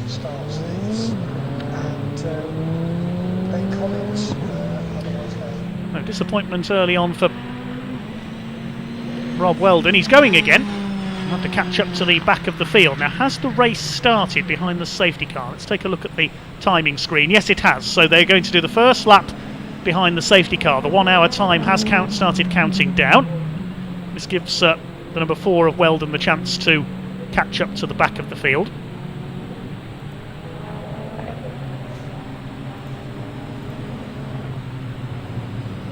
It is Scott Mittel in pole position, the boss of Mittel Cars. He first rose to prominence in the 750 Motor Club Low Cost Championship before moving into their other sports car series in his first self-built cars. Bits of gravel flying off the number 4 of Rob Weldon as he makes his way round in the Raw Motorsports Cup.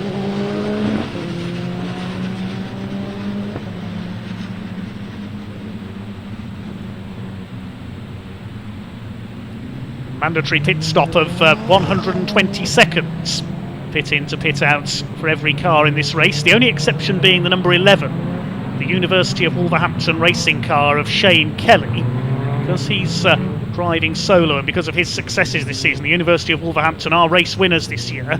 He'll have to serve an extra 30 seconds at his pit stop because he is driving solo.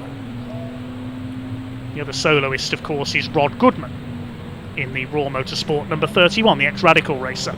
So Rob Weldon trying to catch the field up then. The field is coming down to the Fogarty S. It's the black and green Mittel Cars car in pole position.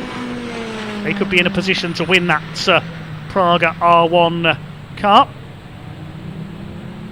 In the Drivers' Championships, there's a separate championship for professional and amateur drivers.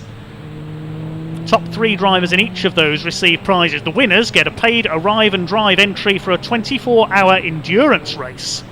Second place, a paid entry fee to race in the Praga Cup next year. And the third place driver in each of those championships wins a Praga kart. Praga are also very active in the world of kart racing. Karting, racing and flying, among other things. They've even built things as diverse as aircraft, lorries. I've seen in the European Truck Racing Championship Praga badge trucks in years gone by. A company with over 100 years of history, and they're based in the Czech Republic. This is their first standalone season in the Praga Cup UK.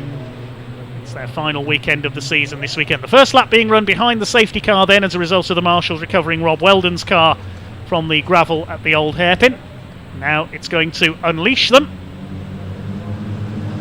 Mittel and Gordy Much, two of the quickest drivers in Prague, on the front row of the grid. Shane Kelly poised to attack on the outside in the University of Wolverhampton run car. Here we go, the pack is unleashed and down towards that first corner at Redgate they go. It's a good start by Gordy Much on the outside, a very quick sports car racer indeed in the number 87. He's taken the lead around the outside. Mittel slots into second place. That looks like it's Ed Bridle, number 84, coming through on the inside at the Craner curves into second. A flying start as expected by Ben Collins. Now that's not the car we normally see Ben Collins driving. He's up into third place in the 85, the blue and gold car. That's the car that Miles Lacey raced last season, if I remember rightly.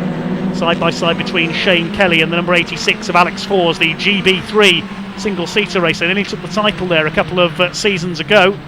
But Scott Mittel rather caught napping at the start of this one. One car bouncing off the curb there. That was the 86 of Fors. That's allowed the recovered Rob Weldon to come through on the inside. The 29 of Chris Chippy Westmail forces his way down the inside at Coppice as well. So Alex Fors, that little loss of momentum, dropping him back a couple of spots there. Rod Goodman's dropped to the rear of the field in the number 31 car in the opening exchanges of this penultimate Praga Cup race of the season.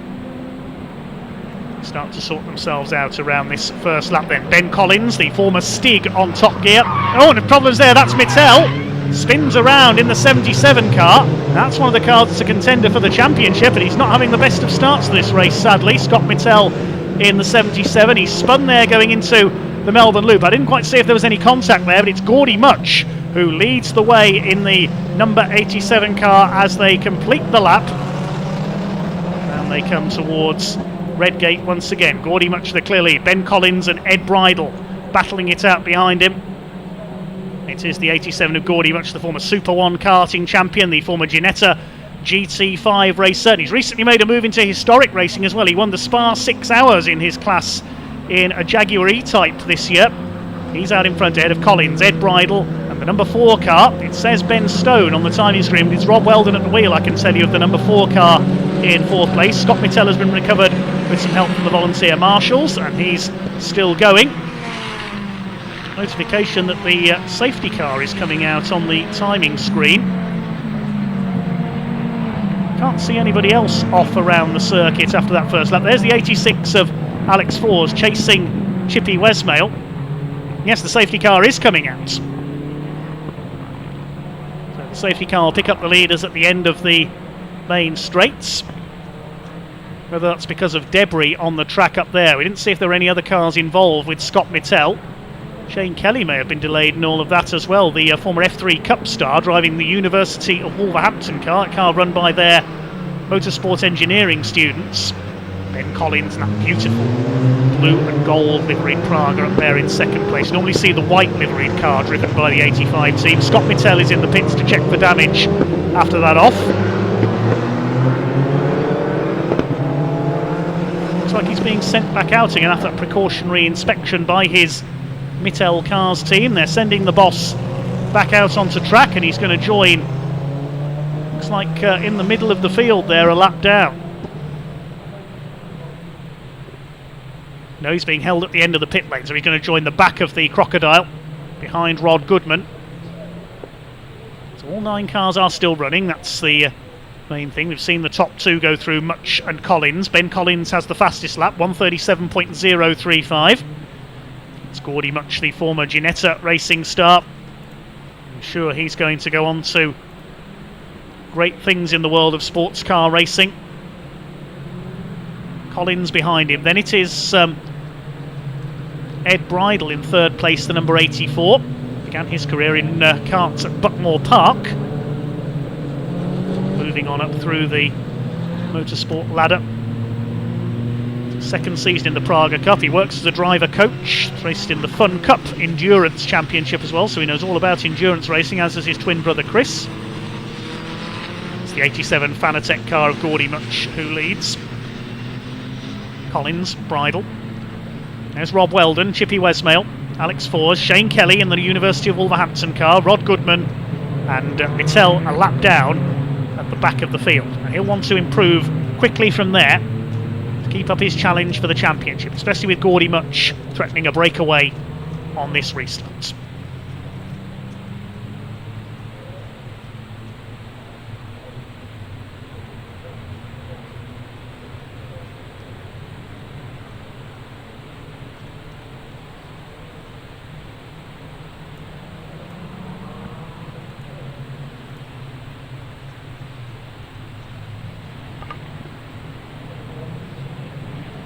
while the safety car is out for the moment, we can hand down to Ewan Dunlop down in pit lane.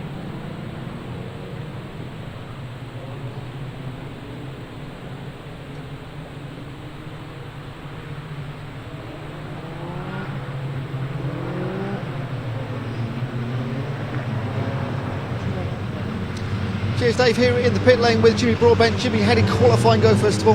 Went well, P2 on the grids, which is decent. It was a bit of an odd session, we didn't get any pro laps in, so it was just basically us and. So I felt like, not gonna lie, I felt a bit of a boss actually putting in P2, so I was pretty happy with that. But yeah, it could have been different. Of course, it does mean that we lost a point to Mattel for the fastest lap, which is, it's all to play for, but we're counting points at the moment. So I saw you cheering on the very first corner. Gordy did his job.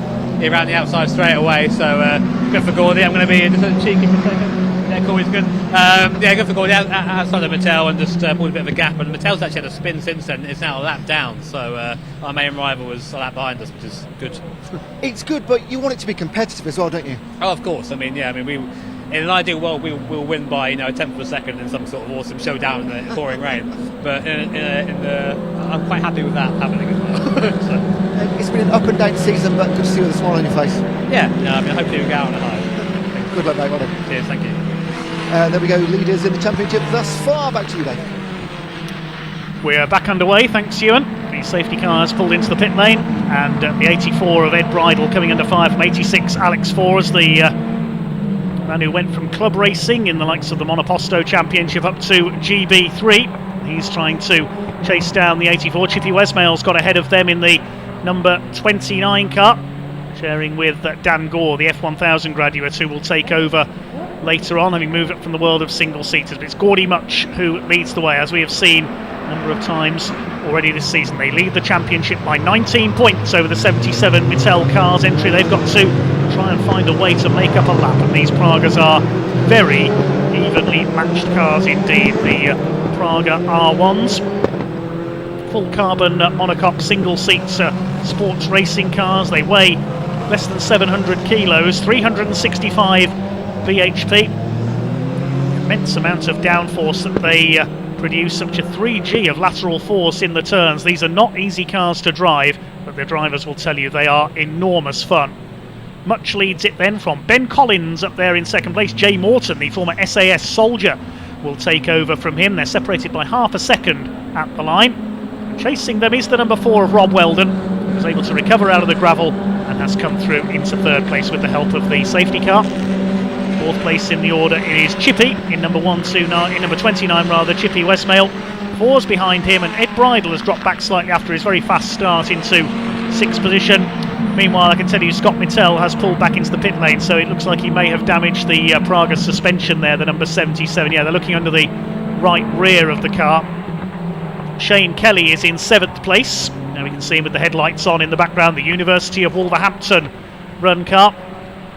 Many motorsports mechanics and engineers have come through their courses over the years. They run cars in quite a few series around the UK. They used to be in the Formula 3 Cup, the Monoposto Championship as well. They've run classic Morgans as well in the Morgan Challenge, I remember, over the last few years. Apparently the University of Wolverhampton is decent at producing motorsport commentators as well. They've got a number of guests here this weekend enjoying the action. Willing Shane Kelly on, driving solo in the number 11 car. He's got that slightly longer pit stop to serve as well, so he'll have his work cut out to charge through the field in the second half of this race. The gap is up to 0.86 of a second. New fastest lap for Gordy Much, 1:30.46. He was at his best on the Silverstone National Circuit earlier this season, setting one of the fastest ever laps seen around the Silverstone National Circuits. There is Scott Mittel, we saw us rejoin just in front of the leaders. There's Ed Bridle, the number 84 car, being chased down by Shane Kelly in the number 11, the former F3 Cup star. We can hand back to the pits with Ewan Dunlop. He's at the Praga Team 85 pit, and he's talking to Jay Morton.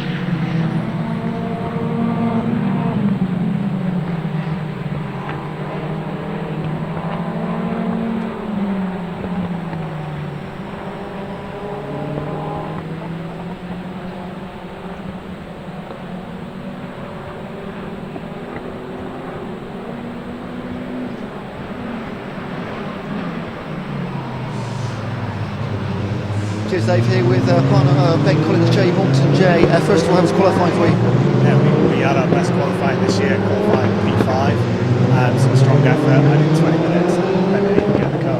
Didn't do like 30 seconds, did he? Not even that. We had the red flag in there, finished qualifying 10 minutes before. So he's showing his class right now, isn't he? Yeah, amazing. You know, started at P5, he's now in second position, and hopefully hands it to me with a good chunk. How good would a win be on the final weekend of the Praga Cup? Yeah, I mean, a win would be awesome. I mean, a podium finish would be awesome as well. So let's see. I know you're watching so well. I'll let you keep looking at him, but good luck to you both. Cheers, thanks. Thanks, Jay.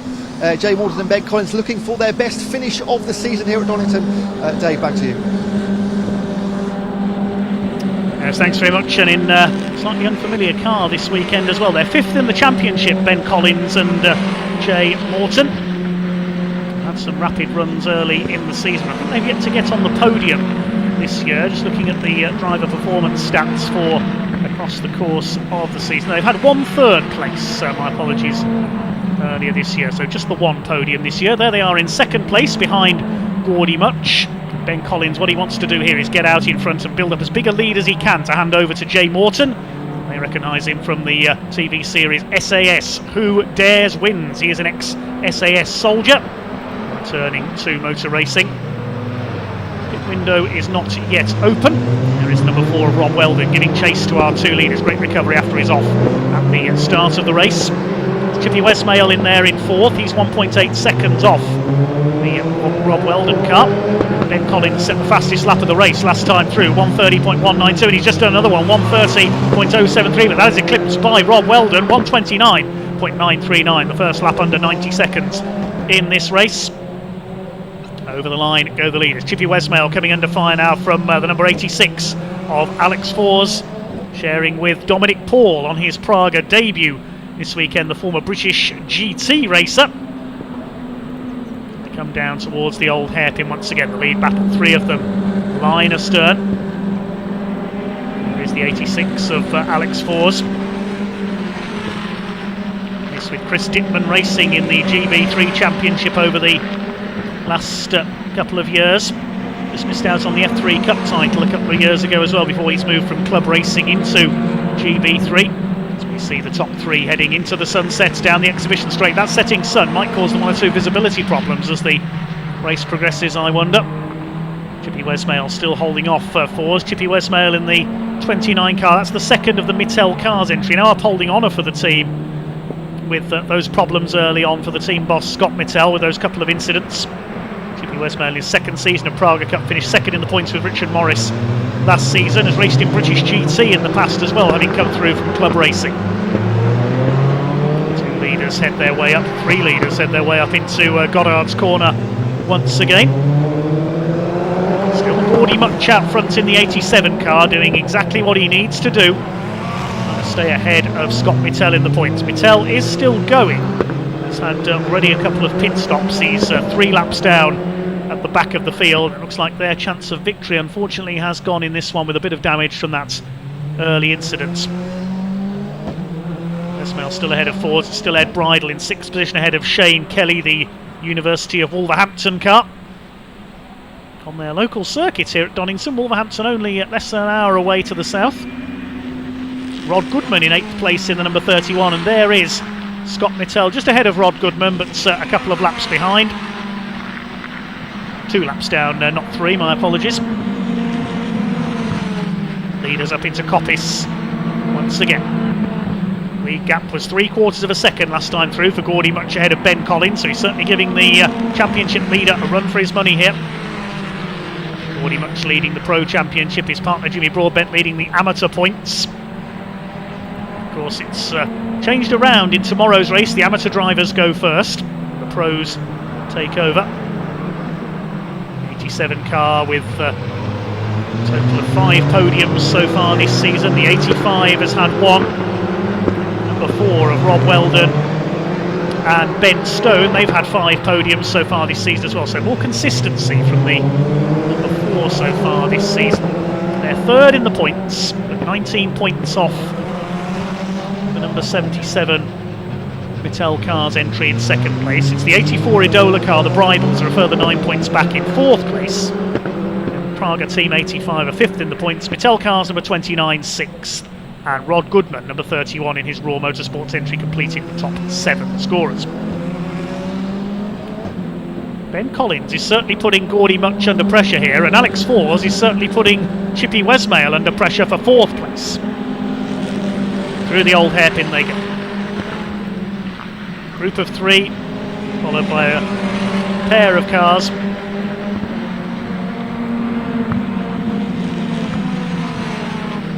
"41 minutes of this race to go, waiting for the pit window to open some of these teams. The pro drivers out there by and large at the moment, they will probably stay out a little longer before handing over to the amateur drivers in each team, but some amateur only in classification, of course. Very quick drivers indeed in this field. Collins getting closer and closer. Bit of a lock up there from Gordy Much as they headed through the Melbourne hairpin. Rob Weldon was slightly out of shape as well. Towards the left-hander at Goddard. There's the pairing fighting for 4th. Westmail and Fors cross the line, go the leads. Here's Ben Collins going to try and make a move for the lead here. Pit window has just opened. We should see cars start to make their stops in the next couple of laps. Of course, the number 77 of Scott Mittel has to come in again to make its 3rd stop and hand over to Charles Hall. Rob Weldon's really on it there as he comes down the Craner curve. He's got the headlights on, trying to chase down Ben Collins. Is there going to be a move made for 4th here? Alex Fors thought about it, but he wasn't close enough to Chippy Westmail. 40 minutes to go then, just under, in this first race of the weekend for the Praga Cup here at Donington Park. There's Bridle still holding off Shane Kelly in the University of Wolverhampton car. Shane Kelly in the number 11 trying his hardest to move up the order. They have taken a win this year, the University of Wolverhampton. Had 3 podiums, 2 fastest laps. Will we see Shane Kelly start to rise through the order after the stops? Weldon pushing hard in the number 4 on the back of Ben Collins in the 85. Are we going to see anybody come into the pits this time through? I'm not sure if they would have seen the pit window open board last time through. I think it went out a few seconds after the leaders have gone through, so no, the top 3 do not come in. Order 4th and 5th. I don't think we'll see anybody come in this time actually, because it is the pro drivers out there. They're likely to stay out there a little longer. Fastest lap of the race that time through by Gordy Much, so he is starting to push on. 129.443 for Gordy Much. Leaders head down through the old hairpin. Chippy Westmail, if anything, has increased his advantage over Alex Fors slightly there for 4th place. Ed Bridle likewise against Shane Kelly. Bridle, only a young gun, the 84. His twin brother Chris will take over. Shane Kelly, of course, driving solo. Rod Goodman still in 8th place. He's quite a way back in the 31 car, however. Now Kelly's closing up as they come through McLean's. Shane Kelly is pushing hard here up towards the highest part of the course. This double apex right-hander at Coppice. Not easy to see the apex on the inside there as you turn in either. That's without the setting sun complicating matters further. He's got the headlights on to try and intimidate Ed Bridle. Kelly's got to serve a slightly longer pit stop as well because of his previous successes and the fact he's driving solo. To do with driver classification, and a bit of a lock up there from Ed Bridle. He runs wide. This is Kelly's opportunity. White managed to get alongside. Shane Cinzano Bianco Kelly, as it says on the rear wing. And into the pits comes the first of the stoppers. That's Alex Fors coming in, and he's going to hand over to Praga debutant Dominic Paul. We've seen him race for Century Motorsport in British GT in the past in a BMW. The businessman and racer. See how he gets on when he's out on track in the 86 car. Coming in from 5th place. Bridle still being harried by Shane Kelly, half a second between the two of them. Ben Collins has just responded to Gordy Much's pace. He's just done the fastest lap, 129.093.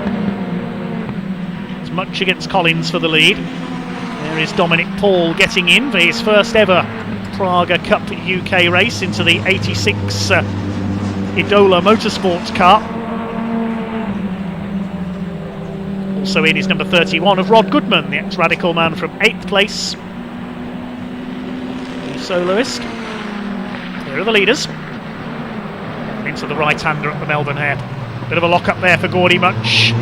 Trying to respond to the pressure from Ben Collins. Hopefully he's not going to pressure him into a mistake.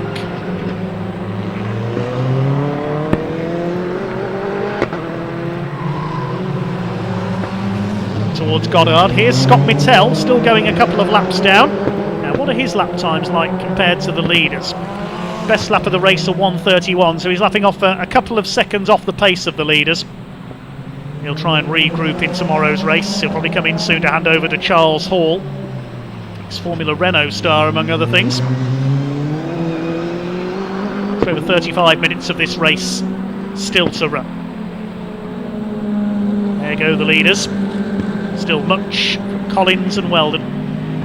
Chippy Westmail now on his own in 4th place, and this is now the battle for 5th between Bridle and Kelly. Bridle's pulled away very slightly in the 84 car, run by the Idola Motorsport team, one of 2 cars out for them this weekend, ahead of the University of Wolverhampton machine of number 11, Shane Kelly. If you want to get into motorsport engineering, if you're looking to go to university in the next year or two, then do check out the University of Wolverhampton.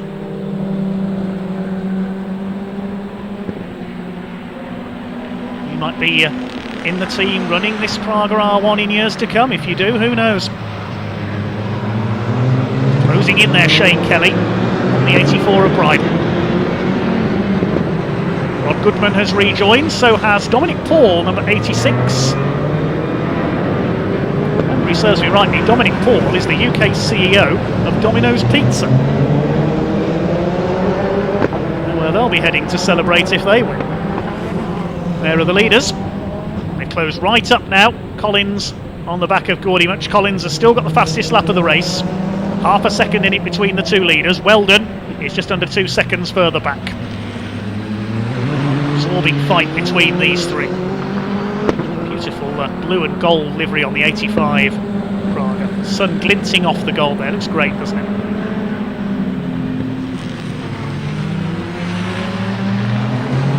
Good recovery by Rob Weldon after his off at the start of the race, assisted by the safety car. Chippy Westmail rather on his own in 4th place. Now he's 7 seconds off Rob Weldon.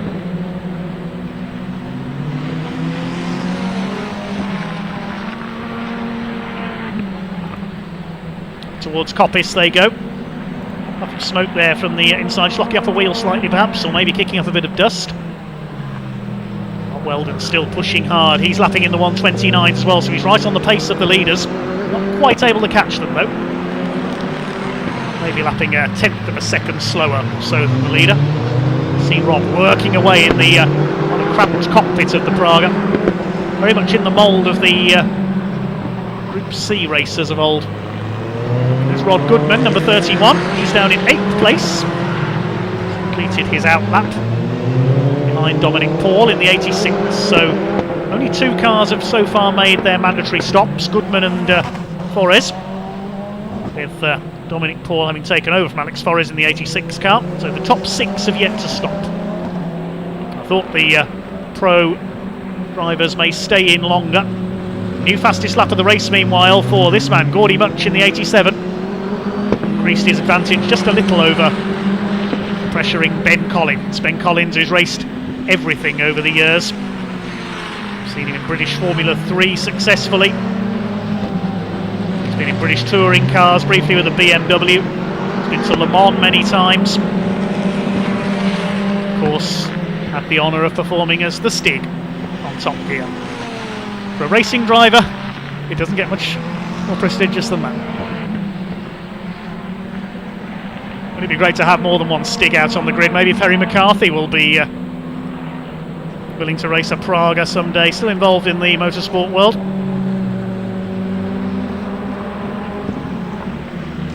Went up the inside. Collins had a look there into the Melbourne hairpin. He came from a long way back. I wasn't expecting that move. Gordy Much closed the door. Collins is really trying.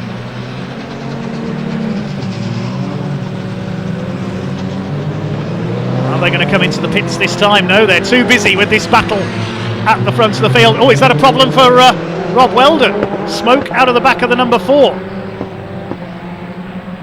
There are the 2 leaders. We'll try and pick up Rob Weldon as he comes into the pits. Now that looked as if there was some damage to the back of the number 4 car. He's come into the pits, so we'll pick it up with our pit reporter, Ewan Dunlop. Hopefully he can tell us what the problem is.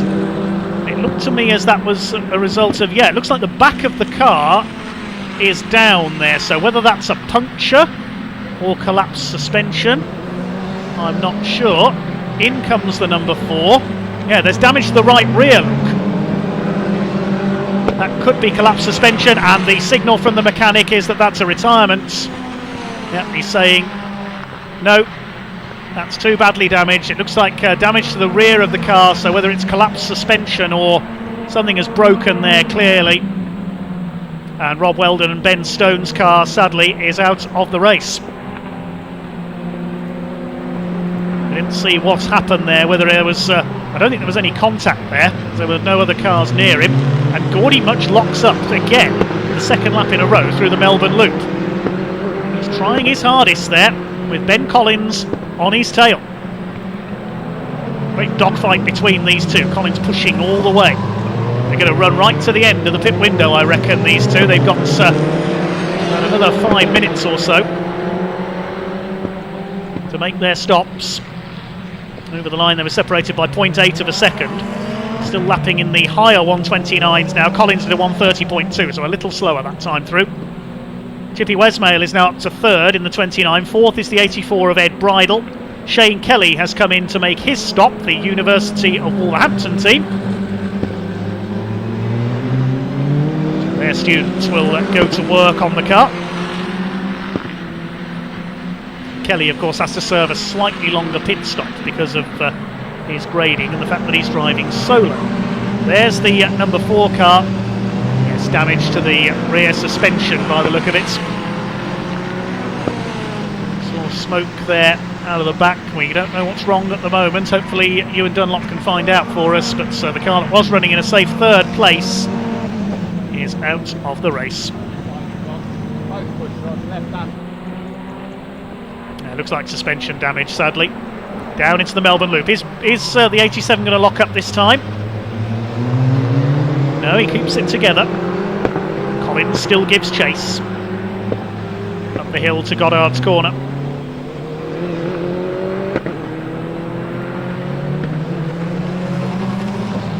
Chippy Westmail is about seeing the gap as they cross the line. Half a second in it for the lead as they go over the line. There's Rod Goodman. He's a lap down in the number 31 car.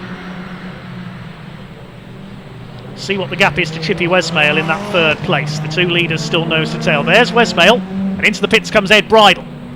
4th place. Chris, his twin brother, will take over. Chippy Westmail 16 seconds down on the 2 leaders.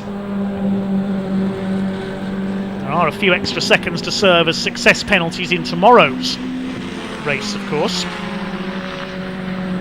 Cross that bridge when we come to it in tomorrow's final race of the season. Chris Bridle taking over the 84 car. His 2nd season in the Praga Cup, the former Fun Cup UK driver. He's 3rd in the Amateur Championship this year. See work going on down there on the number 4 car. I think the 77, yes, is in as well. It's already been into the pits twice. This is its mandatory stop. It will be Charles Hall who takes over in the number 77 car. Charles Hall, the ex-Formula Renault racer, 2nd in the championship. They've had 2 wins this year, the pairing of Hall and Mittel. Sadly, I don't think they'll be winning this one. Rejoining just in front of Shane Kelly in the number 11 University of Wolverhampton car. Hall accelerates away. He may be classed as an amateur in terms of driver classification, and it looks like the leader has come in as well. Yes, he has. So Gordy Much comes in to hand over to Jimmy Broadbent, the championship leaders. Ben Collins opts to stay out. He's going to stay out as long as he can to try and build as big a lead as possible to hand over to Jay Morton. I think he has to come in this time because the pit window will be closing shortly. It's the only car that hasn't stopped yet. 3 cars in pit lane, the 87, the 29 and the 84, plus the number 4 of course, but that car is almost certainly out of the race. Possibly a legacy of that off at the start of the race may have damaged the underside of the car. Ben Collins laps, recently rejoined Charles Hall. Now, what's his lead going to be? Is he going to have built up enough of a lead to hand over to Jay Morton and keep the 85 car in front? Now got to wait for everything to cycle through, of course, to find out where everybody's going to rejoin after their stops. The 77 and the 11 are back in the race. Is Collins going to come in this time? He surely has to. Yes, he's in. There is Shane Kelly. There is Ben Collins. Jay Morton, ex-soldier, is waiting to take over. We know Collins is the quicker of the two, but as the 85 car pulls in, the 87 car pulls out. And Jimmy Broadbent will head off back into the race. After the mandatory pit stop time, of course, the 87 car should be fairly equal on time with the 85, so we've just got to wait and see where the 85 rejoins. There's the 29 car in the pits as well, Chippy Westmail handing over to Dan Gore, the ex-F1000 single-seater racer. He'll head back into the race behind the 87. He was 16 seconds down, Chippy Westmail, on the leaders when he came in. So everybody has now made their mandatory stop. The pit window has now closed, so Ben Collins just came in time with about 15 seconds left before the pit window closed. So all that remains now is to see where Jay Morton's car rejoins, having taken over from Ben Collins in relation to the 87 of Broadbent and Much. See where Dan Gore slots back in as well. He should be ahead of Chris Bridle. Where is Shane Kelly in relation to Dominic Paul? Because he had to serve a longer stop, of course. He's about 17 seconds down on him, I think. Wait till the next lap is completed to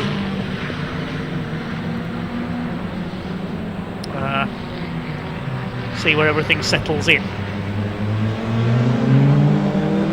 As we said, it's all changed around tomorrow in the final race of the season. The amateur drivers go first.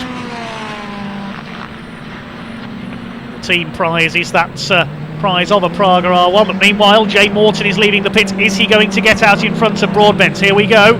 It's going to be very close. I think Broadbent's just about done enough, and the 87 car keeps its lead. Jay Morton rejoins in second place. So Morton rejoins them, but there is the 87, the championship leaders out front. It's all playing into their hands, with the 77 car down at the back of the field, 3 laps down. And I think we can go down to Team 77 now and hear from the team boss, Scott Mittell. He's talking to you in Dunland.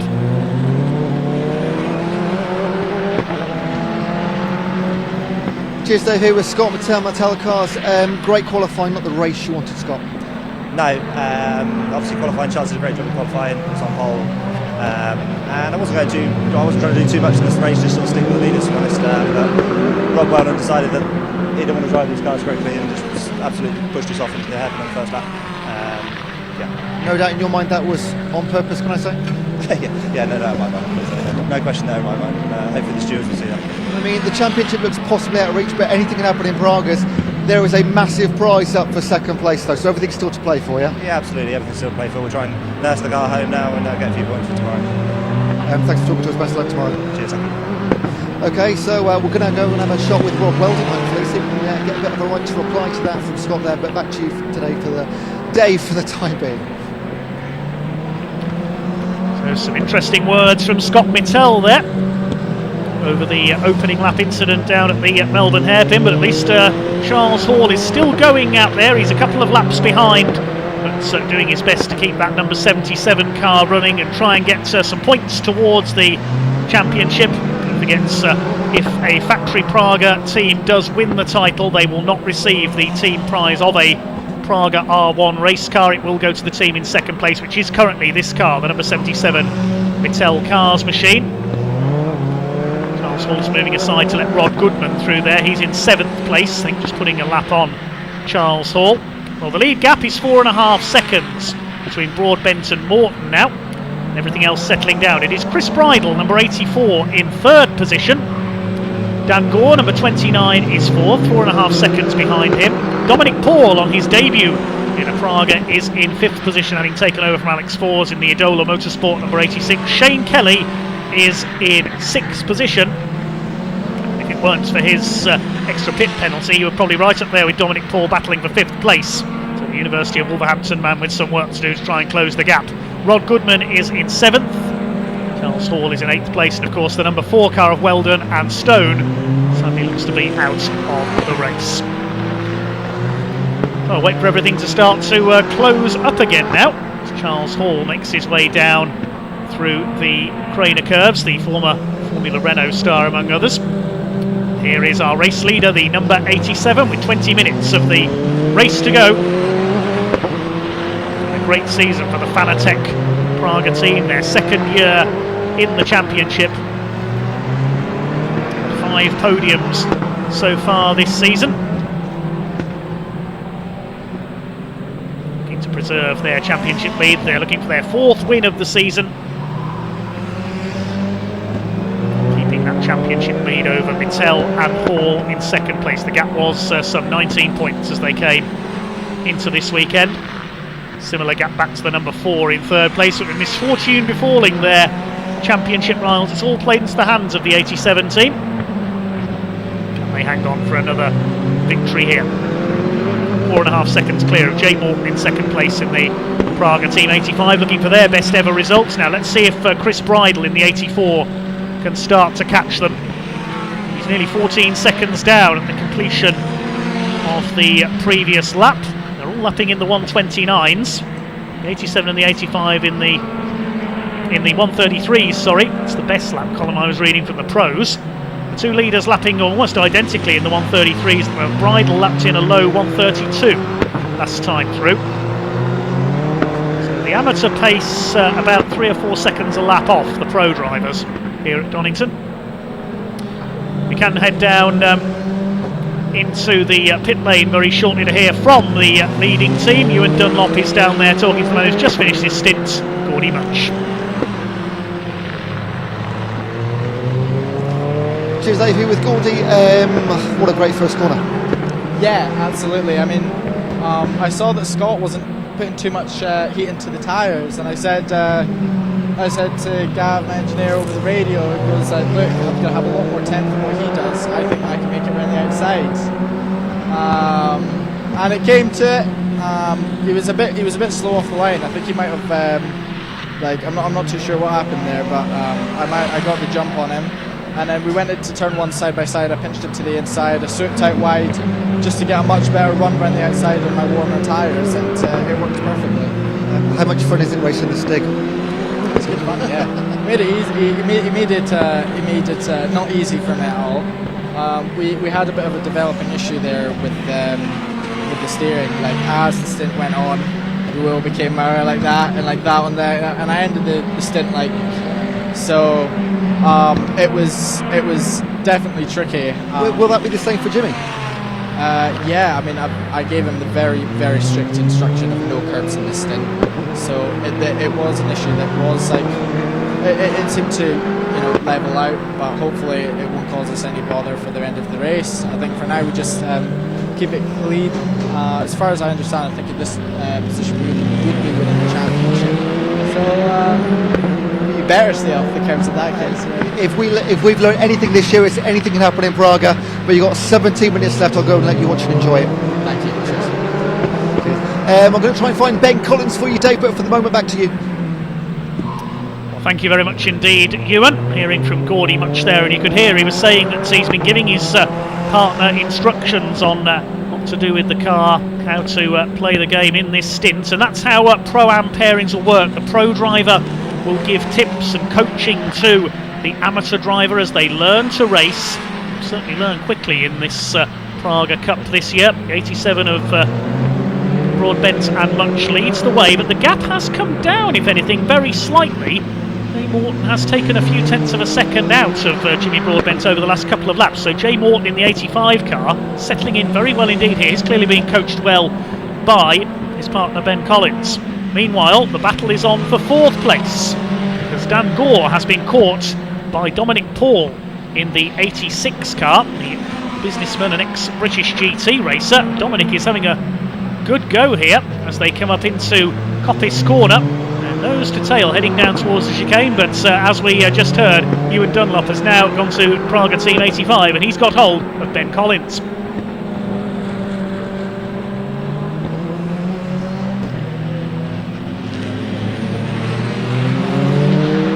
Cheers, Dave. Here we are with Ben Collins. We've just been speaking to Gordy. He said he enjoyed it. How much did you enjoy that? I was loving it. I don't think he was enjoying it towards the end. He's leading the championship, and he was smoking the tyres a lot at the hairpin, and I was very close, and I was dropping back when I was losing downforce, but at the end I was like, oh, this is an opportunity. I kind of lost count of how much time was left, and as he came in, but we were actually wheel to wheel at that point, so he made a good choice to quit while he was ahead. What did you do on that first lap to get from like 7th up to 2nd place? Something weird happened at the start. There was no start light, but there was no safety car, so I think collectively everybody was like, okay, right, and we all just started, but I didn't really make an advantage off the rolling start, but I went around the outside 2 at Redgate, the first corner, and then I was in a bit of a pinch. We were three wide going down towards Craner, which is never a good idea, with a bit of pushing and shoving, and I managed to get a good clean line.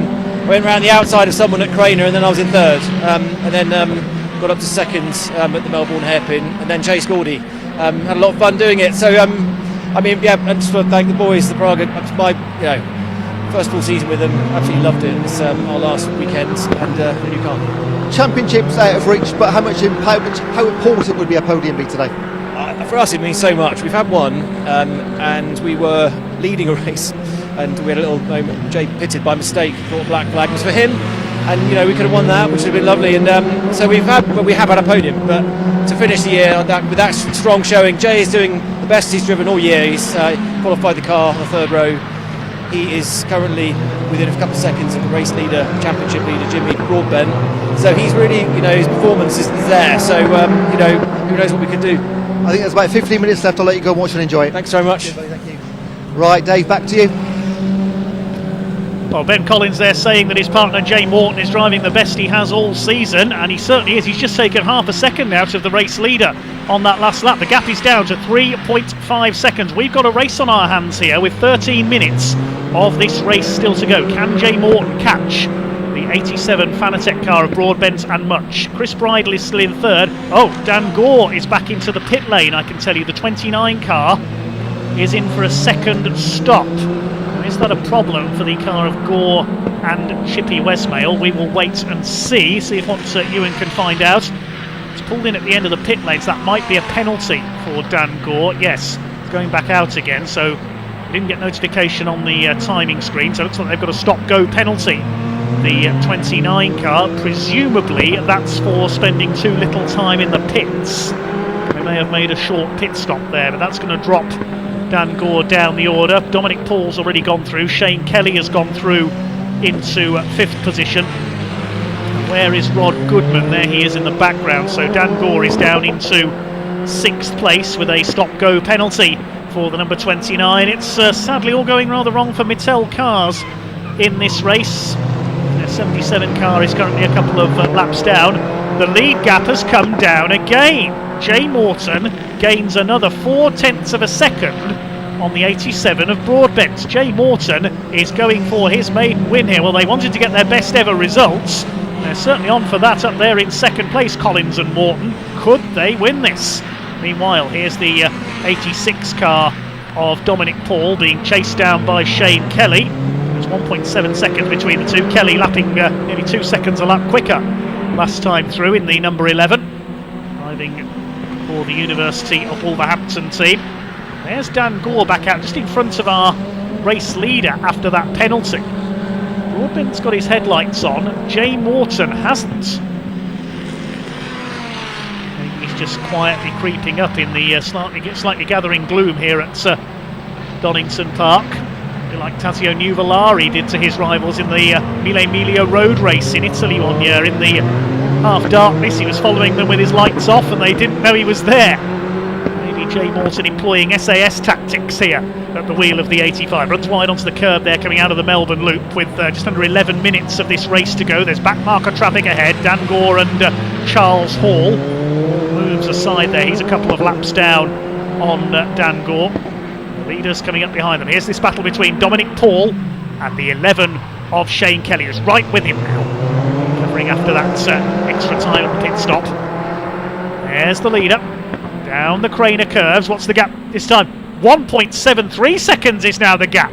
He's taken a second and a half out of him this time. Jay Morton is driving fantastically in that 85 car. Look, he's really pushing. Oh, he goes wide there over the curb. Doesn't want to push too hard. It's a tricky corner, the old hairpin. Very easy to run wide over the grass and spin there. The leader comes up on Dan Gore in the 29, who's rejoined after serving that stop-go penalty in the Mattel Cars entry. Taking over from Chippy Westmail. Probably get the blue flag from the marshals here and move aside for the leader. Well, he's not moving aside down the straights. Broadbent moves to the inside. No, I don't think Dan Gore's seen him there as they head down into the Fogarty S's. This is allowing Jay Morton to close up.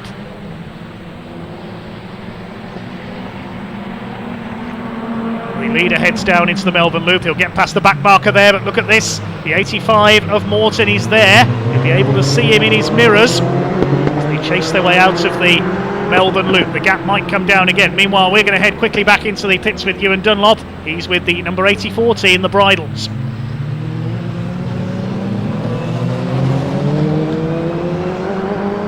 Cheers, Dave, here with Ed. Anything can happen in Praga, as you guys are looking really good right now because it's a hotting up for second place in the championship and effectively 200 grand car on the line in there. That'd be nice, wouldn't it? Now you put it like that. Yeah, I had I had a really good first start, and then I had a tough love with Robert Raw. He didn't do anything wrong. He got to the inside, so used all the track on the way out and put me a little bit wide, but I expect that. That's how you race, so there's no qualms with that. Just put me on the dirty stuff and I struggled a bit, and then there was oil all over the windscreen, but once I got going again, the lap time and the pace was good, and Chris is doing a really good job in the car at the moment, up to P3. He's sort of catching Jay and Jimmy who are out front, so he's doing a really good job, and yeah, now you said the 200 grand car's available. I keep forgetting about that. I mean, there's struggles. The Mattel team and the Raw team, they come into trouble, and you'd never want to see that, but it falls into your hands incredibly well, doesn't it?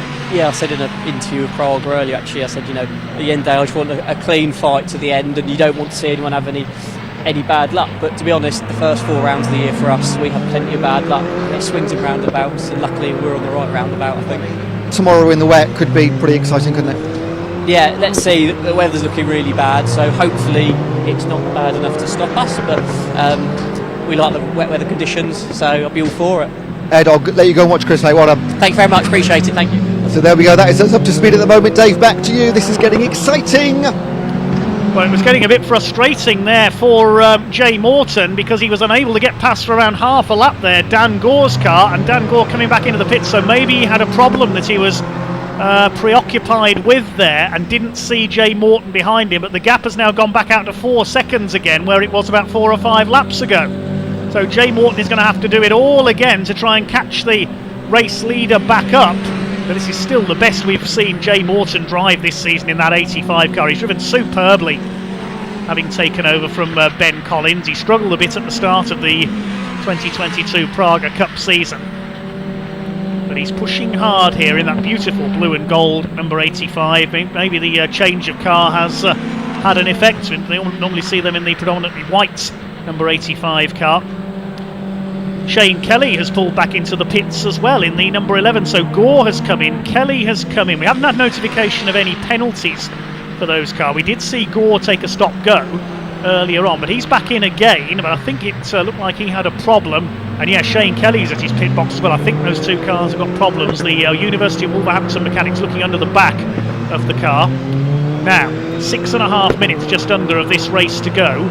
Is there time for Jay Morton to catch back up again and try and take the 85 car's first win of the year? They're coming around to complete lap 31 of this 1 hour Praga Cup race, the penultimate race of the season. The gap was just over 4 seconds. What's it going to be this time through? It's up to 4.6 seconds now. Unfortunately, I think Jay Morton may have lost his chance, but he still put in a superb drive until he was balked by a slower car slightly there a couple of laps ago. But it is Broadbent and Much out in front, looking for win number 4 this year. And with their main rivals suffering problems further back, this is going to put them in pole position for the championship this year. 77 car is still running. It's got a couple of laps to make up before it inherits 7th place from Dan Gore, who's still in the pit lane. Shane Kelly in as well with a late problem. Hopefully we'll see those cars back out tomorrow, if indeed they are retirements from this race. We'd already lost the number 4 car, sadly, with a bit of damage. Still Broadbent from Morton. Chris Bridle up there in 3rd. He's just under 10 seconds down on Jay Morton for 2nd place. He's lapping quicker than him, but I think he's going to run out of time to catch him for 2nd place. Dominic Paul is now 4th in the 86 car, taken over from Alex Fors, the Idola Motorsports number 86. Shane Kelly in the pits. I think we could see Rod Goodman move up into 5th position as well. Has Jay Morton got anything left in the tank here to try and catch back up to the 87 car? Fanatec 87 leads the Praga Team 85. So it's factory Praga cars 1 and 2. There is Rod Goodman, number 31. He's up into 5th place now, with Shane Kelly having pitted. 4.5 minutes to go. The gap has come down slightly, 3.9 seconds now, so yes, about 0.6 of a second. The 85 closed in on that lap. Another 9.5 seconds back to Bridle in 3rd place. So it looks like the Bridles are going to settle for 3rd place here. Fastest lap of the race recorded by Gordy Much, incidentally, in the 87 at 1:29.050. But the amateur drivers lapping in the 1:31s, so they're only a couple of seconds off their pro colleagues here. Are we seeing a balance of performance across the cars, possibly? They may be amateur drivers in name, but they have really improved this season. Racing these Praga R1s has improved their driving immensely. They can be proud of their efforts, all of these drivers this year. Get that prize of a Praga R1, and for the Drivers' Championships, the winner in each of the championships, pro and amateur. First place a paid arrive and drive entry for a 24-hour endurance race. 2nd place an entry fee for the Praga Cup in 2023. And 3rd place in each championship wins a Praga kart. Incredible prizes for this incredible series. Dan Gore, I can tell you, has rejoined in the 29 car, but Shane Kelly still in the pit lane. 3 minutes to go then, so a couple of laps remain. Over the line, the gap is down to 3.2 seconds, so Jay Morton is pushing as hard as he can, but I think he may run out of time to catch the 87 of Broadbent. Well, I've seen some good battles in this race. Dan Gore was fighting away with Dominic Paul for 4th until the car appears to have let him down. He had to come in for a penalty as well. It's close in the early stages for the lead with the 87, the 85 and the number 4 of Rob Weldon as well. A shame we lost them with a bit of damage. It's a good fight involving the Bridles early on with Alex Fors as well.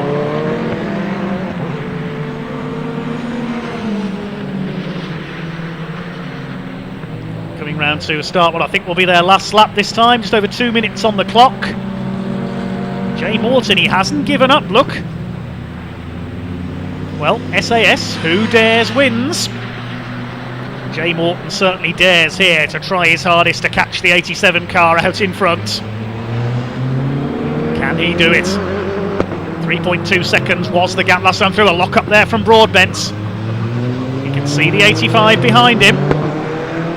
What's the gap going to be as they exit Goddard's and go over the line this time? Will they get one more lap in? We'll wait and see. It's going to be touch and go as they cross the line. Wait and see if we can see the last lap board. What's the gap? 1.6 seconds. He's halved the gap. Jay Morton has halved the gap on this lap, and I don't think I see a last lap board. We might get another lap after this. This is going to be interesting. What a conclusion to our Praga Cup race here today. This could be the closest race of the season. 1.6 seconds is now the gap. Morton closing in by 1.6 seconds on that lap alone. 1 minute left on the clock. Will it be checkered flag this time? Or will we see one more lap? I don't think I saw a last lap board as they came out of Goddard that time. And Jay Morton is really pressing on here. Broadbent leads it. Into Coppers. Will we see the checkered flag this time? This is going to be close whatever happens. Morton closes in. Just between these two, they're 10 seconds clear of Chris Bridle in third in the 84. They're going to take third place, the twins. Can Morton get close enough to attack into Goddard's this time? He's got to push as hard as he can. They don't know whether they're going to get the checkered flag this time or not. I'm not sure anyway. He's only a couple of Praga lengths behind now. Look at this. And there's a back marker ahead as well. Up the hill towards Goddard's. Is it going to be checkered flag or the last lap board this time? I think the checkered flag is going to go out, in fact. Here they come out of the final turn. Is the checkered flag going to be displayed? No, it's the last lap board. They are going to do one more lap. That's the last thing Jimmy Broadbent wanted to see. The gap is down to 0.7 of a second. Well, we weren't sure there if it was going to be one more lap or not, but we are into the final lap of this incredible Praga Cup race now. And the gap is 0.7 of a second as they cross the line. Can Broadbent hold off Jay Morton? Jay Morton has driven the race of his life and his career here, having taken over from Ben Collins. It's Morton that arguably has done the hard work here to catch the race leader. Up they go towards McLean's for the last time. Where is he going to make a move? Is it going to be into the Fogarty S's? Can he get close enough? Into the right-hander at Coppis. What a finish. The exhibition straights, then the Fogarty S's, and Broadbent moves across, trying to defend the line into the chicane. Morton is right with him.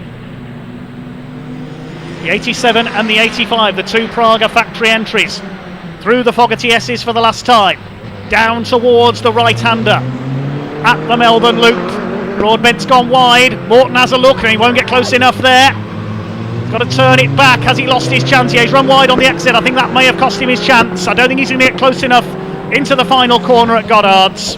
But what a drive by Jay Morton.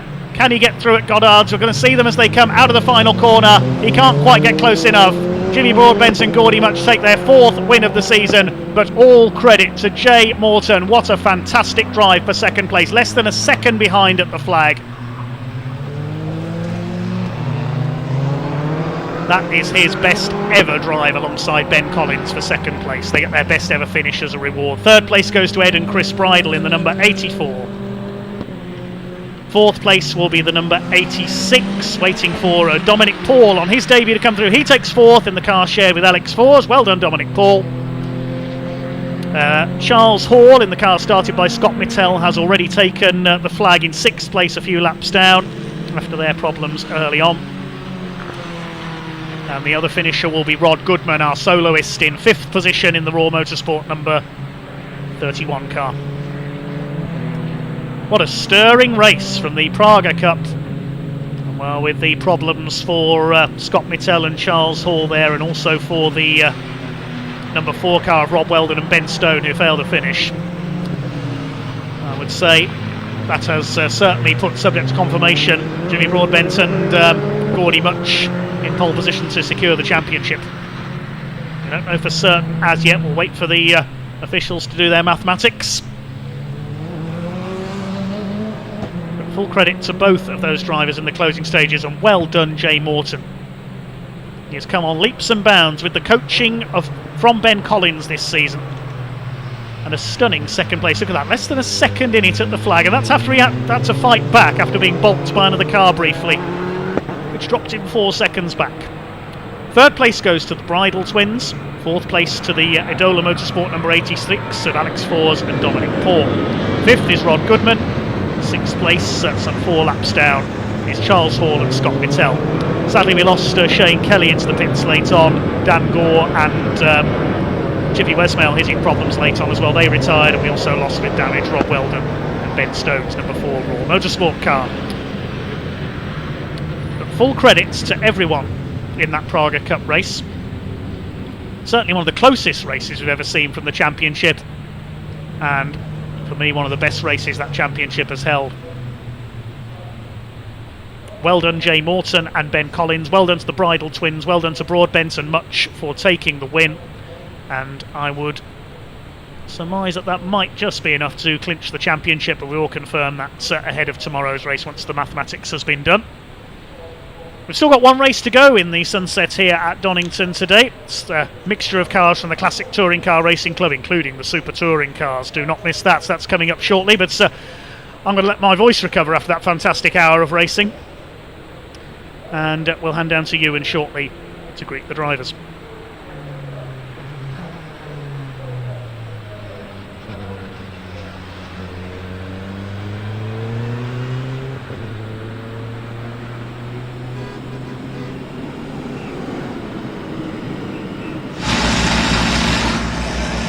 Well, we've got one more race tomorrow. It's going to be wet, but I don't think it'll be as exciting as that. Jay Morton chasing Jimmy Broadbent all the way to the line. We're going to speak to all 3 of our top 3 drivers here. I'm going to grab Jay because he's the first out of the car. Ben's here too. I'll let Jay get his helmet off. Ben, how proud of you are of Jay here? Amazing, just amazing to watch.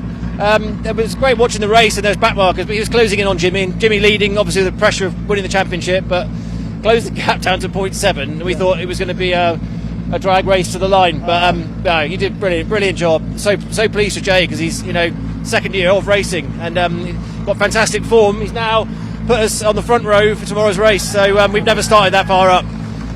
Just a fantastic time, and last race of the year being on the podium, it's mega. Jay, come on in. Our commentator Dave said that was possibly the race of your life. Did you feel it was that way? Yeah, definitely. I think just clicked with the car and just felt good, and I was chasing Jimmy down. He's under a lot of pressure to win that title, and I think give me a couple more laps and I'd have dive bombed him at some stage. I mean, how much of your confidence growing throughout the season? Yeah, like loads. We've had. Yeah, I feel like I'm just really getting to grips with the car, and it just feels a lot better now. Go and enjoy yourselves. Congratulations. See you tomorrow. Cheers, guys. Got to speak to Jimmy Broadbent, just getting out of the car. Sorry, Gillen get his helmet off as well. Loads of celebrations going on, and rightly so. So subject to ratification, as Dave said, they are the inaugural Praga Cup UK champions, and it was a sensational end. Do you know what? Let's go and speak to the Bridle brothers. We're going to get a moment with Jimmy. Let our trackside commentator jump in there. Chris, get that helmet off for me. So the Bridle brothers started the day 4th in the championship. They are fighting their way back towards second place. We're going to wait and see what the official points tallies are. But Chris, amazing racing from you and Ed. Yeah, really good. I mean, Ed got a bit unlucky on the restart actually and got caught by a few cars. But yeah, when I jumped in, I was up to I think about 5th, then managed to jump into P3. Yeah, really happy with that. We've just, after the summer break, the car had a rebuild and we found the time, and at 3 podiums out of 3 after the summer break's really happy with. And back in the championship now. I think we're 3rd in the championship now, so maybe Jimmy and Gordy a bit too far ahead now, but yeah. It's a massive prize. Is that on your mind? Yeah, I mean, even second place. If you get second place, you win the car. Obviously, because Jimmy and Gordy can't win it, but you also get all your entry fees for next season. So I don't think there's a bigger prize in British motorsport at the moment. So it's all to play for. Tomorrow in the wet, it's going to be massive, isn't it?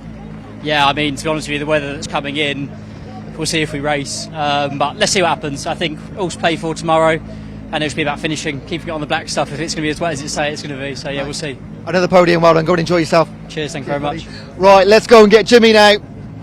We're going to squeeze our way through if we can. Jimmy. We're live, come and speak to me. I remember at Snetterton a couple of months ago you said we're out of the championship. Subject to ratification, you are the inaugural Praga UK Cup winners. Yeah, I couldn't believe it. Came across the line and Gav said, "Oh, you're champions." I went, "No, we're not. We came on the pit lane and Gordy had this massive sign saying champs on it, and I don't know how I feel right now. A mix of like disbelief and just and relief, because Jay was he was right. I thought, oh, he's gone now. And suddenly he was back like a missile. So Jay was fantastic. Gordy was even better though. yeah, it was really good, especially when we had the problems we had. We had our steering was out about 30 degrees to the left, and it means I couldn't brake hard in a straight line. So every braking zone, everyone gained on me, so I had to make up everywhere else. But excuses, right? Mate, go and enjoy your evening. Well done. One more race to come tomorrow. Yes, thank you, mate. Cheers. Well done. Right, we have got to go racing once again. It is the pre-83, pre-93 and the Super Tourers, I think, but Dave will let you know for sure. Well, you're almost right there, Ewan. It's actually pre-93, pre-03 and Super Tourers. They're on their way round for the rolling start, so we'll give you the grid for our final race of the day. The awesome Super Touring cars, led by Jason Hughes in the Vauxhall Vectra, alongside Scotsman Stuart White in an ex-Tom Christensen Honda Accord. The second row, number 8 Richard Wheeler in the ex-David Leslie Nissan Primera, and 79 Mark Jones in an ex-Jason Plato Renault Laguna. Looks like the Primera's not there, unfortunately. Tony Absalom's there, number 67 in the Mint Motorsport Vauxhall Cavalier. Rob Salisbury won't be starting. We saw his accident earlier on in the Classic Thunder Saloons with the Honda Accord, unfortunately. Jim Pocklington's there, number 50 in one of the very first Super Tourers to be built, the Cavalier.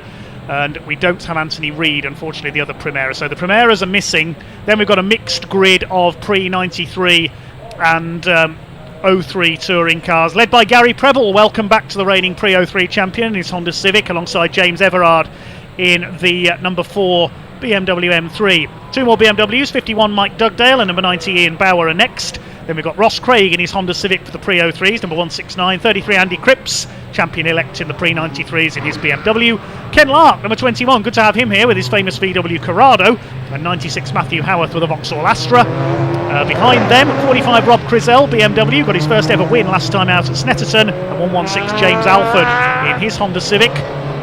137 Cavan Granger, the points leader in the pre-03s in his BMW, alongside 214 Andy Abrams in his Honda Civic. Another Honda for Vic Hope, Simon Mann's BMW number 153, Chris Southcott 211, 13 Andrew Smith, 188 Alan Hersey, 114 Steve Barber, and hopefully Dave Griffin's BMW at the back. We just about got through the grid in time there, because it's time to go racing in the twilight at Donington. 5 Super Touring cars on the front of the grid. What a sight, and away they go. Jason Hughes, ex-BTCC driver, in his Vauxhall Vectra leads. I spy a Nissan Primera in the pit lane. That must be Richard Wheeler in the ex-David Leslie car. Meanwhile, the pre-03s and pre-93s from a separate grid behind the Super Tourers head together into that first corner. Back of the field there is Alan Hersey with his BMW Compact, but it is Jason Hughes in the 888 Racing built Vauxhall Vectra that leads the way ahead of the ex-Tom Christensen Honda Accord of Stuart White, the Scotsman, in second place. James Everard leads the second pack. They'll be trying to mix it with these Super Tourers. There's some Super Tourer lookalikes in this field as well. Make a unique sight, don't they, in the twilight here at Donington, as Hughes, the former Classic Thunder champion, runs wide. Car liveried as a Jason Plato Vectra. And behind him is the number 77 of Stuart White. That was actually the car that won the very last BTCC Super Touring race at Silverstone in the year 2000 in the hands of the Dane Tom Christensen, now a multiple Le Mans winner, of course. So that car has its place in Super Touring history. Stuart White's in second place. We'll try and give you a bit more history on the cars as the race goes on. It's wonderful to see the Renault Laguna out there of Mark Jones, as well as White tries to make a move for the lead as they go into the Melbourne Loop. These two have gone clear of Jones in the ex-Jason Plato Renault Laguna from the 1919. Whoops, Tony Absalom has lost it. Spins out in the Mint Motorsports Cavalier, the ex-Richard Kay and Jamie Wall car. Tim Sugden raced that car in period briefly as well. Tony Absalom, regular racer in the Classic VW Cup with a modified Golf, spins out there at the Melbourne Loop. Probably cold tyres the cause there. Jason Hughes puts his headlights on the Vectra. See that again there, Tony Absalom, just locking up, braking too late. I think the Melbourne have been a combination of late braking and cold tyres, and Absalom in the lovely green and white Cavalier spins around. The pre-93s and 03s, meanwhile, Corrado as well had a win with that at Silverstone last weekend, in fact, my apologies. Stuart White all over the back of Jason Hughes. He's surely going to take the lead here, down the inside into the... No, he's not. Jason Hughes slams the door. just as Jason Plato or John Cleland would do racing in a super touring car. I'm sure Jason Hughes, who did race briefly in the BTCC in the early 2000s in the Kart World Racing team, still got his competed hill climbs in Europe and raced in, of all things, the Serbian Championship before he came back to the UK, in the hands of the Noble family, before passing to Jason Hughes. Mike Dugdale has a go at Jim Pocklington there. Now that car has a very checkered history, the car of Jim Pocklington. Originally built as a rear-wheel drive Cavalier and raced by Chris Hodgetts. Then Jeff Allen and John Cleland raced it in 1991 as Dugdale gets through there.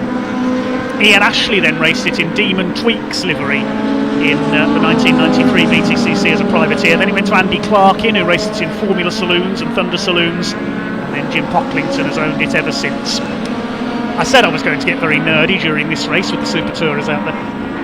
Now, we saw, let's just have a look down the timing screen, because we saw a Nissan Primera in the pit lane entrance. Let's look down the timing screen. Yes, Richard Wheeler's out there, the ex-David Leslie car.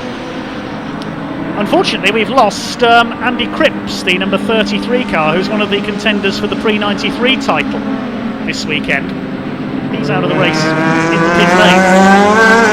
303 championship, meanwhile, I think it's between Cavan Granger and James Alford, but that probably won't be resolved until tomorrow's race.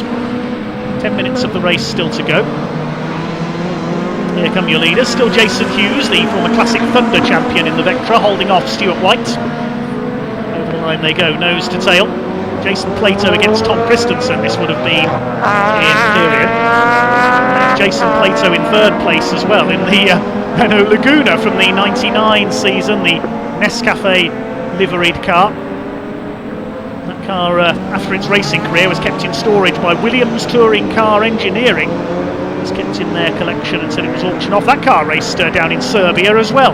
Super Touring was kept alive in some obscure pockets of Europe, notably in Sweden and Norway as well. I seem to remember the David Leslie car being driven by Richard Wheeler was in Sweden for a time. It's these two battling it out. Vauxhall against Honda for the lead. Mark Jones still third. James Everard in the E30 M3, the ex-Jack Stanford car, is up to fourth. Very beautiful car that is. We saw it take a win in the pre-93 championship at Snetterton last time out, as White has a look coming out of Coppice. It is pretty dark out there by now. Well, the last ever Super Touring race in the UK in the British Touring Car Championship was a night race, and it was won by the car that's just taken the lead in the hands of Tom Christensen, now driven by Stuart White. The pre-03s are being led by Gary Preble in the Honda Civic. Engine issues keeping him out for most of the season. Mike Dugdale is sixth, he's got ahead of Jim Pocklington and Ian Bauer. The 211 of Chris Southcott, the ex-Castle Combe racer, brother of Andy Southcott, races his modified MG Midget at various events. And Ken Lark in 10th place, good to have him here in the pre-03s in his Corrado. Vastly experienced VW racer, among other things. 8 minutes to go then, it's still White against Hughes out in front, Honda against Vauxhall. James Everard going well after his problems forcing the start from the pit lane in the earlier race. He's in fourth, trying to challenge Mark Jones for third place. Yes, of course, the E30 Shape M3 was in the touring car era before the Super Tourers came along. Likes of Steve Soper, Frank Sitner, James Weaver raced them in period, but it's in the colours of the old DTM BMWs, that car. The likes of Roberto Ravaglia and Johnny Cicotto raced in those colours in Germany in period. Mike Dugdale in sixth position leads the second in the pre-93s rather, ahead of Pocklington, Bauer, Southcott, Lark. Then it's Ross Craig, son of Ian, who we saw racing earlier on in his Civic, is next through, trying to recover in the championship after damage put him out at Snetterton last time. There's that number 50 Cavalier, under fire from Ian Bauer. Gary Preble is dominating the pre-03s as expected here, the reigning champion, or the outgoing champion. He won't hold on to his title this year, sadly. Former King of Castle Combe. Now here's the battle for third. Mark Jones in the ex-Plato Laguna. Everard in the E30 M3, but they're being caught by this flying Honda Civic. Gary Preble, the former King of Castle Combe, has won the saloon car title there many, many times. Trying to catch the Super Touring and Pre-93 leaders. Could he get on the overall podium here? Certainly looking likely. Fastest lap of the race recorded by Jason Hughes in the Vectra, 1:40.007. He has retaken the lead from Stuart White.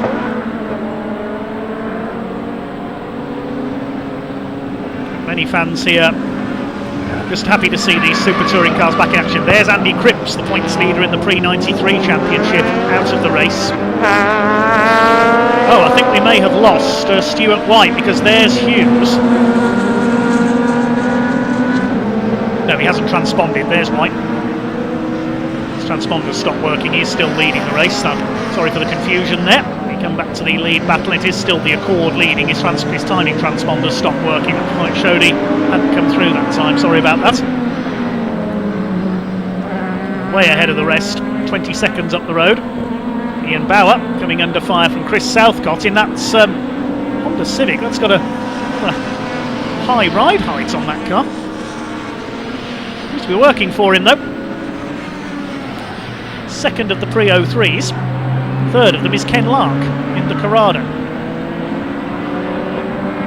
Jim Pocklington runs wide. Chris Hodgins, Jeff Allen, John Cleland have all raced that car in period. Ian Ashley as well in 1993, the ex-Formula 1 driver. There's Ken Lark. What a glimpse of the Corrado there. He's raced in 24-hour races in the past, so he should be going well in these twilight conditions. Leaders have got some back marker traffic ahead of them. Tony Absalom in the Mint Motorsports Cavalier. That was the last of the Ray Mallock built Cavaliers. Raced by, I believe, Mike Briggs briefly, the South African champion. He lets the leaders through. Behind them there is the BMW number 153 Simon Mann, the purple BMW. He's had a good season this year. It's all about the two Super Tourers out in front row. Race almost into the night here at Donington Park. Racing at twilight like this, for me, has an atmosphere all of its own. Gary Preble has almost caught James Everard for 4th place. He's dominating the Pre-03s. I don't think the championship's going to be decided here. We're going to have to wait for tomorrow's race in the Bertie Haulage Pre-03 touring cars. Pre-93s and the Super Tour are sponsored by Laser Tools.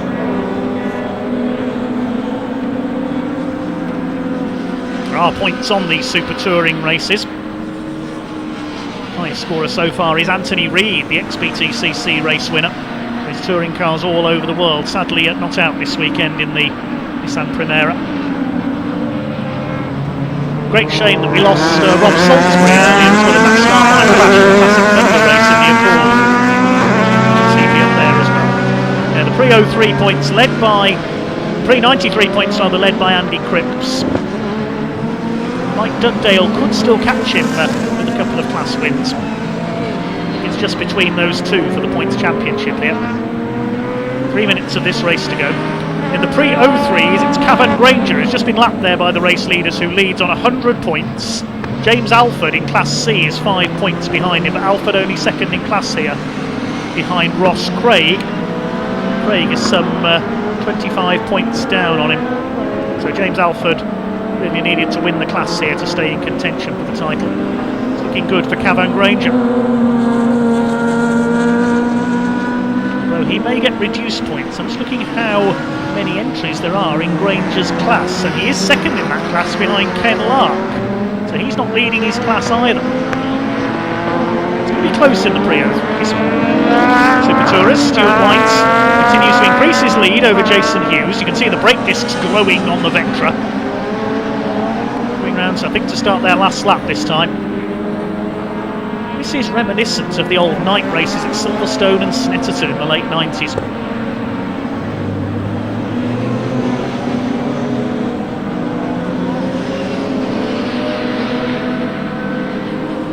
It was Vauxhall, Honda and Renault battling when that first night race at Snetterton, when Ivan Muller went across the infield of the Vectra and nailed James Thompson's Honda in the driver's door. I hope we don't see anything approaching repeats of that.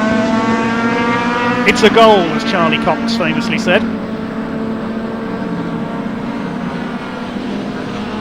There's was Ian Bauer hustling the BMW down the Crater curve, chasing Jim Pocklington's Cavalier. There go the leaders into their final lap. New fastest lap for Jason Hughes, so he's still attacking in the Vectra. It's the 77 of Stuart White's, and the very last Super Touring race winner in the British Touring Car Championship in the year 2000, the Honda Accord. There's Gary Preble. He's dominated the pre-03s as expected, with his brake disc glowing as well. What I said about evening twilight racing having a mood and an atmosphere all of its own. What a wonderful way to round off the day at Donington. Of course, there's another day of racing coming tomorrow. We kick off at 9:40 a.m. with the first race of the day. It'll be the Mini Challenge, the trophy class. They join us tomorrow. Also see the pre-83 touring cars and the Jaguar Challenge as well.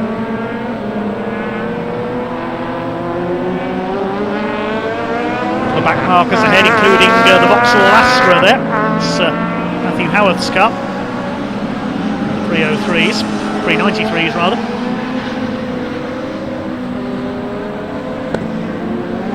Just the one retirement from this race, Andy Cripps, sadly.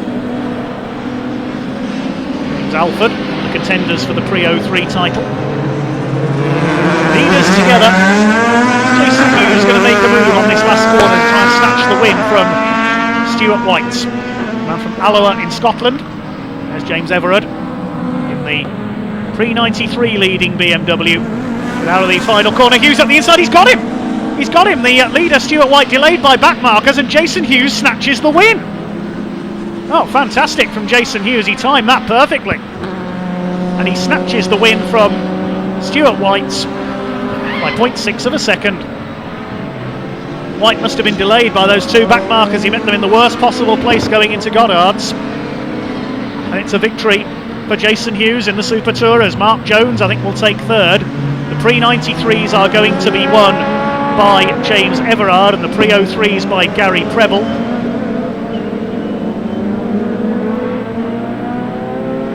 There's Tony Absalom over the line in the 67 car. Mark Jones comes in to complete the podium in the ex-Jason Plato Renault. And the Abrams has clearly been eating carrots, finishing the race with no headlights there. James Everard wins the pre-93s and the pre-03s dominated by Gary Preble. He is back with a vengeance. And in sixth place, we hardly saw him all race, just saw him in the background there. Richard Wheeler started from the pit lane. He's come through for sixth in the ex-David Leslie Nissan Primera. Chris Southcott's Honda Civic is seventh. Mike Dugdale will take a class win. That'll close him up on Andy Cripps in Class B of the pre-93, so he's still in with a chance. Could take the title if he wins tomorrow. I think we've lost Jim Pocklington, unfortunately, on that last lap. It's dropping down the timing screen. No, he does come in ninth place. It was, again, a transponder fault. Pocklington 9th, Ian Bauer 10th, Ken Lark 11th, Ross Craig comes over in 12th. The last car on the lead lap will be Rob Frizzell in his BMW. There he is. Finishing in the twilight here at Donington. What an extraordinary race. Won by Jason Hughes with a last bend lunge on Stuart White to take the Super Touring victory by 0.6 of a second, and Mark Jones completing the podium. Fourth place goes to James Everard, he wins the pre-93 touring cars, and fifth goes to Gary Preble, he wins the pre-03s. Sixth goes to Richard Wheeler, having started from the pit lane in the Nissan Primera. Chris Southcott is seventh. Eighth goes to Mike Dugdale, he wins his class. Jim Pocklington in the Cavalier is ninth. Ian Bauer 10th. Class win for Ken Lark in the Corrado in 11th. 12th the class win for Ross Craig. He's not out of the picture in Class C of the pre-03s yet. 13th for Rob Crizzell, the last man on the lead lap. Matthew Howarth and James Alford, 14th and 15th. And the other finishers, 16th went to Tony Absalom, despite that early spin in the Cavalier. 17th went to Cavan Granger, second in his class, so keeping his hopes of the pre-03 championship alive. 18th for Andy Abrams, 19th Simon Mann, Vic Holmes 20th. 21st went to Andy Smith, the oldest man in the race in his number 13 Honda Civic, now in his 80s Andrew Smith and still going strong. And Alan Hersey in his BMW, the final finisher. The only retirement could be a crucial one, Andy Cripps.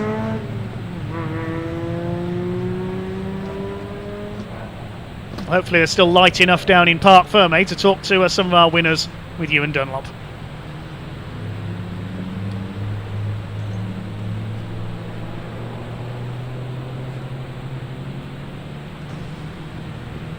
Well, what a race to end the day, and what a final corner to end the day. Didn't even see it, actually, so we're going to try and find out what happened here with our top two. Mr. Hughes, can we have a quick chat? And I know, Mr. White, let's have a chat. What happened to that final corner? I just got caught out with the cars. There was 3 back markers there, and I went to the inside, and it just went onto the dirty bit of the track, and it just locked the wheel. But it was great to watch all your cars moving forward there. How much fun was that in the dark, headlights on? It was brilliant fun. I got to say sorry to Jason about his back bumper. I just misjudged breaking into the hairpin the first time, so sorry about that. Well, these Super Tourers are fantastic cars, aren't they? Oh, they're brilliant. Really, that's the first time I've driven in anger in 3 years, so it was good to get behind the wheel again. He just got that last corner where I locked the brake. I think it was these 3 cars I was coming up behind. And I goes, right, I'll just take it easy into the left side. But there must be a bit of gravel there, and I just locked the wheel, so it was enough to get past. Go and get Jason's point of view. Well done, have a good evening. We'll see you tomorrow. Yeah, thanks for that. Cheers, Stuart. Thanks, buddy. We'll just turn around here and have a chat with Jason. Mr. Plato on the side there, a name we all know very, very well. And a very generous shake of hands here. We're going to jump in with Jason as soon as our pit-side commentator's done now. Stick around because I'll let you know what's coming up tomorrow. There's so much coming up tomorrow. Obviously the Brit Car Trophy and the Pragas. But first of all, Jason, what happened on that final corner? Well, I think looking from what I could see, there was 2 or 3 cars on the right. Stuart went in, but I think they went wide, which made him go wide. And then he's like, oh, I've gone too far. So I'm like, whoa, I'm up the inside and away. So... yeah, I love that one. Got to take advantage, haven't you? It's racing driving. How much of a joy was that? It's darker than it looks on camera, I know that, but with the headlights on, how much fun is it? can't see a thing. Hard work. Well, it is what it is, isn't it? It is, yeah. Coming back tomorrow, any changes? Just going to enjoy yourself? No, we'll just keep it as it is, I think. Maybe put some wets on? It'll definitely be wet, I think, won't it? Definitely be wet. Mate, well done, have a good night. Cheers. Jason, thanks, mate. So that is racing done from day 1 here this week. And now coming up tomorrow, although the Praga Championship is done, that fight for second place, and that fight for second place is for a 200 grand Praga R1 for the second place finisher. There's currently 3 teams that could get that.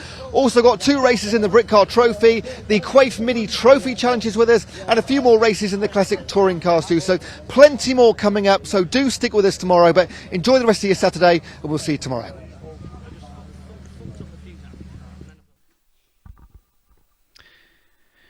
Well, thanks very much indeed, Ewan, and a very good evening to you. Well, we're getting ready for our second day of racing tomorrow. Join us bright and early at 9:30am. First race gets underway at 9:40, which is the Quaife Mini Challenge. Nelson King looking to win the title there. We're also joined, as Ewan said, by the Brit Car Trophy, 2 50-minute pit stop races for them. We'll have the Pragas back out for another 1-hour race. All the action from the Classic Touring Car Racing Club as well. And we're also joined by one class we haven't seen today, the Pre-83 touring cars and the Jaguar Challenge as well, the Berkshire Jag Components Jaguar Challenge, always spectacular around Donington. So join us bright and early, get your full English breakfast cooked and join us at around 9:30am to go racing for day 2 here at Donington Park on BARC TV. But from Ewan, myself and everyone else here at Donington, enjoy the rest of your evening. I'm off to let my voice recover now because I'm exhausted just watching that racing today. Absolutely fantastic it was, and more to come tomorrow. That's all for Saturday here at Donington Park. We'll see you tomorrow morning. Bye for now.